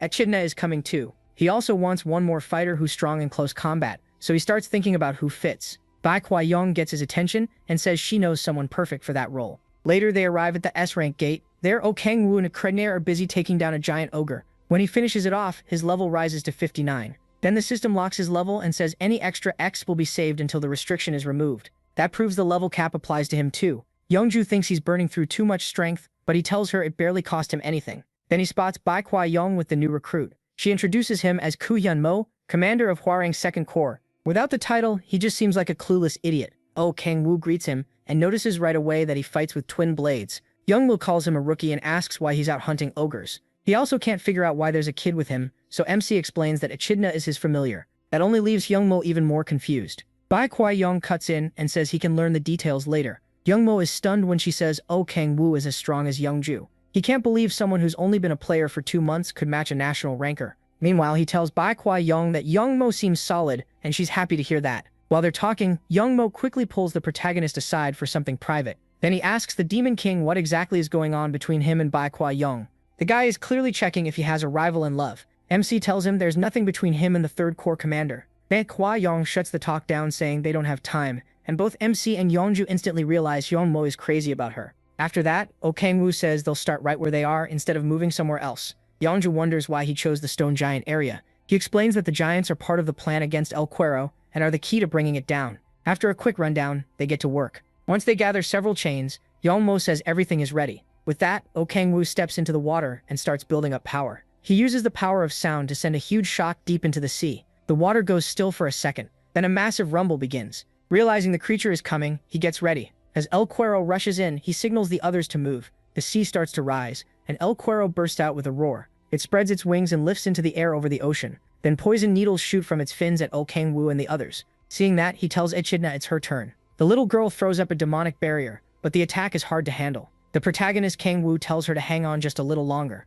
At the same time, Hyunmo and Baekwayong move in with the chains. Kangwoo joins them, tells them to hold tight and opens his wings. Then he shoots into the sky at incredible speed. Once they're over the sea monster, he drops them, and Yeonmo starts screaming the whole way down. Still, they land safely on El Cuero. Its slick body makes footing hard, so Kangwoo gives them more chains and tells them to take opposite sides of the monster. They have to act fast before it dives again. The hooks sink into the monster's body, and it lets out a scream as it thrashes wildly. Even so, they manage to stay on. El Cuero suddenly makes a strange cry, and Kangwoo notices it right away. He warns them to hold on because it's about to flee. After twisting its body hard, El Cuero launches upward, and strange electric patterns spread across it. As the monster tries to dive deep again, everyone clings on. Kangwoo moves to stop it and orders the others to attach the last chains. He dives into the water and activates the power of destruction along with the power of 1000. Then he throws a punch through the water as El Cuero closes in, blocking its path downward. The shockwave nearly throws Bei Kwa Yong and Hyunmo off, but because he attacked from underwater, the blow loses some force.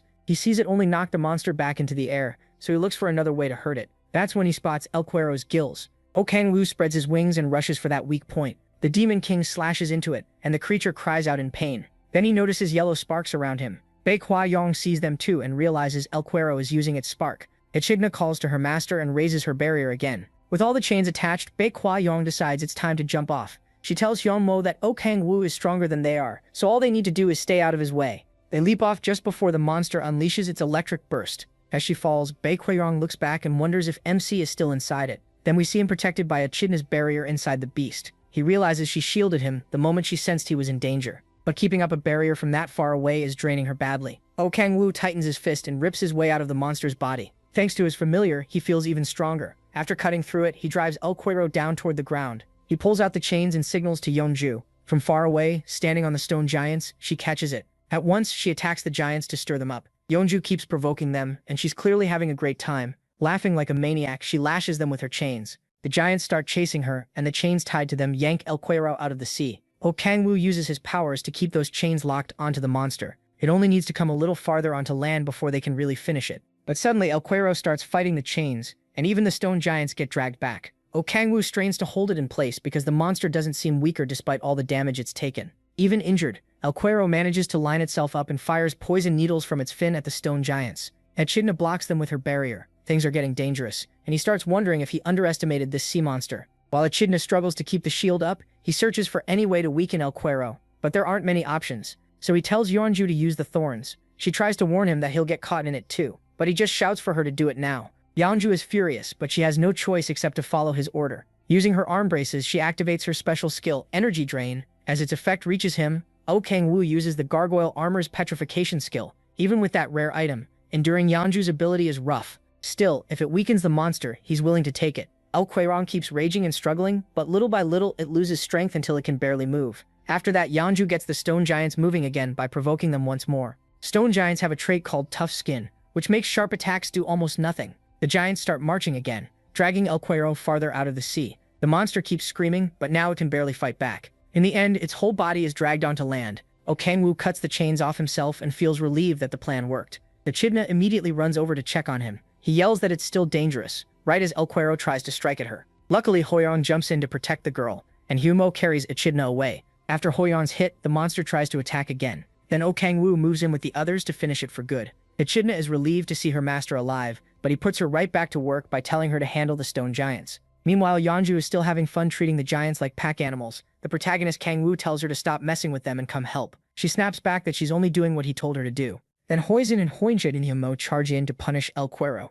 Now that they aren't fighting underwater, they can finally go all out. Both of them strike at once, dealing huge damage and spraying blood everywhere. But the beating is far from over. The two corps commanders keep cutting into the monster in perfect sync. Then Yumoju finally joins them and drives her bloodthirsty spears into the beast. El Cuero roars in pain, and the blast knocks everyone back. The non-stop screaming is getting on O Kang-woo's nerves, and everyone else's too. Even out of the water, he admits El Cuero is still a boss monster. He turns his focus inward to his myriad demon palace and spots 3 sealed doors. Still, he decides there's no need to open them. Instead, he drinks from the waters around him, and a huge surge of power fills his body. The Demon King summons his Boyden, but that alone isn't enough, so he feeds it more power with Kraken's wrath. O Kang-woo also adds the power of shattering, and once everything fuses into the spear, he creates a deadly new skill called Gay Bulg. His party freezes when they feel how terrifying that power is. He tells them to get clear, and charges straight at the sea monster. Once he's close enough, he drives the spear into the beast's body. Faced with that overwhelming force, the monster starts shaking, and lets out a helpless scream. Hoinjin and the others can barely keep their footing from the shockwave of Kang-woo's strike. All of them stare in awe, wondering if this is what a 6th awakening skill can do. O Kang-woo stands before the monster as it burns, and waits to see what happens next. The spear's power leaves scars on his hands, and the system says he cleared the second condition for extreme demonic delay by combining 3 powers. O Kang-woo reads the message with his hands still trembling. Clenching his fists, he remembers that in hell this would have been easy, but now just using that much power wears him out. He knows he's still far from where he wants to be and wants even more power. Before that craving swallows him, his teammates snap him back. They ask what kind of power that was and why he didn't use it earlier. He says it was his first time trying it. When he shows Yeonju his shaking hands, she just sees another chance to beat him someday. Echidna returns to say she's done with the stone giants, then throws her arms around him as he praises her. That's when he notices something strange. The system never announced El Cuero's defeat. The monster is still alive, refusing to die. He quickly tells his teammates to stay ready, because the fight isn't over yet. They check the status window and confirm it. The monster hasn't been defeated. Things start looking bad, and Oh Kang-woo can't understand how El Cuero survived. In hell, Gabol could kill a demon from the 7th hell, so a gate monster surviving makes no sense. Even so, the team holds position as the monster shrieks again. Then MC notices something strange coming out of El Cuero. Looking closer, he realizes it's demonic energy. Long, nasty tentacles start growing from the monster's wounds. Using those new limbs, it begins crawling back toward the sea. Bakwai Yong and the others spot it too, so Yeonju throws out her chains to hold El Cuero down. But she's too drained to stop it, and the beast starts dragging her with it. Her teammates tell her to throw the chain back to them too. Once she does, they grab hold and it turns into a full tug-of-war with El Cuero. Even with everyone pulling, they still can't keep it from reaching the water. Oh Kang-woo has almost no demonic energy left after mixing 3 powers, and it feels like they might still lose. At that desperate moment, Echidna turns into a full dragon and tells her master to leave it to her. Yeonju and the others panic at the sight of a dragon, but he quickly explains it's Echidna. The dragon dives in and pins the monster down with her claws. Those claws pierce El Cuero with ease. Trying to keep it from escaping, Echidna tears into El Cuero even more. Yeonju and the rest can hardly believe what they're seeing as Echidna lifts the monster up and slams it back down. After a fierce struggle, Echidna stands over the monster as the winner. Then she happily asks her master if she did well. El Cuero is finally dead, and Oh Kang-woo gets most of the experience since he did the most damage. But his level limit is still active, so he doesn't level up. Echidna changes back into her human form and runs to him. Now Yeonju and the others finally get why that little girl is Kang-woo's familiar. She asks about the tentacles from El Cuero's body, but Baekwai Yeonju says she's never seen anything like that before. Oh Kang-woo steps in and says it isn't some natural trait. He's seen something like it before, and says it looks like what happens when the demonic order transforms into demons. Yeonju guesses demonic energy caused it, and he says they'll know for sure after checking. So they climb onto El Cuero's body and inspect it. The protagonist Kang-woo finds the spot where the tentacles started growing, and reaches inside. To his surprise, he finds something hidden in the beast. The others are shocked that anything was in there at all. He pulls it out, a gemstone. Huomo says it's different from a magic stone, and Baekwai Yong wonders if this caused El Cuero's strange change. Oh Kang-woo says he isn't sure, but he can already tell the gem is packed with demonic energy. Unlike a normal magic stone, this gem looks man-made.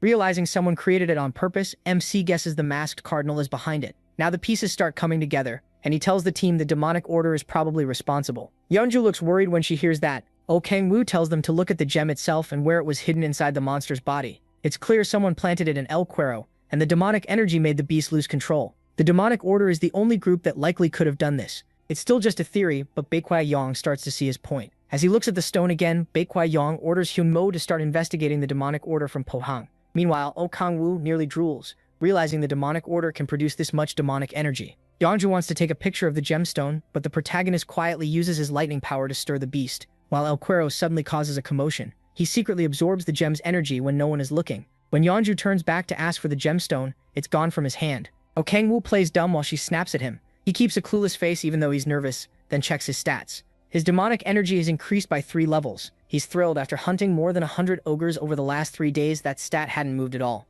Echidna turns to ask if it's time for them to leave. When he doesn't answer, she gets worried, and after turning around, she sees a twisted look on her master's face. Later, they arrive at the Hwarang Corps headquarters, and Echidna is already nodding off. They head inside, and Wyon gives them the remaining money, after repairs. Since El Cuero was captured for the first time, they earn a huge amount. She also says she'll investigate the gemstone with Humo's team and check if similar cases happened in other gates. They'll have to work hard to secure any stone before anyone touches it, because none of them know Kang-woo already made the first gemstone disappear. Yeonju and Kang-woo get curious when Yeon says she has good news. She explains that parts of El Cuero can be turned into legendary gear, and its tailbone will become a sword. Then she mentions the estimated specs, making them both tense. But their excitement dies when Hyunshi says the weapon will boost either strength or dexterity. Still, she adds that she can't use it herself because the activation requirements are too tricky. Only a player with internal chi can use the legendary sword, a rare trait mostly found in warrior types, especially in China. Yeonju suggests selling it to China, but Kang-woo says he'll keep the weapon. If it needs someone with internal chi, he already knows the right person.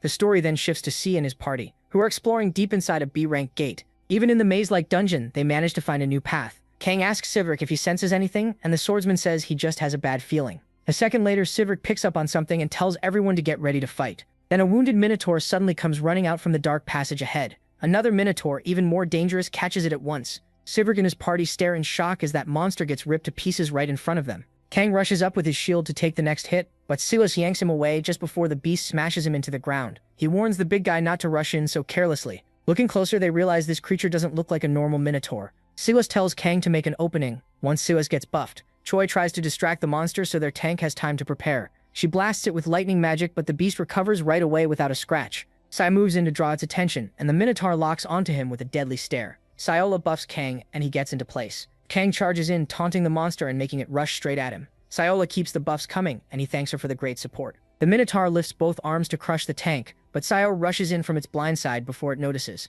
Focused on his opening, he uses his skill and cleanly cuts off the monster's head. Once it drops, the whole party starts praising Saio for pulling it off so fast. Then they check the body, and Sihun says this savage minotaur isn't listed in any player guide. A closer look makes him freeze. Something red is glowing from the severed neck, and he starts wondering if it's what he thinks it is.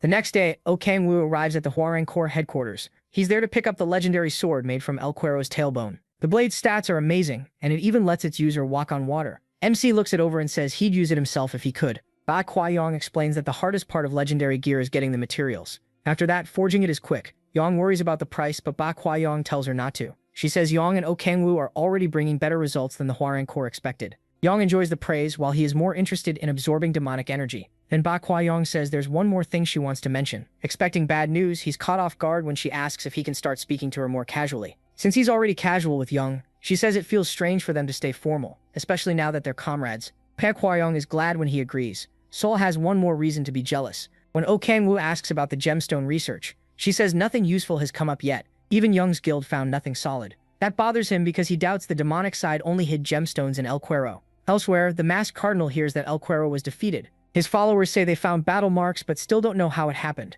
When they add that the demonic crystal is missing too, he crushes the table in rage. The masked cardinal smashes what is left and demands news on the other monsters. They tell him most are still fine, and their enemies probably haven't figured out the plan yet. Even so, El Cuero's defeat clearly shakes him. They also report that the whole operation has been pushed back because of this. The cardinal suggests using another method, but his followers warn that it's too dangerous. They say it would let the plan move forward right away, but the risk is far too high. On top of that, the world rankers wouldn't just sit back if they did something so bold. That only makes the masked cardinal angrier, and he asks about the world rankers again. Right now, he doesn't care what they might do. His demonic aura pours out as he reminds them he isn't afraid of the world rankers. The followers quickly apologize while struggling under his killing intent. After a moment, the cardinal settles down and asks if they still have demonic crystals. When they say yes, he orders them to plant more inside other monsters. If the plan gets delayed again, he warns their worthless lives are over. Then one follower reports that Young was the one who killed El Cuero. The cardinal forces himself to cool down as he recalls that Young is the same person who got in Jae-Yoon's way. Seeing her as a major threat, he tells them to prepare the shadows to deal with her. His men warn that Young is too strong and the shadows alone may not be enough. But he says Young isn't the real target. They're going after Oh Kang-woo. His plan is to capture the protagonist and use him as a hostage. Meanwhile, the Demon King enjoys a peaceful ride in his car. Later, Kim Si-hoon and his party come out of the B-rank gate, thanking him for carrying the run. As they leave, Oh Kang-woo waves them over. He shows up looking stylish as usual. The group is happy to see him after so long, and he notes that their hunting has been going well. Then he tells Kim Si-hoon he brought a surprise gift for him. At first, everyone thinks it's meant for C, but then he tells Kim Si-hoon to take it. He hands the sword to the young swordsman, while C quietly adds another name to her list. The party is stunned when Oh Kang-woo says it's a legendary weapon. Kang Tae-soo can't help wishing the gift had gone to him instead. Kim Si-hoon says he doesn't deserve something that valuable, but MC tells him he'll decide that. He adds that Kim Si-hoon is going to get much stronger soon, strong enough to stand against rankers. Those words hit hard, and Kim Si-hoon starts tearing up. He thanks Oh Kang-woo with all his heart. Then he gets uneasy when Kim Si-hoon says he felt strong resistance the first time they met. Things get even stranger when he says it feels like their souls are connected.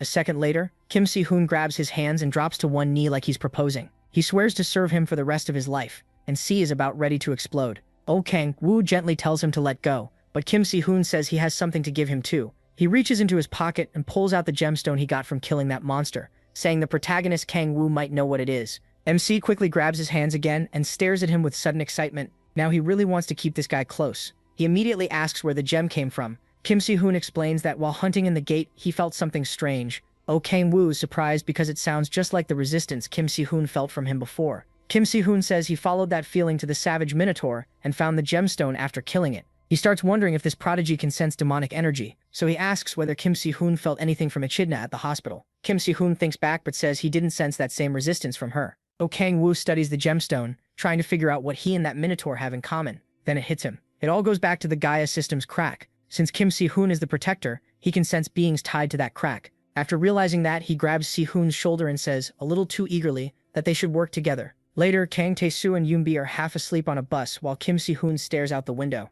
At the same time, Oh Kang-woo walks with Si and tells her she'll have to keep hunting with Yoonbi and Kang Tae-soo because he and Kim Si-hoon will start searching gates together. He thinks the other three have leveled up enough to manage without the swordsman. Si stays quiet for a moment, trying to find the right words. Then she calls out to him and asks if she and the others can come with him tomorrow. She says they'd level up faster that way and might even be able to help, but Oh Kang-woo tells her they're heading into A-rank gates. The monsters there are far stronger than the minotaurs she fought before. He asks if she's sure she won't just hold them back, and Si ends up apologizing for bringing it up. He also warns that the demonic order will be after them, making things even more dangerous. That hits her hard, but she tenses when Oh Kang-woo suddenly puts an arm out in front of her. He has spotted followers of the demonic order looking for trouble. The protagonist asks if they're with the order, but they refuse to answer and simply tell him to obey. He laughs and tells them to stop acting tough and get away from his car. The idiots rush him at once, saying he's not as special as he thinks. Oh Kang-woo steps forward to shield Si as they close in. He doesn't waste time talking. Instead, he spreads his wings and takes off with her in his arms. After landing somewhere safer, he tells her to get far away while he handles the attackers.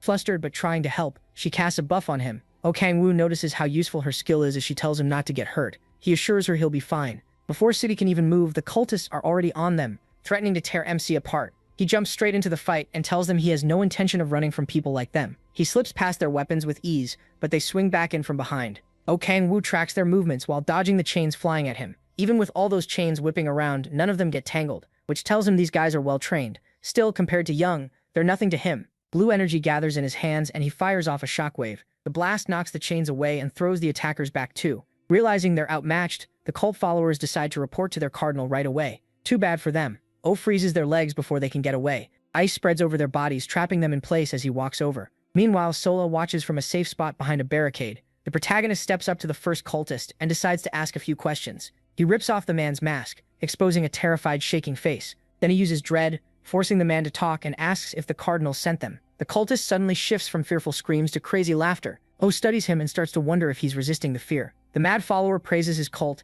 then sets off a bomb hidden in his mouth. He bites down, triggering a huge blast. Salah shields herself from the shockwave and quickly looks back to see if MC is safe. Thankfully, he already blocked it with a barrier. Once Oh lowers the barrier, he vows to drag the cardinal out of whatever hole he's hiding in. Later, the masked cardinal hears a report about the shadows being killed. The follower says Young is likely the one who took them out. Annoyed at losing good men, the cardinal asks about the crack fragments. The answer 30 have been collected. He sends the follower away. Once he's alone, the masked man tells himself there's no need to hurry. Then he removes his mask, revealing Kang. He's sure he still has time, and everything is going according to plan. Back in the city, Sola rushes over to check on Oh after the blast. He doesn't answer and instead calls Sias. He tells him they need to push harder and gather every infernal crystal they can. He also says to meet at the gate at 6 in the morning. Sola hugs herself, clearly nervous from what he's saying. Then he faces her and repeats his point. Since he has no idea what the demon order is planning, he wants her away from the hunt for now. She calls him thoughtful for worrying about her even after all that happened.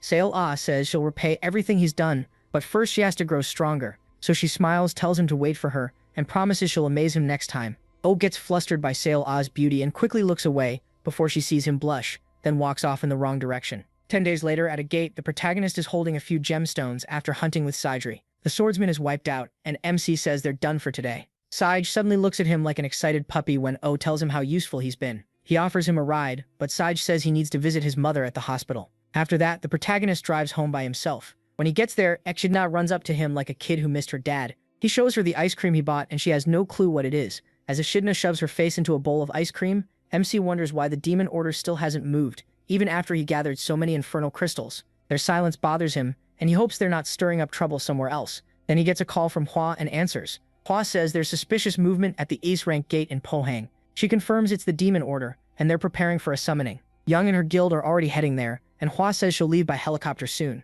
She offers him a seat, and he briefly wonders if flying that way would be more comfortable. Still, he declines and says he'll get there himself. Hua starts to insist that he's needed as fast as possible, but while patting Echidna's head, Oh tells her he has his own helicopter anyway, so he doesn't need to borrow one. Later, he heads to an open area with his familiar. He gets her attention and says they're flying to Pohang in dragon form. Echidna agrees at once and transforms. As he climbs on, she asks him to buy more ice cream after the mission. She gets way too excited, and he tells her to settle down, so no one sees them. He turns her transparent and says that way she won't stand out. Then Echidna takes off for Pohang. On the way, Oh worries, because he still doesn't know how many people are in the demon order, or how far its reach goes. Worst of all, he still doesn't know which guild betrayed them. They reach Pohang and he picks a good place for Echidna to land. They touch down far from the gate, giving her time to become visible again. After that, he tells her to switch back to her human form. As she does, her tail bumps into something, and they hear a voice. O spins around at once, ready to strike the hidden person. The man begs him not to attack and asks if that was really a dragon. At the same time, the protagonist notices an infernal crystal in his pocket. Their eyes meet and O realizes it's Manhwa, the head of Onori Guild. Manhwa says he was tracking a suspicious shadow. Before he can even finish, MC tells him to shut up. Manhwa tries to explain, but he has no interest in hearing excuses. He brings out his arm blades, trying to figure out what's really going on. Seeing a guildmaster sneaking around here puts him on edge, so he decides to find out exactly what Manhwa is doing. Manhwa pulls out a dagger too, convinced O won't listen, so he decides to make him listen by force. As the distance closes, both of them lunge at once. O's speed and blades crash against Manhwa's daggers, but Manhwa can't handle that kind of power. He jumps back staring in fear and wondering how the protagonist is this strong. To MC though, the guy is pathetically weak. While Manhwa struggles to catch his breath, he starts thinking maybe he isn't tied to the demon order after all. So he tells Manhwa that Young and the Warring Corps will be here soon. He says he'll listen if Manhwa keeps it short and explains why he came to Pohang. Manhwa thinks that's insane and fires back that O is the one acting suspicious. He lets one dagger fall and tightens his grip on the other. Then he charges in with a spinning blade attack, but to O it's basically child's play. The protagonist sidesteps him with ease and asks if thieves usually settle things in one-on-one fights. A little later he gets a message saying Young and Hua will arrive in 10 minutes. He walks to a coffee machine and buys a drink for Manhwa after taking all the poor guy's money and gemstones, grabbing one for himself too. O tells the guildmaster to start talking because his patience is running out. When MC asks why he's in Pohang, Manhwa says the Onori Guild has been looking into the demon order on its own. He brings up the phrase thieves only bandage and says people treat thieves like the most useless members of a party. Even so, thieves hear rumors fast, and Manhwa says they've known about the demon order for a while. In a short flashback, he talks with his guild members and other thieves. He explains they chose to investigate without the government or Red Rose Guild, so they could prove thieves do more than patch people up. Then he says he saw O acting suspicious, which is why he followed him. He assumes someone as pathetic as him won't be believed, but he says he does believe him. Chugging his coffee, the protagonist can't figure out why Manhwa looks so shocked. Then he tosses the cup and casually wishes him luck with his little vigilante mission. Still confused, Manhwa tells him to wait. He steps closer and says O is stronger than Korea's 5 guild masters.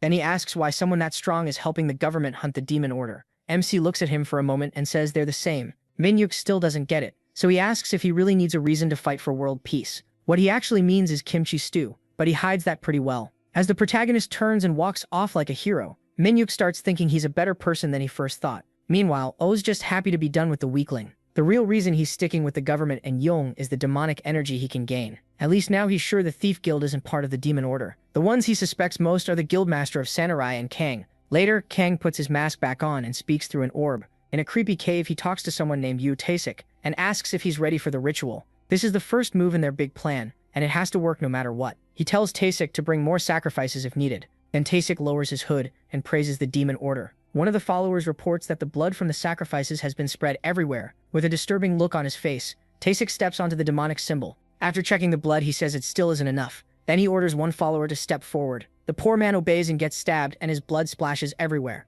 The other followers stare at the body in shock and demand to know why Taesik did that. Taesik coldly says there still isn't enough blood, and if they want someone to blame, they should blame themselves for failing to bring more sacrifices. Then he snaps and starts butchering the rest, covering the area in blood. With the bodies piled around him, Taesik praises the demon order again. Once he's sure there's enough blood, he slams both hands onto the symbol and starts chanting a spell. The story then cuts back to Young, who's just arrived in Pohang. O asks her and Hua if they can enter the Su Frank gate yet. Hua tells him the situation inside looks bad. She explains that a demon order member is hiding somewhere in the gate, but there are too many caves to pinpoint where. She's also heard that anyone who enters feels something creepy from the gate. Then footsteps approach. It turns out to be Hyomo, and he looks relieved to see them. He tells Hua they heard a huge explosion from inside the gate earlier. Echidna then tugs on O's coat and, clearly scared, says the gate smells strongly of blood. At the same time, Taesik finishes the ritual, and a crack opens in front of him. He looks up at it and begs whatever comes out to show him its power. A massive demon suddenly emerges from the crack. It introduces itself as Oriax from the 7th ring of hell and asks who dared summon him.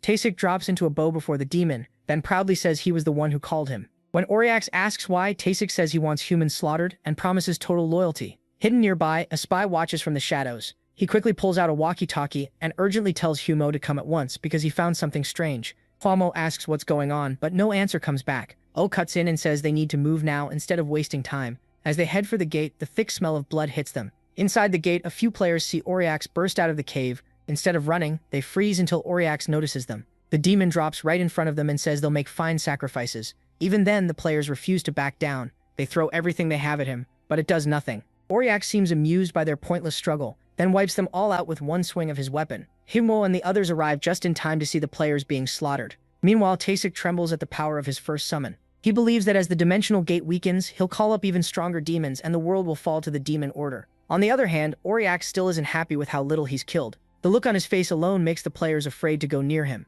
Then they hear Hyunsmo shout for them to wait and he rushes in to help. Auriax swings his scythe at Hyunsmo and Hyunsmo blocks it, but the impact blasts him backward. A female mage catches him with magic and complains that he always ends up getting thrown around. Hyunsmo is relieved to see his allies and tells them to hold on. Oh, though is left speechless by what he's seeing. Hyunsmo says she wishes her guild members were there, but Hwa tells her to be thankful the demon hasn't escaped the gate. While the others get fired up to beat it, MC is still stuck trying to process all this. Taemi starts praising the demon again, and Auriax says he already plans to teach humans a lesson. Then the demon looks toward Hyunmo and says he's not worth fighting. Auriax demands a stronger human. Then he spots someone else among them. He sees Oa, pretending not to know him. Auriax stares, trying to understand what he's seeing. At the same time, he realizes he's in trouble, because a real demon from hell has appeared. Auriax comes from the 7th ring, while he is from the 9th. That 9th ring is home to the being called the Eternal Conqueror, who is actually the Demon King himself. Auriax finally realizes who he's looking at and starts screaming. He can't believe the Demon King is here of all places. Meanwhile, Oa tries to hide his face and stay calm.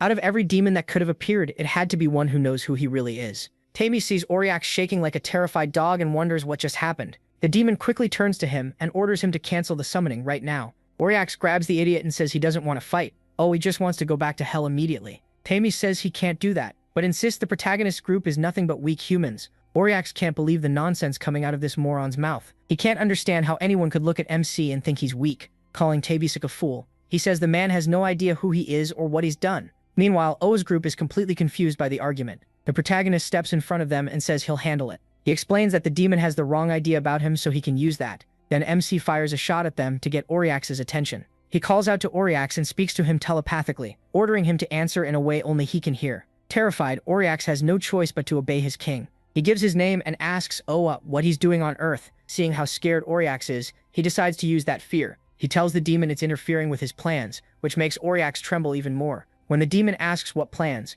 Oa glares at him for daring to question his king. Auriax instantly apologizes before things get worse. The protagonist says he'll give him one chance to make up for being a nuisance. Since Auriax has zero pride left, he quickly agrees to do whatever his king wants. MC takes advantage of that and says if he obeys well, he might make him one of his subjects. Hearing that, Auriax's eyes light up. To him, that means standing alongside Balrog and using a share of the Demon King's power. The moment Auriax agrees, Oa orders him to throw away his weapon and fight the others, so he can test his strength. Auriax obeys at once and throws his weapon aside. Still, Young and Hwa have no idea why he's acting so weird. Even so, Hwa sees it as the perfect chance to bring him down. She activates her skill and aims her blade at the demon. As Auriax moves toward her, she jumps straight in. One slash from her blade makes the demon cry out in pain. Auriax flies into a rage, smashing the ground and hurling insults. That ticks Young off, and she whips out her chains. She drives them into Auriax and swings with all her strength. The chains wrap around him and start ripping into his body.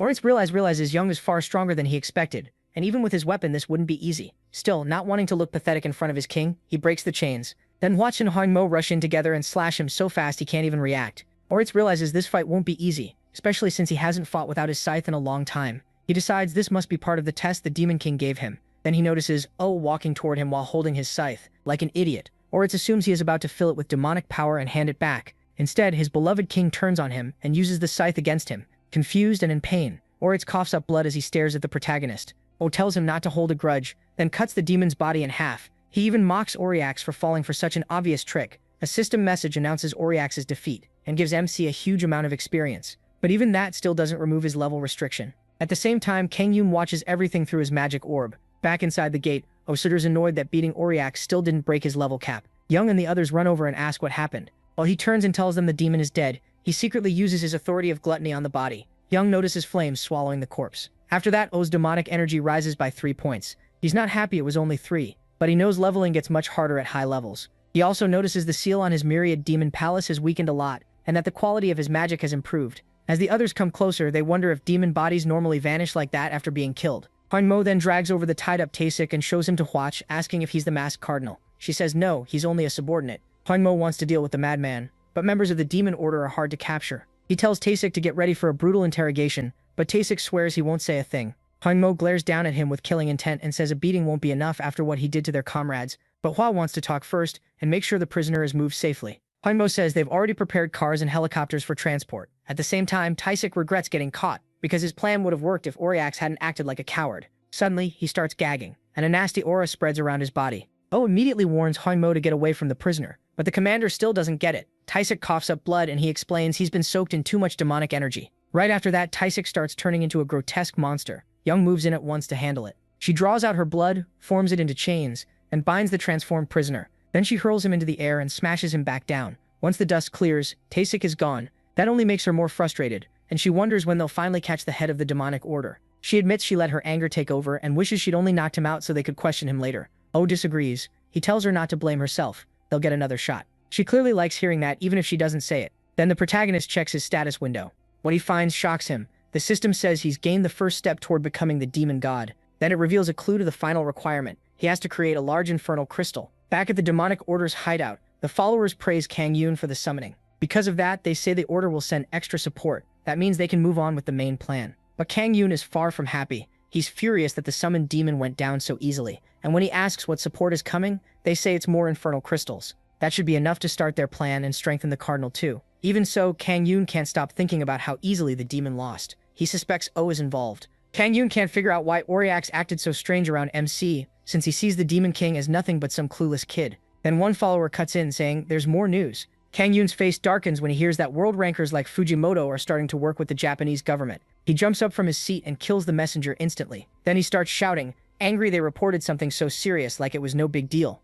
He demands to know if they think all these failures are somebody else's problem. Kang Yoon declares they're changing strategies right away, and when one lackey objects, he warns that this could make the whole world their enemy. Kang Yoon walks over and starts choking him. He says he knows the risk and tells them not to question him again. Then he orders them to prepare the thing at ISU Station. A few days later at ISU Station, while people go about their day, a bright purple light suddenly appears. Then a crack opens in the middle of the station. Meanwhile, is enjoying a rare quiet moment at home. As he plays with Echidna, he starts thinking things have gotten a little too peaceful. Ever since Pohang, the demon cult has gone strangely quiet, and all he's done is gather demon stones with Sida. While they're in the car, he gets a call from Young. At the same time, a system window appears in Sida's face. He tells Oz right away, and both of them panic as they try to make sense of the message. Meanwhile, Young is yelling at the protagonist for ignoring her calls. Then she tells him a gate has opened in the middle of ISU Station. Demonic monsters pour out, throwing the area into chaos. Fires break out, and people are being slaughtered everywhere. A mother and her daughter run for safety, but the little girl trips.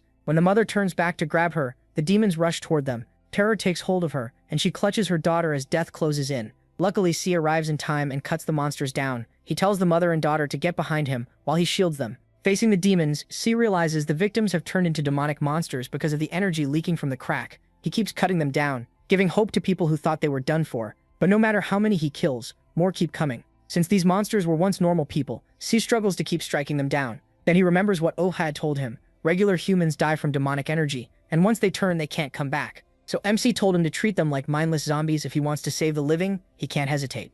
After recalling that, Sai charges straight into the horde. Then the system pops up with a message and gives him a guardian quest. It tells him to kill every demonic monster and the fissure fragment, and says he'll earn more experience if he does it with a party. It also warns him not to let an even bigger disaster happen. Sai charts with the monster right in front of him. As his sword swings, he checks the quest count and sees nearly 3,000 people have become demonic monsters. He forces that thought aside and keeps cutting them down one after another. Thankfully, they aren't very strong, which helps. Realizing that, he steadies his mind and unleashes Cloud Dragon's beam. Sai begins tearing through the monsters at incredible speed. With full focus, he pushes himself to move faster and faster, while the crowd cheers him on. Before long, he slips into a trance, and the system says he's gained a special attribute called Swordman Unity. It also says he's met one condition for transformation. Sai reads the messages, but the battle still isn't turning around. The monsters keep multiplying, and he knows he can't handle this alone. Out of nowhere, Kang Tae-soo shouts his name, and Sai turns toward the tank. There, he sees his party members with Young and Baek. He asks how they got there so fast. So tells him Echidna brought them.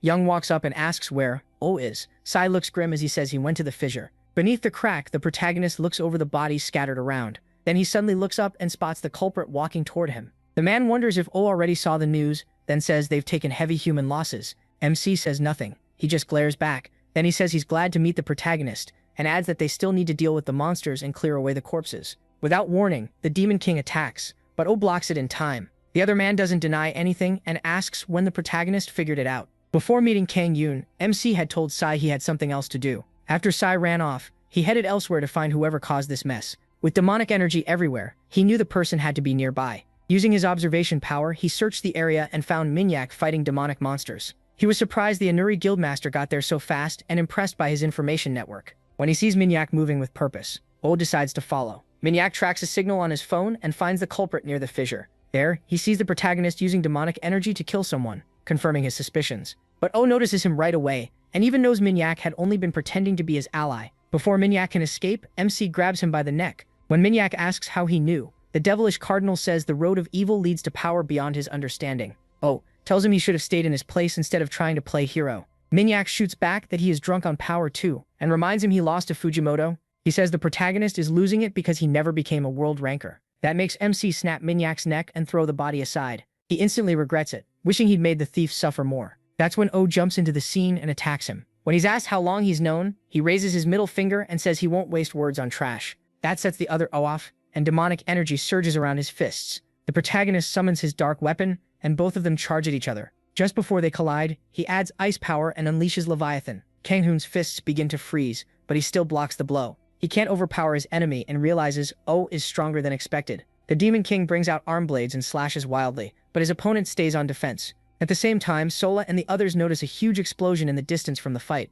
O then picks up a truck and throws it at the Demon King. As it flies straight at MC, he cuts it in half just before impact. Then he bursts through the split space and calls him a sneaky freak. Kang-hoon jumps up too, and starts stacking multiple powers at once. Mixing divine power with destructive void, he drives a punch at Kang. Their attacks collide, and the explosion tears through part of the city. The blast throws Kang-hoon back hard. As Kang-hoon approaches, Kang-hoon finally realizes it wasn't Young ruining his plans. He demands to know who Kang-hoon really is. The Demon King plays dumb, and asks what he's talking about. Even though Young is one of South Korea's strongest, Kang-hoon thinks it makes no sense that she could ruin his plans all by herself. So he demands again that Kang-hoon tell him who he really is. Kang-hoon just gives him a wild smile and says he already answered that. He brings his scythe back out and tells Kang-hoon he isn't worth another word. But Kang-hoon has no plan to let him off easy. Kang-hoon charges in, and the brutal fight keeps going. Every hit tears up the area around them. Kang-hoon wins the next clash with his scythe and clips Kang-hoon's shoulder. When Kang-hoon looks at him, he suddenly sees Fujimoto Ryoma, the man who once beat him. Being humiliated again makes him laugh at himself. Then he decides this is perfect. Kang-hoon will be his next test subject. Kang-hoon says nothing, as Kang-hoon lifts his hands and starts a summon. Looking at the fissure, he says there are enough fragments now. Inside the crack, a gemstone breaks apart, and sinister laughter comes from within. Kang-hoon notices the fissure slowly changing. Then all the demonic energy in the area begins rushing toward Kang-hoon. By the time Kang-hoon figures it out, he's already too late to stop it. As more demonic energy pours into Kang-hoon, his body starts changing into something else. Wings burst from his back, and a tail follows. Horns rise from his forehead, and he starts looking like a real demon. Kang-hoon's is completely stunned. Kang-hoon's actually managed to put a demon inside his body. He even suspects there may be more than one soul in there. A split second later, Kang-hoon's attack barely misses him and blows apart the building behind him. Kang-hoon can only stare at the monster in front of him. Meanwhile, Kang-hoon's enjoys the power flooding through his body. His new aura completely dwarfs Kang-hoon, and he's ready to keep fighting. Kang-hoon's fists begin to freeze, but he still blocks the blow. He instantly flies clear, and Kang-hoon's blow slams into the ground. Looking down at the monster, Kang-woo swears he'll finish Kang-hoon in under a minute. Using Kraken's rage with divine power, he dives in and attacks. But even after taking the hit, the demon doesn't budge, and Kang-woo starts wondering why his attacks aren't working. Their deadly fight drags on, with more explosions bursting around them. Kang-woo pours a huge amount of demonic energy into his next strike, but the monster still shrugs it off. Kang-hoon laughs, mocking how useless it looks. Then he grabs both of Kang-woo's hands, and the Demon King's weapon vanishes at once. Kang-woo feels his demonic energy draining away, and wonders what just happened. Kang-hoon keeps taunting him, saying he knew the Demon King would fall for this trick. He boasts that this is what a demon's true power looks like. Still holding Kang-woo, he uses the power of sealing on him. The moment Kang-woo hears that, fear and confusion start creeping in. His player powers are being sealed, and not just those. He can't feel his demonic energy either. He tries to break free, but it's useless. Kang-hoon braces himself and hurls the Demon King into a wall. Kang-woo is in worse shape than ever, and the ceiling leaves him wide open. Kang-hoon mocks how pathetic he looks, and says he knows rude punks like Kang-woo very well.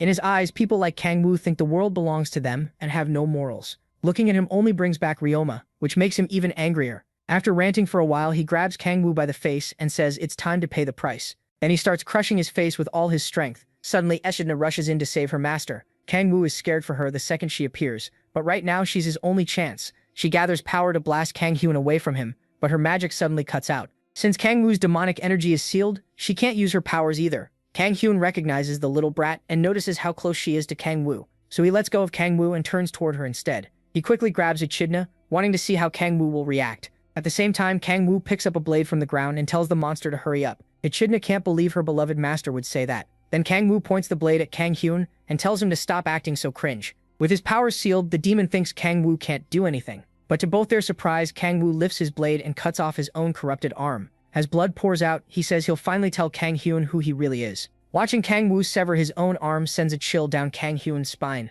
He never expected something that extreme. Once the arm is gone, demonic energy starts tearing through Kang Woo's body again. But after using so much power and losing an arm, he's still at a big disadvantage. Kang Hyun throws Echidna aside and asks if Kang Woo really thinks he can still do anything. Seeing how bad things are, Kang Woo decides to use the one thing he never wanted to. As his wound keeps bleeding, he looks into his myriad demon palace and chooses the authority of predation. His gaze moves to the 3 doors, and he reaches for the first one. The moment it opens, his body starts changing, covered in thick black liquid. While Kang Hyun tries to understand what he's seeing, Kang Woo turns into a dark shadow right in front of him. Even so, Kang Hyun doesn't feel threatened, especially after his gauntlet regenerates. He rushes at his enemy and smashes the shadow's head apart. Laughing at the transformation, he wonders if the Demon King turned into some pathetic slime. Echidna cries out for her master, but Kang Hyun soon realizes he's in serious trouble. When Kang Woo's head grows right back, then he looks at his hands and sees the black slime wrapping around him. In moments, mouths start forming all over his body. The black slime begins to devour him, and the horrifying sight leaves Echidna shaken.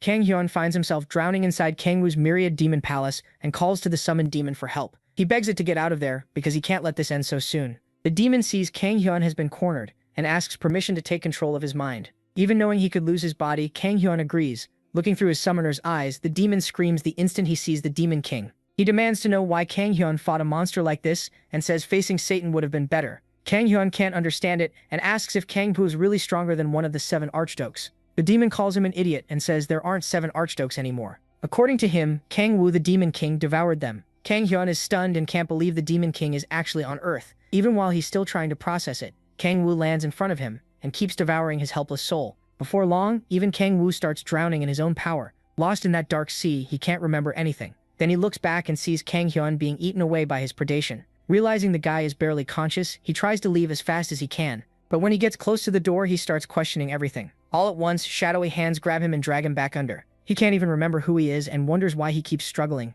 Giving up feels like it would be easier. As he drifts in those thoughts, shadowy hands surround him. Then he hears his name and fights his way out of the deep. When he breaks the surface, he opens his eyes and sees his comrades crying out for him. Kang Woo struggles to clear his head, then tells them he's fine and jokes that risking your life to look cool is normal. But Echidna, his familiar, knows he was about to vanish. He apologizes for almost leaving her alone again. With a heavy sigh, he admits opening that door was too reckless. Those doors forced the 10,000 demon core to explode. He avoided that method even in hell, because if he slips up, it can devour him. As he comforts Solaz and Echidna, he swears he won't do it again until he can control it. More than that, he can't die and leave his precious family behind. He promises to protect them no matter what. Afterward, the system tells him the demon from the 8th hell has been defeated. His level is still locked, but his demonic energy rises by 5, and he also gains the authority of sealing. Looking at the message, Kang Hyun sees his demonic energy stat has passed 100. That's the minimum needed to be a world ranker, but Echidna still gives him a proper scolding for making her worry so much. Sola puts her hand on his bandage and heals his wounds with magic.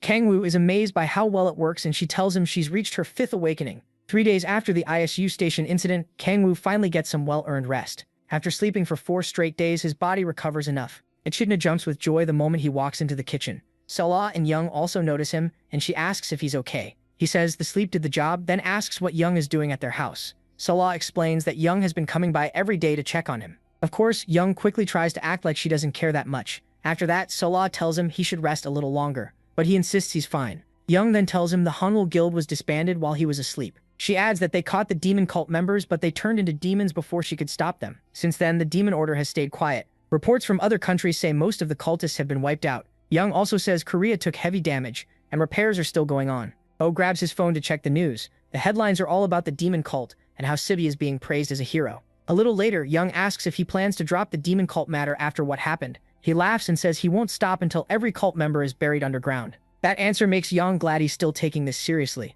Then she warns him not to mess with Sifi, since the genius is now a huge trending topic. She also shares another update. A representative from a world ranker guild has come to Korea. They're from a Chinese guild called Thousand Sword Gate, and they're here to recruit Sif. O thinks about how the Gaia system keeps getting weaker and still has no clue what the demon cult will do next. His mood gets worse when he remembers his level is still capped. Since he can't level up, he starts thinking about the best way to sharpen his skills. Then he thinks of City and wonders if the martial god's descendant can be useful to him. Later, at the Red Rose Guild headquarters, City is happy to see him. While they talk, a crowd of City's fangirls is losing it over him. City says all the attention has made hunting hard lately, and he doesn't like how things turned out. He says he doesn't deserve to be called a hero, since O was the one who solved the ISU station incident. But the protagonist tells him to enjoy the spotlight because he has no interest in being the one everyone watches. To him, attention is just a pain if it gets you nothing. After that, the new hero asks why MC called him over. O says he wants Sai to teach him martial arts. They head straight to a training room to start. When Sai asks what weapon he mainly uses, he says he just grabs whatever fits the situation. Then he brings out his arm blades and asks if those will work. Sik ignores that and hands him a sword instead, since most of his techniques are built around one. Alfie takes the sword. Sika begins by showing the basics of the sleeping dragon sword style. He suddenly rushes in and swings his sword, releasing the 8th form of the dragon sword style. The strike explodes and smashes through the training room wall. Once the dust clears, Sika says he used the 8th form first to catch Ope interest. Then, completely serious, he says the technique is actually very easy. After that, he tells the demon to just copy his moves, but the protagonist has no clue how that's supposed to help. Sita still insists that he'll definitely pull it off. O thinks this guy is crazy, but he tries the technique anyway. Sidis tells him he's putting in too much force and starts fixing his stance.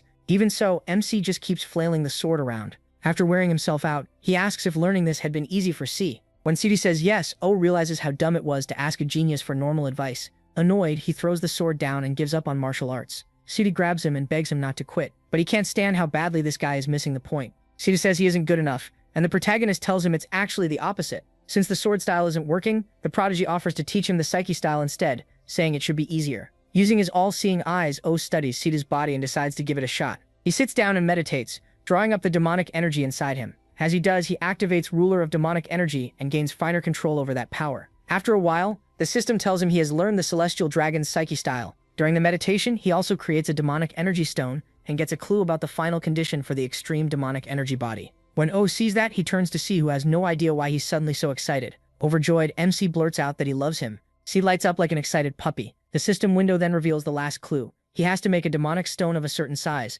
That catches O off guard, and he wonders if it's the same kind of stone the demon cult used. After checking its energy, he finds the power is a little different from the demon order's version. To him, it's like comparing an Americano to an espresso, similar, but not quite the same. He turns to the test dummies and decides to try out his new power. Walking over, he charges up a punch and slams it into the dummies. The hit blows their heads clean off. Sidis T is stunned and can't understand how O is already using the psyche style so well. After testing it, he figures out that one attack uses about a third of the demonic energy stone. Sidis rushes over to praise him, and the protagonist says the psyche style is way easier to learn. He tells Sidis the technique helped him a lot. The stone is smaller than he hoped, but he's sure it will grow if he keeps training this skill. Then he uses it again while standing, which makes Sidis panic and try to stop him. But O is completely fine, leaving the swordsman confused. He'd heard using the technique without sitting properly could cause chi overflow. Still, MC has no problem at all, and for him this is much easier than controlling the 10,000 demon core. That makes him even more eager to make more demon stones. Sidis says this is the best method he knows for now, though there are others he could learn by drawing more power from the martial god.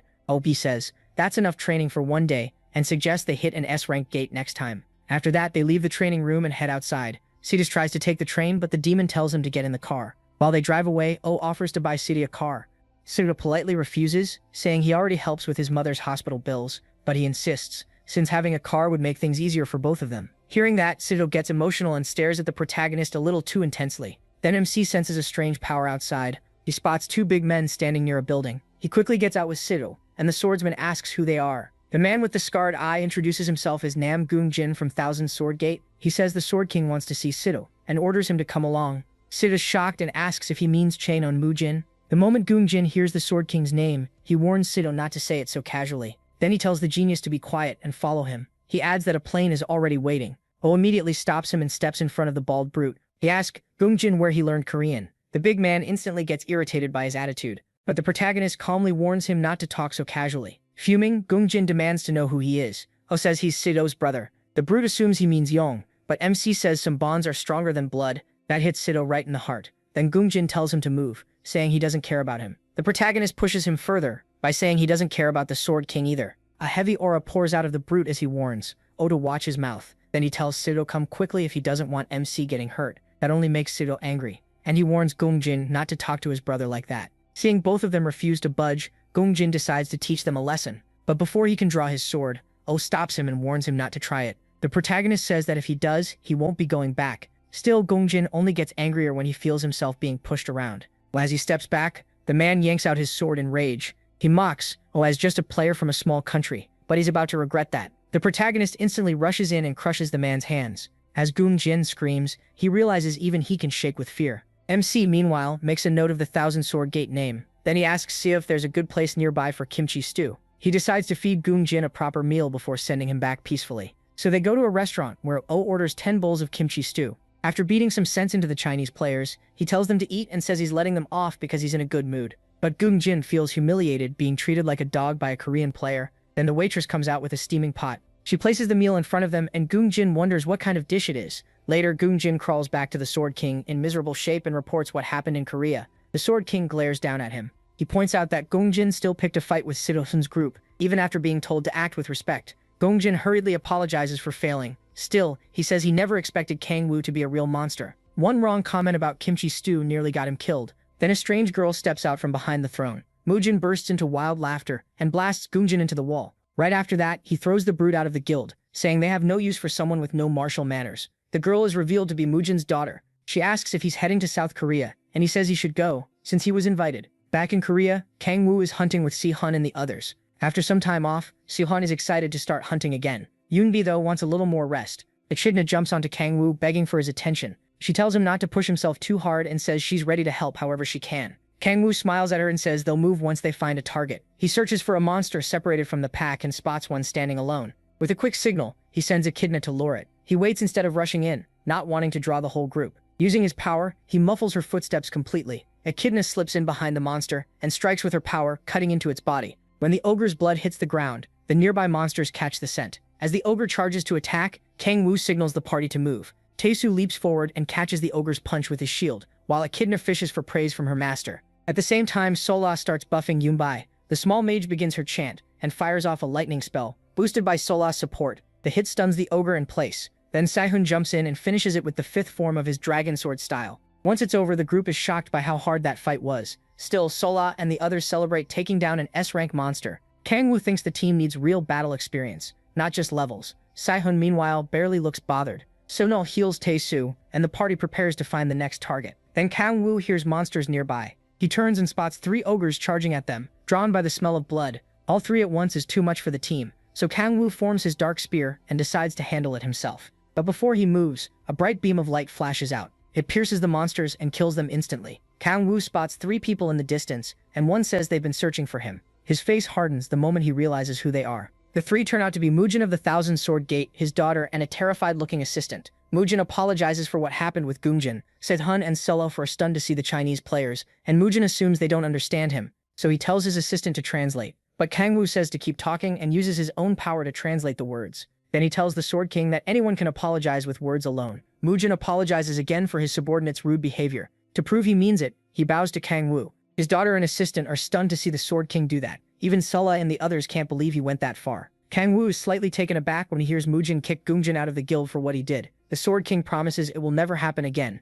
Kang Woo's devilish grin shows he noticed that promise. When Mujin repeats it, Kang Woo answers with a dark smile. He accepts the apology and decides not to treat a possible ally as an enemy. Mujin then explains that he came because of Si-hyun's fight at Isu Station. Kang Woo asks why he's so interested in Si-hyun. Mujin answers that he wants to know how Si-hyun learned the martial god's sword art. Echidna tugs on Kang Woo's clothes and asks what a martial god is. Kang Woo is surprised she can follow the Chinese. She explains that she's using magic to understand it, just like she does with Korean. She also says the spell can work on other people too, so Si-hyun asks her to use it on everyone. After that, Mujin can understand Si-hyun and the others. Echidna explains that her magic removes the language barrier. Mujin jokes that his translator is completely useless now, since everyone can understand each other. He asks the question again. Si-hyun is shaken by the mention of the martial god, and Kang Woo also wonders how Mujin recognized it. Mujin reveals that he is a descendant of the martial god, Chun Taehuang. Hearing that, Kang Woo wonders if Taehuang once lived on Earth. He also learns that Mujin knew martial arts even before becoming a player. To Kang Woo, that's similar to how the demon cult existed before players appeared. Then he asks what Mujin plans to do after Si-hyun explains how he learned the technique. He suspects the Sword King might try to kill Si-hyun to protect the art. Mujin laughs that off and says Kang Woo has read too many martial arts stories. Kang Woo of course thinks the guy looks exactly like someone from one of those stories. Mujin steps forward and offers a deal. Many martial arts have been lost over the generations. If Dragon Sword Sihyuan helps restore the Cloud Dragon Sword style, Mujin will personally teach him martial arts. Kangwoo turns to Sihyuan and asks what he thinks. Sihyuan wants to get stronger, so another disaster like Isu Station never happens again. Kangwoo reads the look on his face and tells him to go talk with the Sword King. He already knows Sihyuan wants more strength and wants to meet his expectations. The two end up staring at each other like long-lost lovers, which makes Sihyuan look ready to set the whole place on fire. After that, Mujin heads home with his daughter. He's pleased the deal worked out. Sihyuan agreed, and Kangwoo said the training and restoration of the style would happen in South Korea. Since he'll be staying there for a while, Mujin asks his daughter Soyeon if she's okay with it. She says yes, she already wanted to visit the country. He immediately loses his composure when she says a man there caught her eye. Soyeon used to say she had no interest in anyone weaker than her father, but now some guy has her licking her lips. Mujin assumes she means Sihyuan and says he's a good man.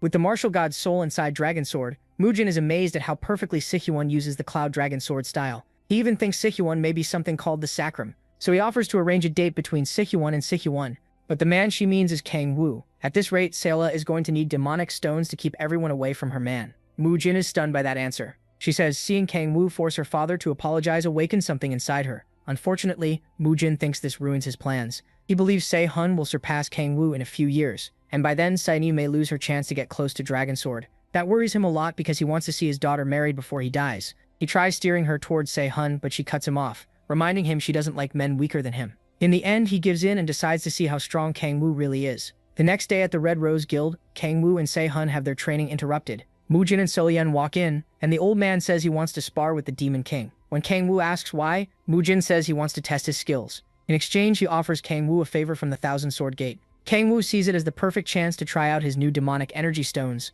so he accepts. He asks to start right away. The fight explodes into action at once. Kangwoo attacks with his Leviathan spear, but Mujin blocks it with his sword. Then the Sword King notices his blade starting to freeze, so he shoves Kangwoo back before it gets worse. As Kangwoo is thrown backward, Mujin instantly closes the distance. Kangwoo is caught off guard by that speed, but he still dodges the thrust. When Mujin swings again, Kangwoo grins and summons another spear between them. Mujin barely slips away before the spear can skewer him. The impact blasts the floor apart, sending chunks of stone across the room. Kangwoo says that almost got dangerous, but the demonic energy stone is working great. Holding the bident, he notices he can use his authorities much faster now. Kangwoo tightens his grip on the spear and braces himself before throwing it like a javelin. He also realizes his body adjusts better now even without body-strengthening powers. Then he fires the spear straight at Mujin, but Mujin calmly lifts his sword and uses a blue dragon move. The technique stops the spear in midair and crushes it apart. But Kangwoo snaps his fingers, making the broken pieces of the spear blow up around Mujin. That shows just how much his destructive power has grown. Sia and Seola panic and shout for the Sword King after the explosion.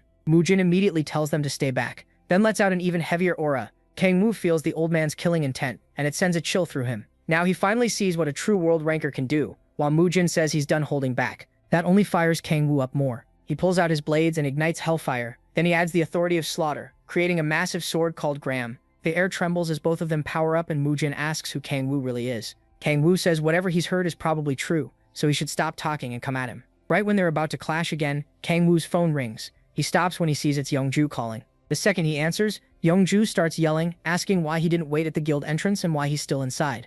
Still annoyed, she says Captain J just got back from Japan and needs him to take her to the Huai Squad's base. She even threatens to take his car, so Kangwoo has no choice but to agree. Seeing the bad timing, Mujin tells him to go. They can settle this fight another time. As Kangwoo heads out, the Sword King is clearly upset. They can't finish. Still, Sorrel and C can't stop thinking about how strong Kangwoo is. Mujin decides to delay his plans until he learns who Kangwoo really is. The pressure he felt from the Demon King was like a dark sea ready to swallow everything. Later, at the Huai Squad headquarters, Kangwoo breaks into a cold sweat when he hears the word succubus. In the meeting room with Youngju and Huai, Captain J explains that Japan's demon order is trying to summon one. He then confirms the demon's name, Lilith. Hearing that, Kangwoo is dragged back to some very bad memories of that monster. A little earlier before the meeting, Jay introduced himself as the first squad captain of Huai. After greeting each other, they sat down and began the meeting. As Kangwoo takes his seat, he looks over at Jay, who's said to be on the same level as Kang Yoon. At the same time, Jay apologizes for not being there during the South Korea incident. Youngju says Kangwoo handled it, and Jay thanks him for that. Then the captain says he has news, and once he mentions the demon cult, Youngju gets a bad chill.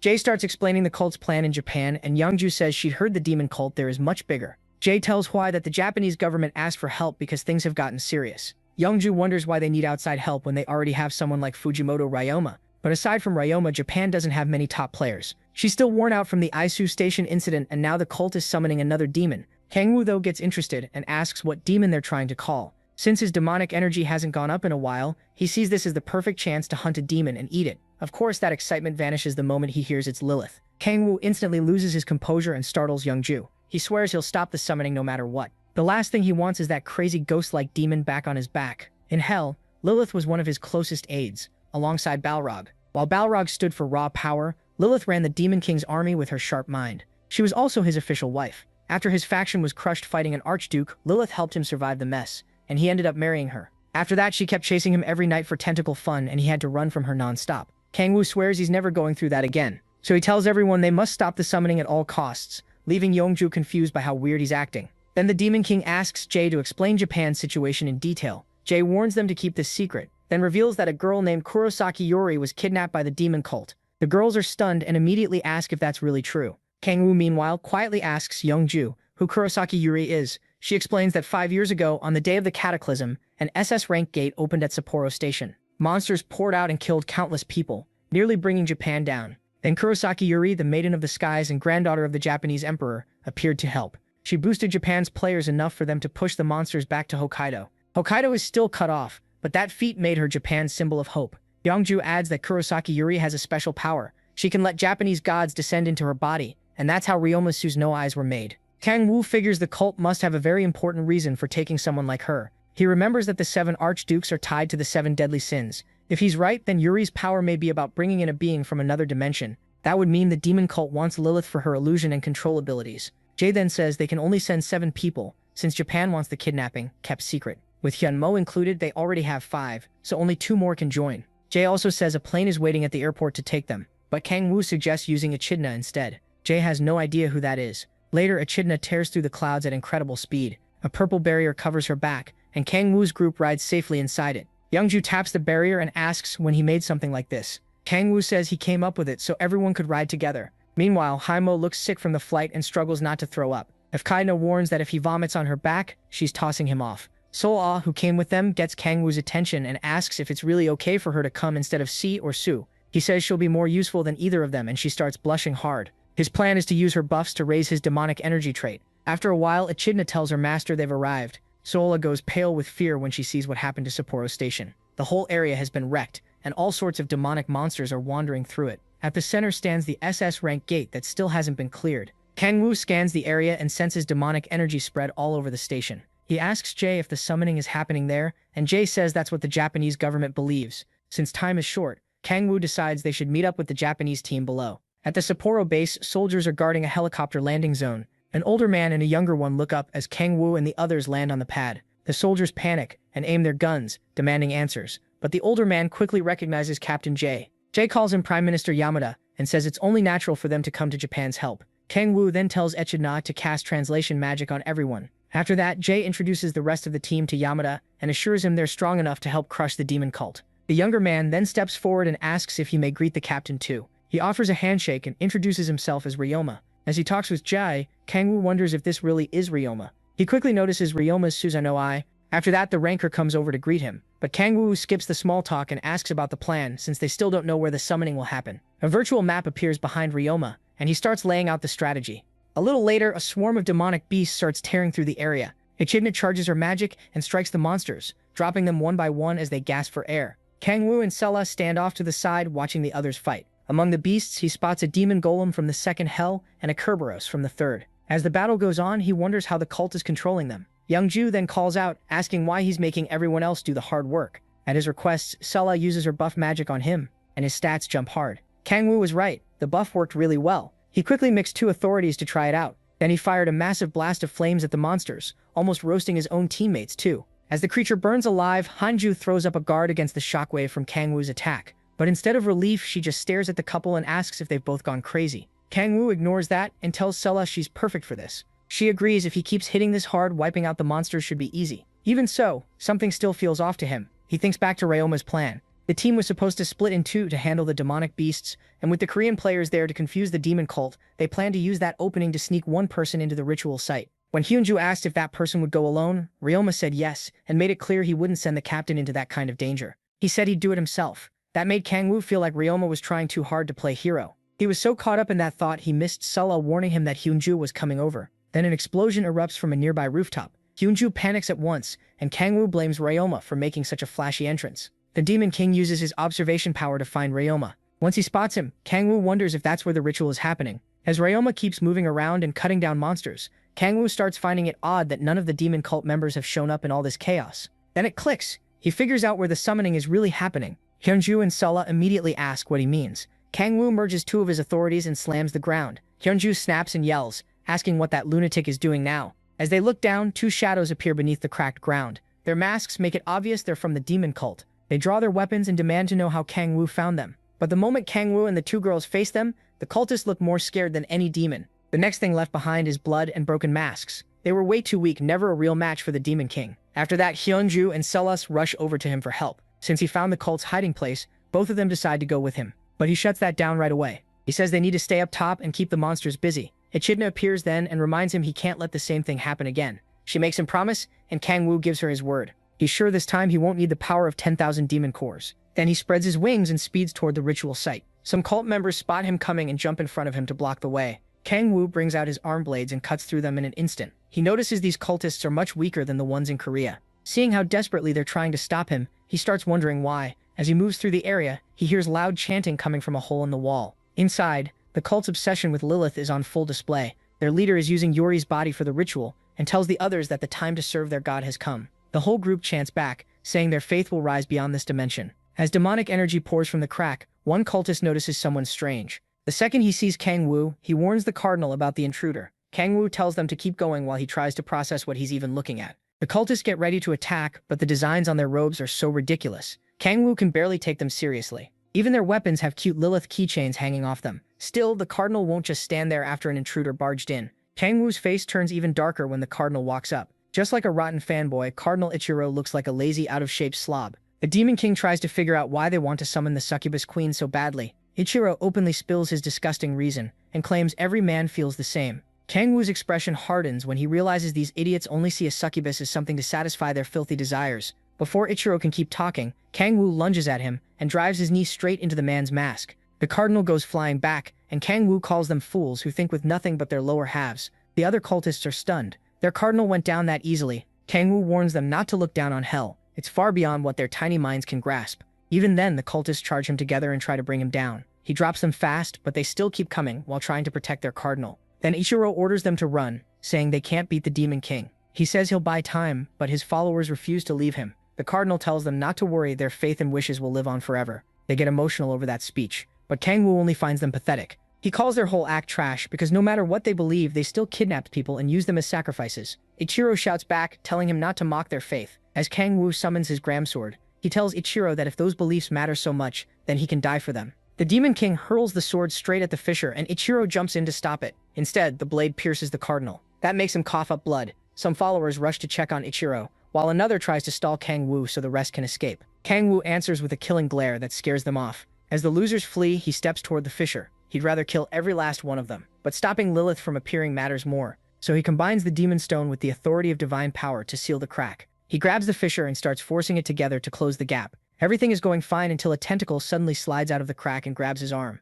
It locks onto him tight, and Kangwoo knows that feeling right away. More tentacles push out, and Lilith says she's coming to see him. Terrified, Kangwoo begs her not to come near him. As he struggles against the tentacles, the demonic stone starts draining fast. He considers using the demonic energy sea, but remembers the promise he made to Echidna. He really doesn't want to meet Lilith again, but it's not worth dying over. Still, he needs a drastic move. Kangwoo activates the authority of predation to absorb the fisher's demonic energy and make another demonic energy stone. Luckily, he also meets the final requirement. The stone has reached the needed size. That gives him all three conditions for the extreme demonic energy body, and the system announces that his body is beginning to transform. Kangwoo is not happy about it, but he decides to use it to his advantage. He focuses the overflowing power from the energy stone and uses it to shut the crack. Once he succeeds, the backlash slams him into the ground. The Demon King lies there gasping after the brutal struggle. When the change finishes, the system says all his stats went up by 5 points, but Kangwoo doesn't notice any major change in his body. Then another system message appears telling him he unlocked his 6th awakening trait. That gets him excited,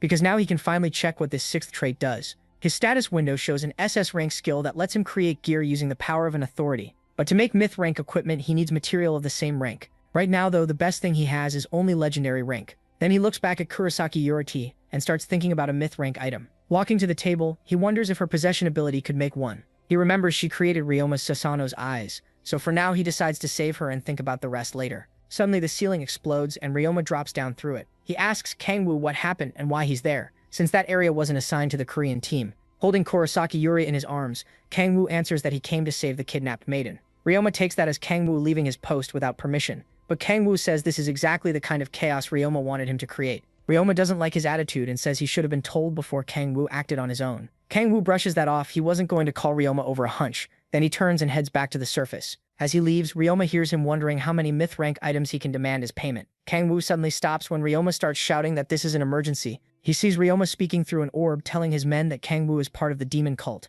Ryoma even claims Kangwoo is kidnapping the maiden and gives away their location. The Demon King is caught off guard by the sudden betrayal. Not long after, Kangwoo ends up locked in a Tokyo prison with a magic restraint on his hands. Ryoma tells him he'll stay bound until the trial tomorrow. Kangwoo is being charged with trying to kidnap the maiden and belonging to the demon cult. Ryoma says he can hire any lawyer he wants, but he doubts anyone will defend him. Right before leaving, Kangwoo calls Ryoma back. He says Ryoma made 5 big mistakes. Ryoma just gets annoyed. He thinks Kangwoo is bluffing and says he's only talking trash because he's cornered. Then Ryoma walks out, eager to see how long Kangwoo can keep the lie going in court. Left alone, Kangwoo knows he needs a plan fast. Before he was taken away, Sola and Young were stunned to hear him called a demon cultist. His teammates argued that it was impossible, but Ryoma claimed Kangwoo tried to kidnap Kurosaki Yuri. Even Yamada backed up the lie, but Kangwoo stayed calm. Furious, Young tried to attack them for saying such garbage. Kangwoo stops her and says he'll be back soon. He also reassures Sola that when he says things will work out, they usually do. Even so, Sola and Echidna are deeply worried and can only hope he's right. Kangwoo promises Sola he'll return, then asks her to watch over Echidna until he does. Back in his cell, he sends his soul out of his body. His spirit slips free, then forms a full body outside the prison. Since magic and demonic energy are different, the restraints can't stop him. Above the city, he decides to move fast and make Ryoma pay. The next day, Korean players and Japanese citizens gather in a Tokyo courtroom for Kangwoo's trial. Ryoma sits there looking irritated, not expecting it to start this late. Still, he pictures himself coming out as a hero and marrying the maiden. For a world ranker, he's weirdly pathetic. He glances across the room and sees Kangwoo's teammates glaring like they want to tear him apart. He figures they still can't do anything. Then he checks on the judge, pleased because he paid the man well to handle the case. The judge, Wakabe Nobuhito, is shaking like he's seen a ghost. Soon, the first prosecutor is called to testify against Kangwoo. The moment he starts lying about the mission, Yong snaps and scares half the courtroom. Jake quickly pulls her out before she goes too far. At the same time, the judge asks Kangwoo if he wants to defend himself. Smiling brightly, Kangwoo simply says he is not part of the demon cult. Ryoma can barely hold back his laughter.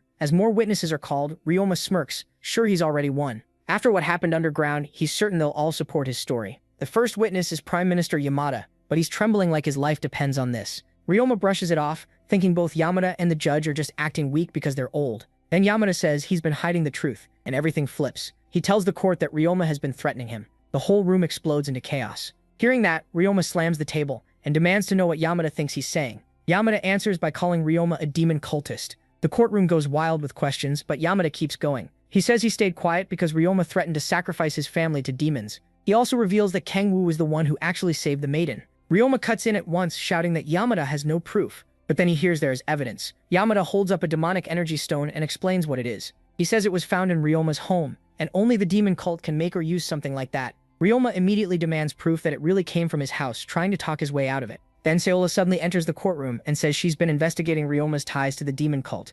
She explains that she searched his home at the Prime Minister's request. A man behind her opens a case packed with demonic stones and daggers. Sola tells the court this was all taken from Ryoma's residence. She even swears on the name of the Thousand Sword Gate that Ryoma belongs to the cult. Things are turning bad for the world ranker, but Ryoma suddenly bursts out laughing. Looking completely unhinged, he asks what any of these claims are supposed to prove. Then he starts shouting that this is all a Thousand Sword Gate plot to take over Japan, trying to stall for time. At that moment, a girl beside Sola pulls back her cloak and reveals herself as Kurosaki Yuri. The reporters are stunned by the maiden's sudden appearance. Kurosaki Yuri steps forward to speak. She says she can't remember everything from that day, but she knows the one who saved her was Oh Kangwoo. Then she apologizes for being kidnapped and worrying everyone, though the crowd tells her it wasn't her fault. Sola turns to the judge and asks him to have Ryoma arrested. As the order is given, Ryoma starts laughing again, slower this time, like he's losing it. His face twists with madness, fear, and confusion. He looks toward Kangwoo's side and realizes someone arranged all of this in just one day. Kangwoo answers with a dark, devilish smile.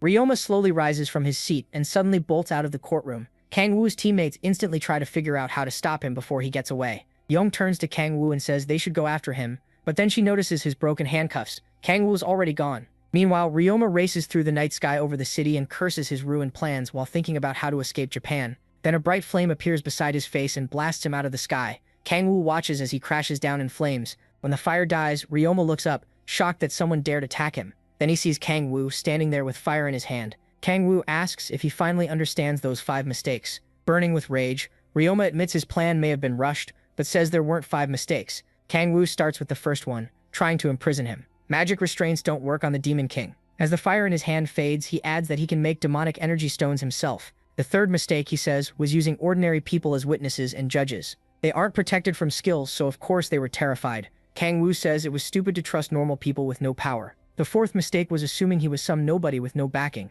In reality, this gave him the perfect chance to call the Sword King and ask for help. Then he gets to the fifth mistake. Ryoma never understood the gap between a dog and a demon. Enraged, Ryoma rises into the air and sends wind blades at Kang Woo. He swears he'll tear the Demon King apart. Kang Woo doesn't even flinch at Ryoma's little tornado tricks. The attack lands with a huge blast over the city. Ryoma thinks he's won and says he should have done that from the start, but his face suddenly changes when he sees Kang Woo standing there without a scratch. Kang Woo blocked it with his defense skill and says he's disappointed in Ryoma. Confused, Ryoma asks what he means, and Kang Woo tells him he's the type who acts nice in public while controlling people from the shadows. He says Ryoma's fake mask came off way too easily and his methods were cheap. While Kang Woo keeps explaining this, Ryoma charges up another attack. He pours in more power as Kang Woo mocks him for being slow-witted. Ryoma throws down another tornado and yells at Kang Woo not to judge him. After using that much power, he's clearly worn out, but Kang Woo appears behind him and points out how easy he is to read. Ryoma ignores him and rushes in blindly. Kang Woo charges too, and they collide in a massive explosion. They keep trading blows, shooting through the air at insane speed. The fight looks straight out of an anime battle. They keep circling a tower as they clash, climbing all the way to the top, not taking it seriously at all. Kang Woo casually asks if the city has any good sushi spots. Ryoma is furious at being mocked and can't believe Kang Woo's making this much of a joke out of him. He summons a storm of tornadoes and sends every one of them at Kang Woo, swearing he'll give him the most painful death possible. Kang Woo dodges them all with ease and laughs. He even admits Ryoma is stronger than the enemies he's fought so far. Still weaving through the wind attacks, he jokes that he'll take Ryoma out for sushi after this. Then Kang Woo slips behind him, ready to strike, but Ryoma activates Susanoo's eyes. A burst of light appears behind Kang Woo and blasts him into the ground. When he gets back up, through the settling dust, he says he never thought he'd live long enough to see a god. In front of him stands Susanoo. Ryoma can only keep this power up for 1 minute, so he has to finish Kang Woo fast. He orders Susanoo to kill the Demon King, but as Susanoo looks down at Kang Woo, he senses the power inside him and recognizes him as the being someone once spoke of. Kang Woo can't understand what the god is saying and wonders if he should use his translation power. Then Susanoo lifts both hands and summons a giant spear from the sky. He wants to test the demonic sea inside the Demon King.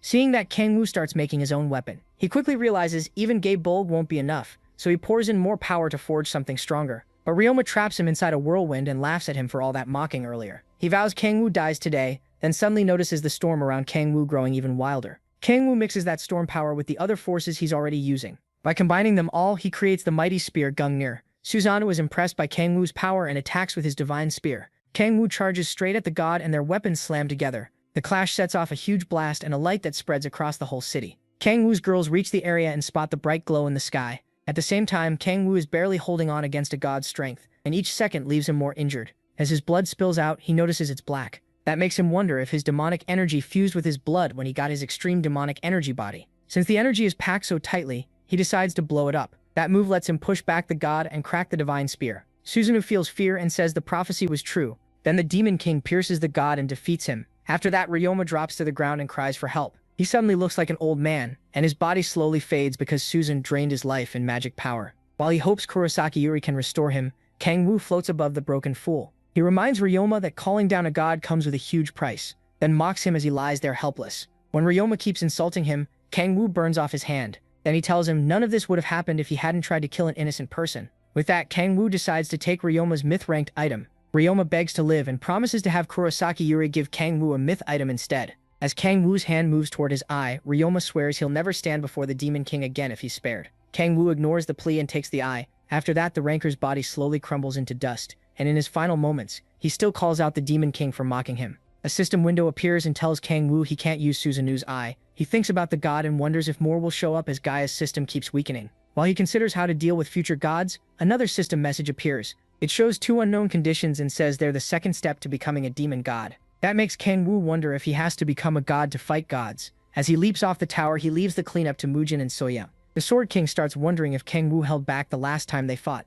After seeing the Demon King's skill, he even offers to set up a marriage between Soyeon and Kang Wu, but she shuts it down and says she's going back to China. When her father asks why, she says she wants to train. She wants to cover the part Kang Wu lacks: martial arts talent. Watching the man she loves float down, she admits sneaking in to see him will be much harder now. Kang Wu meets up with his friends, and they immediately ask where he's been. Yeonju is clearly furious that he left without telling them anything. She also scolds him for not saying Ryoma was part of the demon cult. Trying not to meet her scary eyes, he says he only found out recently, even though Ryoma was never in the cult. Kang Wu tries to calm Yeonju by saying everything worked out, but that only makes her angrier. Shiola steps in to calm her before she burns the place down with rage. Still, she tells Kang Wu they were really scared things would go wrong. Kang Wu gets nervous when he sees how upset Shiola is. She looks close to tears. Then he suddenly hugs her and calls her his darling. Her whole face turns red. He tells her he wants to go back and eat his favorite food. As the two slip into a sweet little moment, Yeonju is ready to snap, and poor Echidna gets squished between them. While Kang Wu holds his girl close, a thought crosses his mind.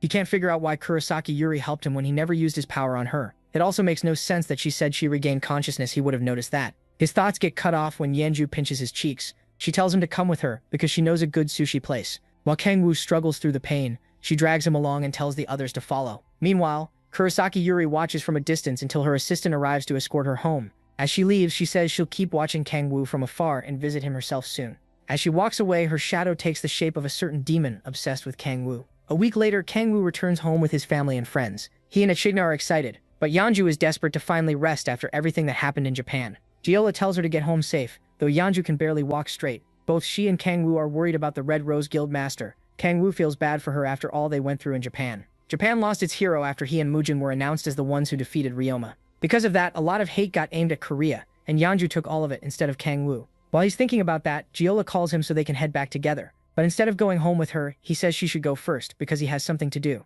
They just got back, and he's already staying away from home. When Echidna asks to come too, he lets her and says they're heading somewhere quiet. When she asks why, he says it's nothing major. Then he pulls out Suzuno's eye and says he's going to make a piece of equipment. After that, they fly to a wide grassy field and land. They check around for a while to make sure no monsters are nearby. Then Kang Wu opens his status window to look over his skill. He reads about his 6th awakening trait, which lets him forge equipment using the power of an authority. The more authorities he adds, the stronger the item becomes. Kang Wu thinks back to when he made Gungnir and confirms his current limit is 4 authorities at once. Using more than one authority makes the cost jump fast. 2 need 4 times the energy, and 4 needs 16 times the amount. Since he's not fighting right now, Kang Wu thinks he might manage 5. Echidna then asks if she can help with anything. He tells her to keep people and monsters away so he can focus. Echidna happily runs off to set up a barrier. After that, Kang Wu decides to practice a little and start with what he knows best. He activates the demonic art of creation. Black flames rise around him, markings spread across the ground, and the fire gathers into one point as a ductile furnace is formed.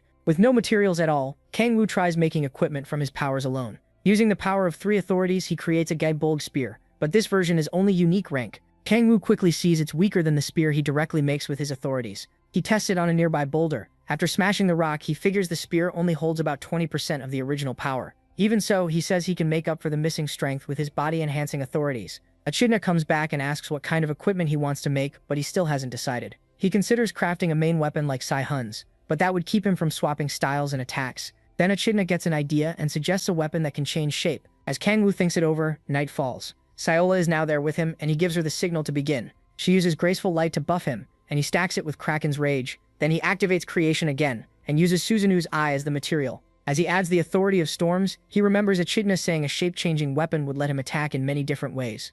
Kang Wu adds a 5th authority and meets every condition. The system tells him a myth rank item will be finished in 10 seconds. As he struggles to hold on until the countdown ends, he wonders if myth rank is really the highest. He also wonders if he could make something like the dimensional rift he once created with the Archduke's equipment. Right before the timer reaches the final second, Kang Wu forces in even more power and adds the authority of predation, changing the conditions. Sayola and Echidna grow uneasy from the aura pouring out around him. At the same time, the system announces that a transcendent rank item is being created. A blinding light bursts across the field, and the girls shout for Kang Wu while covering their eyes. The light floods the whole area until it finally fades away. The girls look up in shock, and Kang Wu stares at his new equipment too. A strange mystical object floats above the water, and the system names it the Key of the Demonic Energy Sea. More system messages appear. He's mastered the demonic art of creation, so he can't use that skill anymore, and his demonic energy goes up by 2. When Kang Wu reaches for the key, the engraving process begins. Checking the status window, he finds out the item gets stronger once certain conditions are met. It also has more effects that are still locked.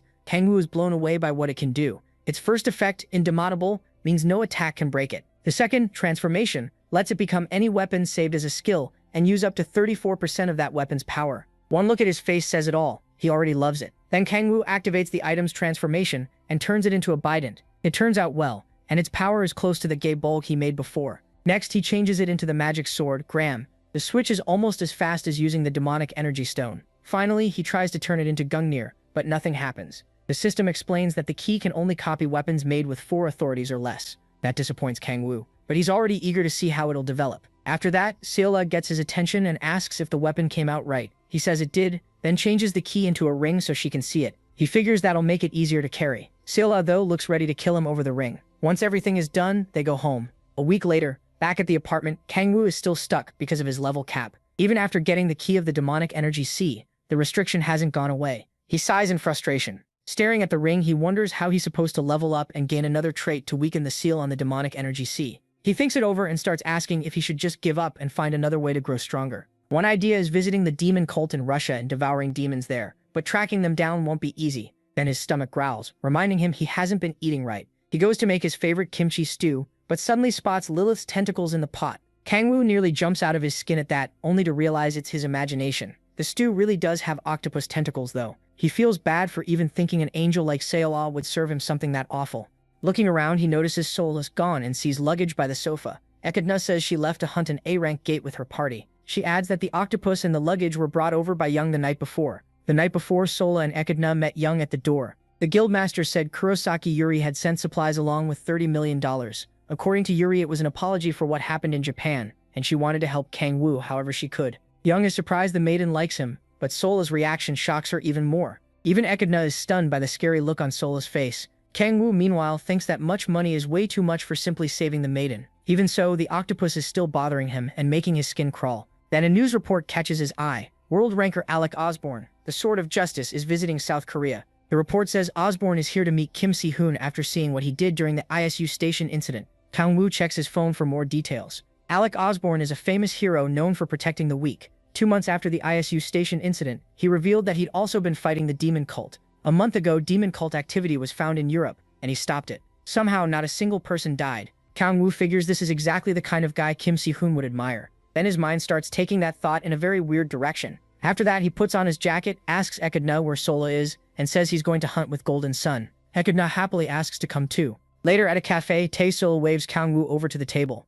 Kangwoo says they could have kept hunting, but Tae-sol replies that once they heard he was coming, they had to stop. They start talking about Alec Osborne, and Tae-sol says they heard about him from players who recognized Kim Si-hoon. Meanwhile, Kangwoo glances at Kim Si-hoon and wonders why he looks so excited. Kim Si-hoon admits he's thrilled because he never thought the Sword of Justice would come all the way to Korea just to meet him. Acting like a total fanboy, he gushes about how cool Alec Osborne is. Kangwoo tries not to care that his subordinate is praising someone else, and asks how Kim Si-hoon's leveling is going. He's shocked to hear the swordsman has already reached level 60. Sola explains that Kim Si-hoon never had the same level restriction the others did. Hearing that, Kangwoo feels pathetic. His underling is flying through levels while he's still blocked. Kim Si-hoon then asks if he should go to the airport to meet Alec. Kangwoo says there's no need, and right then someone enters the cafe. Kim Si-hoon instantly recognizes him as the Sword of Justice. While Kim Si-hoon rushes over to greet the world ranker, Kangwoo turns back and sizes up Alec's aura and the way he carries himself. The moment Alec speaks, the Demon King can tell he's stronger than Ryoma. Kim Si-hoon greets Alec with humble but obvious excitement. At the same time, Kangwoo feels a little bitter, because Kim Si-hoon was never this happy when they first met. Alec finally notices the Demon King, who asks why he came all the way to Korea. Kim Si-hoon quickly steps in and introduces Kangwoo as his brother. Alec notices the women too, but only Seola really acknowledges him. When he asks to be introduced, Kangwoo cuts in and asks why he came to see Kim Si-hoon. Alec pulls his attention back and says Kangwoo has every right to be cautious since he hasn't explained himself yet. Then he turns to Kim Si-hoon and asks if he knows about beings called guardians. That word instantly grabs both Kangwoo and Kim Si-hoon. Kangwoo remembers Kim Si-hoon saying the Gaia system chose him as a guardian. Alec then reveals that he's one too, meaning Kim Si-hoon isn't the only one. Kangwoo asks if Alec came to recruit Kim Si-hoon to save the world with the other guardians. Alec admits that's exactly why he's here. He wants Kim Si-hoon to join an organization called Guardians. They may not be well known, he says, but they are humanity's best hope. He promises Kim Si-hoon that if he joins them, he won't have to feel that same despair again. He means what happened at ISU Station. Since those demonic monsters used to be human, Kim Si-hoon felt helpless and crushed while fighting them. Alec believes that if they become stronger, they can save everyone. He says they'll reach a point where they can subdue people without harming them. When Kim Si-hoon asks how that's possible, Alec explains that guardians can boost the power of other guardians. At that point, Kang-woo finally understands how Alec stopped the demon cult in Europe without killing anyone. He watches Kim Si-hoon closely to see how he'll answer this desperate offer. Kim Si-hoon is nervous and struggles to respond. As he looks at Alec and prepares to answer, the scene shifts to Alec walking alone. He reveals that Kim Si-hoon turned him down, but he still plans to win him over. Not far away, Kang-woo watches him in secret and can't believe how stubborn he is. Before Alec got rejected, Kim Si-hoon had actually been ready to accept, but Kang-woo stopped him with his power. The Demon King interfered with his spirit, making Kim Si-hoon suspect Alec might be lying. Because of that, Kim Si-hoon couldn't give a clear answer. Alec told him to take his time since he'd be in Korea a while longer. As Alec walks off, Kang-woo swears he won't let Kim Si-hoon end up as delusional as this rancor. He decides to keep them apart. Suddenly, Alec calls out to someone hiding in the shadows, and Kang-woo thinks he's been discovered. But instead, a cult member jumps down from a rooftop and attacks Alec. The cultist's nails stretch into long claws while Alec draws his sword. As they collide, Alec asks if the cult followed him all the way from Europe. He tells the man to surrender, but the cultist only wants to tear him to pieces. The fight turns fierce, and neither side backs down. Kang-woo stays hidden nearby, careful not to reveal himself. Even with the cult member's efforts, the battle ends fast because he's nowhere near a guardian's level. The follower asks Alec to kill him, but Alec refuses. That mercy annoys Kang-woo, who can't believe this guy is still saying such naive nonsense. Even so, Alec tells the cultist to repent and start over. Realizing he's dealing with a soft-hearted fool, the cult member throws a smoke grenade and makes a run for it. Alec moves to stop him, but sees the cultist rushing straight toward a random passerby. The man slams into the girl and sends her into a wall. After a quick look around, he escapes, leaving Alec behind with the injured girl. Alec runs to her, but his hands start trembling when he realizes she's dead. He breaks down, asking why this had to happen. If he just killed the cultist, none of it would have happened. Then he hears someone ask what he's doing. Alec turns and sees Kang-woo glaring at him. The Demon King demands to know why he let the cultist live. Kang-woo says the girl's death is basically Alec's fault because he spared that cultist. Alec tries to defend himself, but Kang-woo cuts him off and says his foolish beliefs killed an innocent girl. Then Alec says no one was hurt,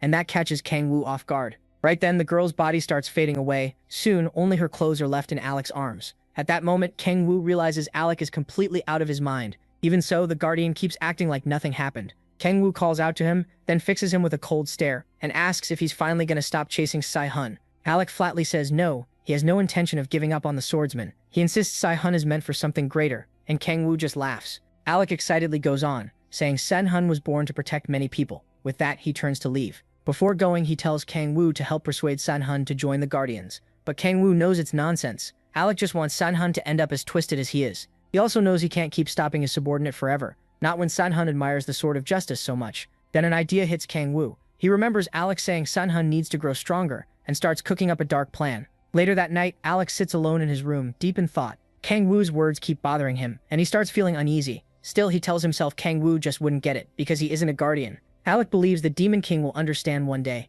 For now, he focuses on bringing Sai-hun into the group. Suddenly, a loud scream rings out. Alec jumps up and rushes to find where it came from. The cry for help comes again, and he realizes it's from the rooftop. He dashes up there and makes a dramatic landing. When he looks ahead, a cultist is waiting for him. The man says he's the same cultist Alec fought a few hours earlier. When Alec asks about the voice he heard, the cultist admits he was the one screaming. Alec realizes he was lured into a trap. Then the cultist brings up the woman he killed while escaping earlier. That memory makes Alec's face turn dark. Still, he acts like no one died. The cultist laughs and mocks the so-called Sword of Justice for ignoring an innocent person's death. As the taunting continues, Alec draws his sword and says he'll make the cultist repent for the rest of his life. But the follower notices Alec still never says he'll kill him. To Alec, the cultist could never understand why he refuses to take a life. He truly believes saving everyone is the right path. Then Alec rushes in to strike. The cultist only points at his own neck, telling Alec to go ahead. In the end, Alec can't bring himself to kill him and slams into the wall instead.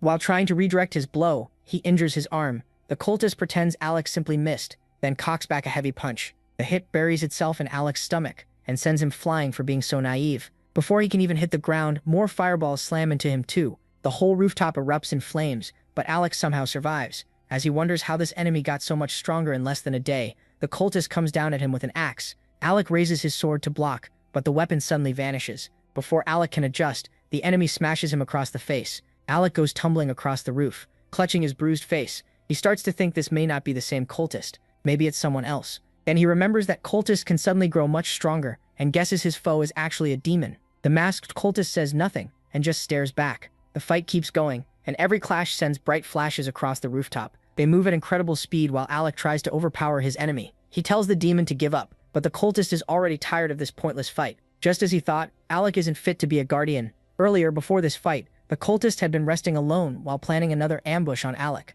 Then the wall beside him suddenly exploded. Thinking Alec had found him, he got up, ready to fight, only to freeze when he saw Kang-woo instead. The Demon King is puzzled when the cultist mistakes him for one of the guardians. He starts asking about the guardians, but the cultist refuses to talk, so Kang-woo turns his ring into a demonic glove and gets ready to beat the answers out of him.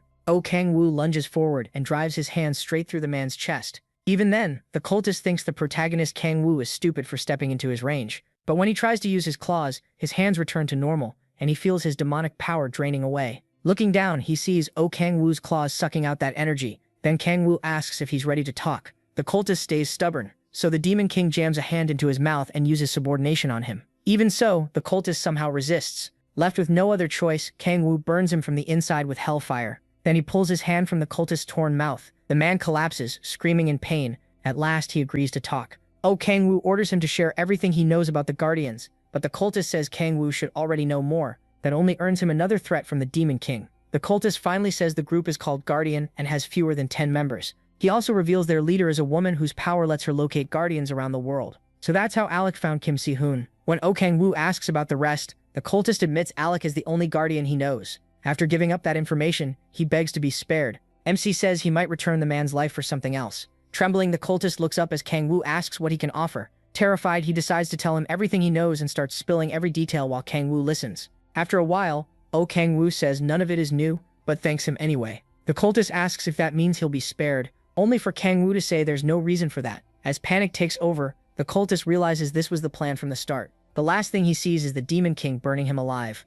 Afterward, the protagonist Kang-woo walks out of the flames and puts on the cultist robe. Now that he has what he needs, he moves on to the next part of his plan. The story returns to his fight with Alec, and by now he fully understands what kind of man the Guardian is. Then he suddenly ends the fight with Alec. He knocks away Alec's sword and says fighting him is boring. Next, the Demon King grabs Alec by the throat and lifts him into the air. Alec fights back, but he's far too weak against Kang-woo. Kang-woo even wonders why there aren't more normal rankers like Cha Youngju Mujin. He figures Alec may have some tragic reason for refusing to kill, but he couldn't care less. Alec gets furious when Kang-woo questions his ideals and asks if problems disappear just because he looks away. Barely able to breathe, Alec listens as Kang-woo reminds him of the body he erased earlier that day. That finally makes Alec shout, and the protagonist is glad to see him lose control. His anger only grows when Kang-woo says all of Alec's actions are really just selfish. Alec tries to protest, but MC Kang-woo tightens his grip. Suddenly the rooftop door blows open. Kim Si-hoon rushes in, ready to save Alec and face the attacker. He demands to know who the masked cultist is. Kang-woo quickly changes his voice and throws out a few fake names. At last, he introduces himself to the swordsman as Satan. Hearing that, Kim Si-hoon decides the enemy must be a demon too.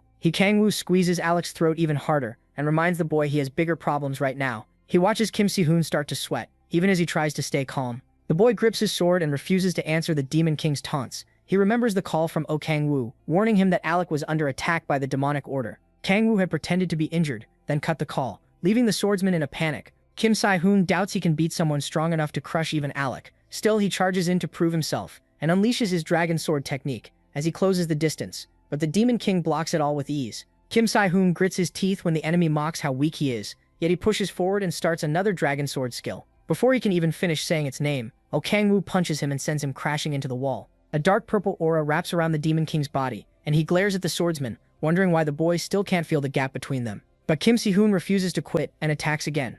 Kang-woo asks why he's trying this hard for Alec, who means nothing to him. Kim Si-hoon keeps swinging with everything he has, and the protagonist enjoys every second of it. The fight keeps going, and his demonic aura blocks Si-hoon's blade. Kang-woo can tell his subordinate is far better than Alec. Si-hoon isn't trying to hold back or capture him anymore. Every swing is meant to kill. At last, he lands a small cut on Kang-woo and cracks the mask. Kang-woo uses the purple power under his feet to shove Si-hoon away. Then he strikes back at the swordsman, but Si-hoon dodges right before the spears can hit him. The gifted boy aims for Kang-woo's blind spot, but the Demon King blocks it with ease. He keeps circling and attacking again and again, but Kang-woo stops everything. As he defends, he thinks about what Sim-hun still lacks. Sim-hun steps in for another blow, and the Demon King crushes him without trouble. Kang-woo grabs him by the face and hurls him into a wall. Sim-hun coughs up blood and his eyes lose focus. Even then, Kang-woo says his effort wasn't bad and keeps mocking him. Sim-hun is tired of hearing it, but his fear gets worse when Kang-woo says he wants the fight to keep going. The Demon King starts draining Alec's life force while praising Sim-hun's resolve and spirit.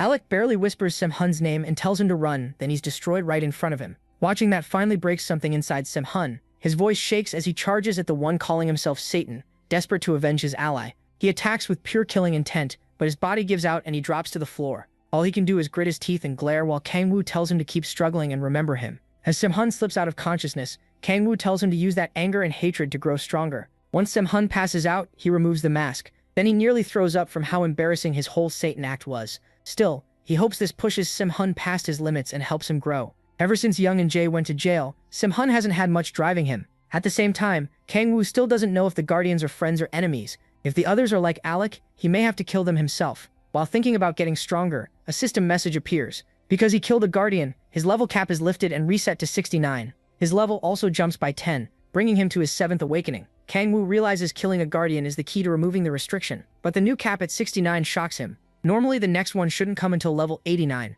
Seeing that the only way past it is killing another Guardian, he looks down at Simhun with temptation in his eyes. For a moment he wonders if he should kill the Guardians one by one, but he drops the idea and takes off the cultist robe. He decides not to thin out the Guardians yet since he still doesn't know what threats Earth will face later. After that, he checks his 7th awakening trait. The status window shows a new SS rank skill called Reaper of Souls. It's tied to the authority of predation and lets him absorb demon souls to improve the quality of his own soul. That authority already takes a target's life force, demonic energy, and other power, but Kang Wu has always thought it was inefficient. Then he checks the second step to becoming a demon god. The conditions are still hidden, but he feels this new skill is tied to them. Just like his 6th awakening was used to make the key to the demonic energy sea, the idea of hunting demons puts a dark smile on his face. He also realizes he'll have to bother Young again. At that moment, she's in bed shivering from a cold. Kang Wu begins meditating and enters his demonic energy sea. His 7th awakening weakens the seal on the 10,000 demon core, and he uses the celestial dragon psyche method to condense demonic energy. Thanks to his demonic energy body, he absorbs it more easily. He keeps taking more in and notices the quality is still poor. He goes deeper and deeper, risking his whole body turning into the 10,000 demon core. At the last second, he stops before the power swallows him. Pulling himself back takes a heavy toll, but he still raises his demonic energy stat by 8 points. That makes him happy, but when he checks the window, something is wrong. His demonic energy should be 121, yet it only shows 120. Then he figures it may be because of his coat. The system confirms it. His legendary gear can't support demonic energy above 120. Kang Wu stares at the coat, wondering why the system didn't say that sooner. Then he realizes no one has probably ever pushed a stat this high. Next, he turns to Alec's body and sets it on fire. As he thinks about going home, he realizes it took 6 months to reach this level. He watches the smoke from Alec's body rise into the air. A few days later, at the Red Rose Guild, a hard fight is happening in the training room. Sai-hun and Mu-jin are going all out, but the match is clearly one-sided. Mu-jin wins by knocking the sword from Sai-hun's hand. He tells the young prodigy to stop for the day. Sai-hun insists he can keep going, but Mu-jin doesn't buy it. He's worn out and battered, yet he still wants to push on. With fierce eyes, he says he has to get stronger. Mu-jin can see his sword skills are improving, but he's still worried. Later, he tells Kang Wu that he plans to take Sihee-turan hunting. Kang Wu grows uneasy when he hears the destination is Shanghai. There's an SS rank gate there like the one in Hokkaido, so it feels too soon. Mu-jin argues that real combat against monsters will help Sihee-turan more. Kang Wu realizes it's basically closed-off training, and probably the best way for Sai-hun to grow. Meanwhile, Sai-hun is still trying to catch his breath. Kang Wu walks over to give him some motivation. He grabs him and puts on a sorrowful act, blaming himself for failing to save Alec Osborne. Then he says they need to get stronger and avenge the fallen guardian. That hits Sai-hun right in the heart, and he swears to become stronger. Just like that, Kang Wu's twisted plan keeps moving forward. Afterwards, Sai-hun leaves for Shanghai with Mu-jin, while Kang Wu wastes time on his couch. Then his phone starts ringing. When he answers, Young tells him to turn on the TV. He does, wondering what's going on, and is left speechless by reports that the demon cult has started a massive summoning. They brought in thousands of demons, and the creatures are causing chaos across the country. Most people would panic, but the Demon King is practically drooling. To him, this is the feast he's been waiting for. The next day at the Red Rose Guild, Young heads into her office and notices someone coming in. It's Kang Wu with his family, and he asks what's happening. He says everyone looked on edge on the way in. Young explains that the mass demon summoning happened in Vladivostok, Russia. They still don't know the exact number of demons, but she estimates over 100, along with demonic monsters. Meanwhile, Kang Wu tries hard to hide how happy he is at the thought of devouring them. Kang Wu and Echidna sit down as Young says civilian losses have been low so far. Echidna points out the real problem is the demonic monsters moving out, and Young agrees. They're moving through Manchuria, and Young fears a major war if they reach South Korea. Kang Wu asks what China said. She explains that they asked South Korea for an alliance to stop the disaster in Manchuria before the death toll rises. A strategy meeting will be held in Harbin, and each guild is expected to join. That's why her people are rushing to get flights. Then she asks if Kang Wu will go with Echidna. She also wonders if just the two of them will be enough. Kang Woo says Si-hun is still training and he left the others behind on purpose. He thinks it's too dangerous for them if demons are involved. He starts acting like he alone is enough, and Young looks disgusted. A little later, they arrive at China's player administration office. So-yeon guides them inside. Kang Woo thanks her for helping during the Ryoma incident. She blushes at the praise and says she had a promise to keep. With her father away doing private training, she's been stuck handling all his work. Still, she says she's worried about her uncle. That uncle is the swordmaster Cha Youngju Muyeon. She explains that Mujin overshadowed him, so he never became famous. Even so, Muyeon is the vice leader of the Thousand Sword Gate, and sadly he doesn't think well of South Korea. Kang Woo tells So-yeon things will be fine, and she says she hopes so. Up ahead, a huge guard is blocking two people. Those two are Minjung from the Onuri Guild and Hyunju from the Samurai Guild. Hyunju is surprised to spot Yeonju, who asks why they still haven't gone in. The second she hears they were barred from the meeting, Yeonju snaps. She orders the guard to step aside, but he says they'll hear the results later. Then he warns that if they ignore Muyeon's orders, the China-Korea alliance could be called off. Yeonju is ready to blow the door open, but So-yeon quickly tells her to calm down. Then So-yeon steps forward and tells the guard to move. He refuses, saying her uncle's orders come first while her father is away. While they argue, Kang Woo quietly walks up to deal with it himself. He politely asks to be let in, but the guard gives him the same answer. Kang Woo says he'll enter anyway, and the guard swings at him. A moment later, the meeting room door explodes. Everyone inside jolts in panic. Kang Woo strolls in with a smile, while the guard is left crumpled on the floor. One guild leader jumps up and attacks him for barging in. Kang Woo catches him and slams the bald man's head into the ground. The other leaders are stunned by how easily he gets dropped. Kang Woo jokes that the guy should have stayed seated, especially after already losing all his hair. Then he sits on the unconscious man and casually tells everyone to keep the meeting going. Across from him, Mu Pian hints that Korea isn't needed here, and Kang Woo fires right back. He even calls the vice leader a cocky little brat. Already fed up, Kang Woo decides to expose exactly what kind of man Mu Pian is. He talks about a jealous younger brother, who can never outshine his gifted older brother. Now that monsters are invading and the older brother is absent, that younger brother wants to prove himself.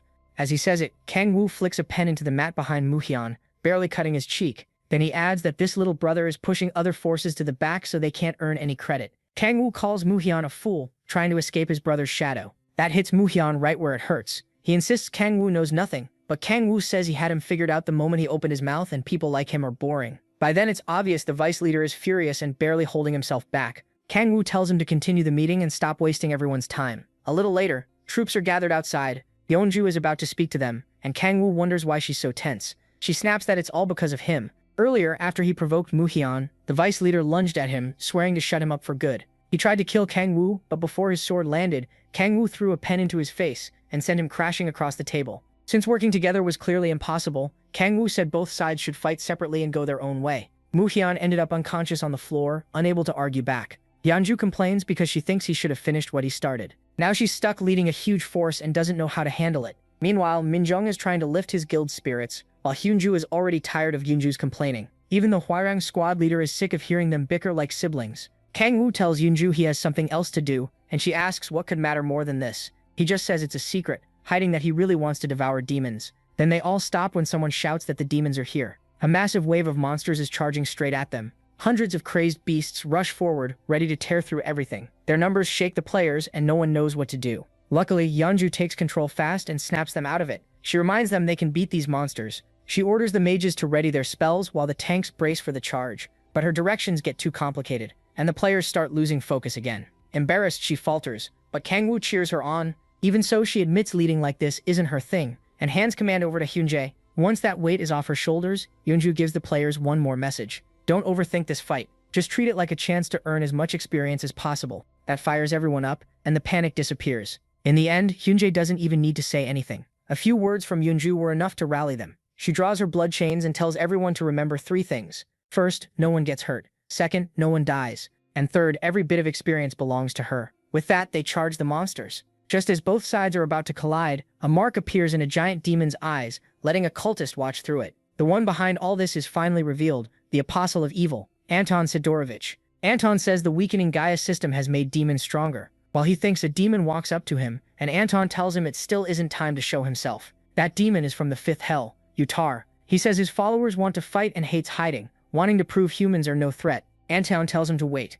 Looking at a poster of Oh Kang Woo, Anton says there's someone they need to meet. After seeing what happened with the Japanese demon cult, he noticed the look in Kang Woo's eyes and assumed they were alike. Anton believes he understands what Oh Kang Woo wants and thinks he can bring him into the demon cult. As a dark power gathers in his hands, Anton tells Utar to hold back until he contacts MC Kang Woo. Yutar hates being ordered around by an old man. Anton apologizes and pleads with him not to act recklessly. But to the demon, Anton is still just a human. His anger rises even more when Anton warns him not to go against the demon cult's will. Insulted, Yutar moves to crush him, but the dark force Anton summoned grabs his hands. More shadowy hands rise and pin him down, forcing the great demon to the ground. Anton asks if he'll listen. Yutar only curses, so Anton closes his book and lets the hands tear him apart. His followers watch their master get ripped to pieces.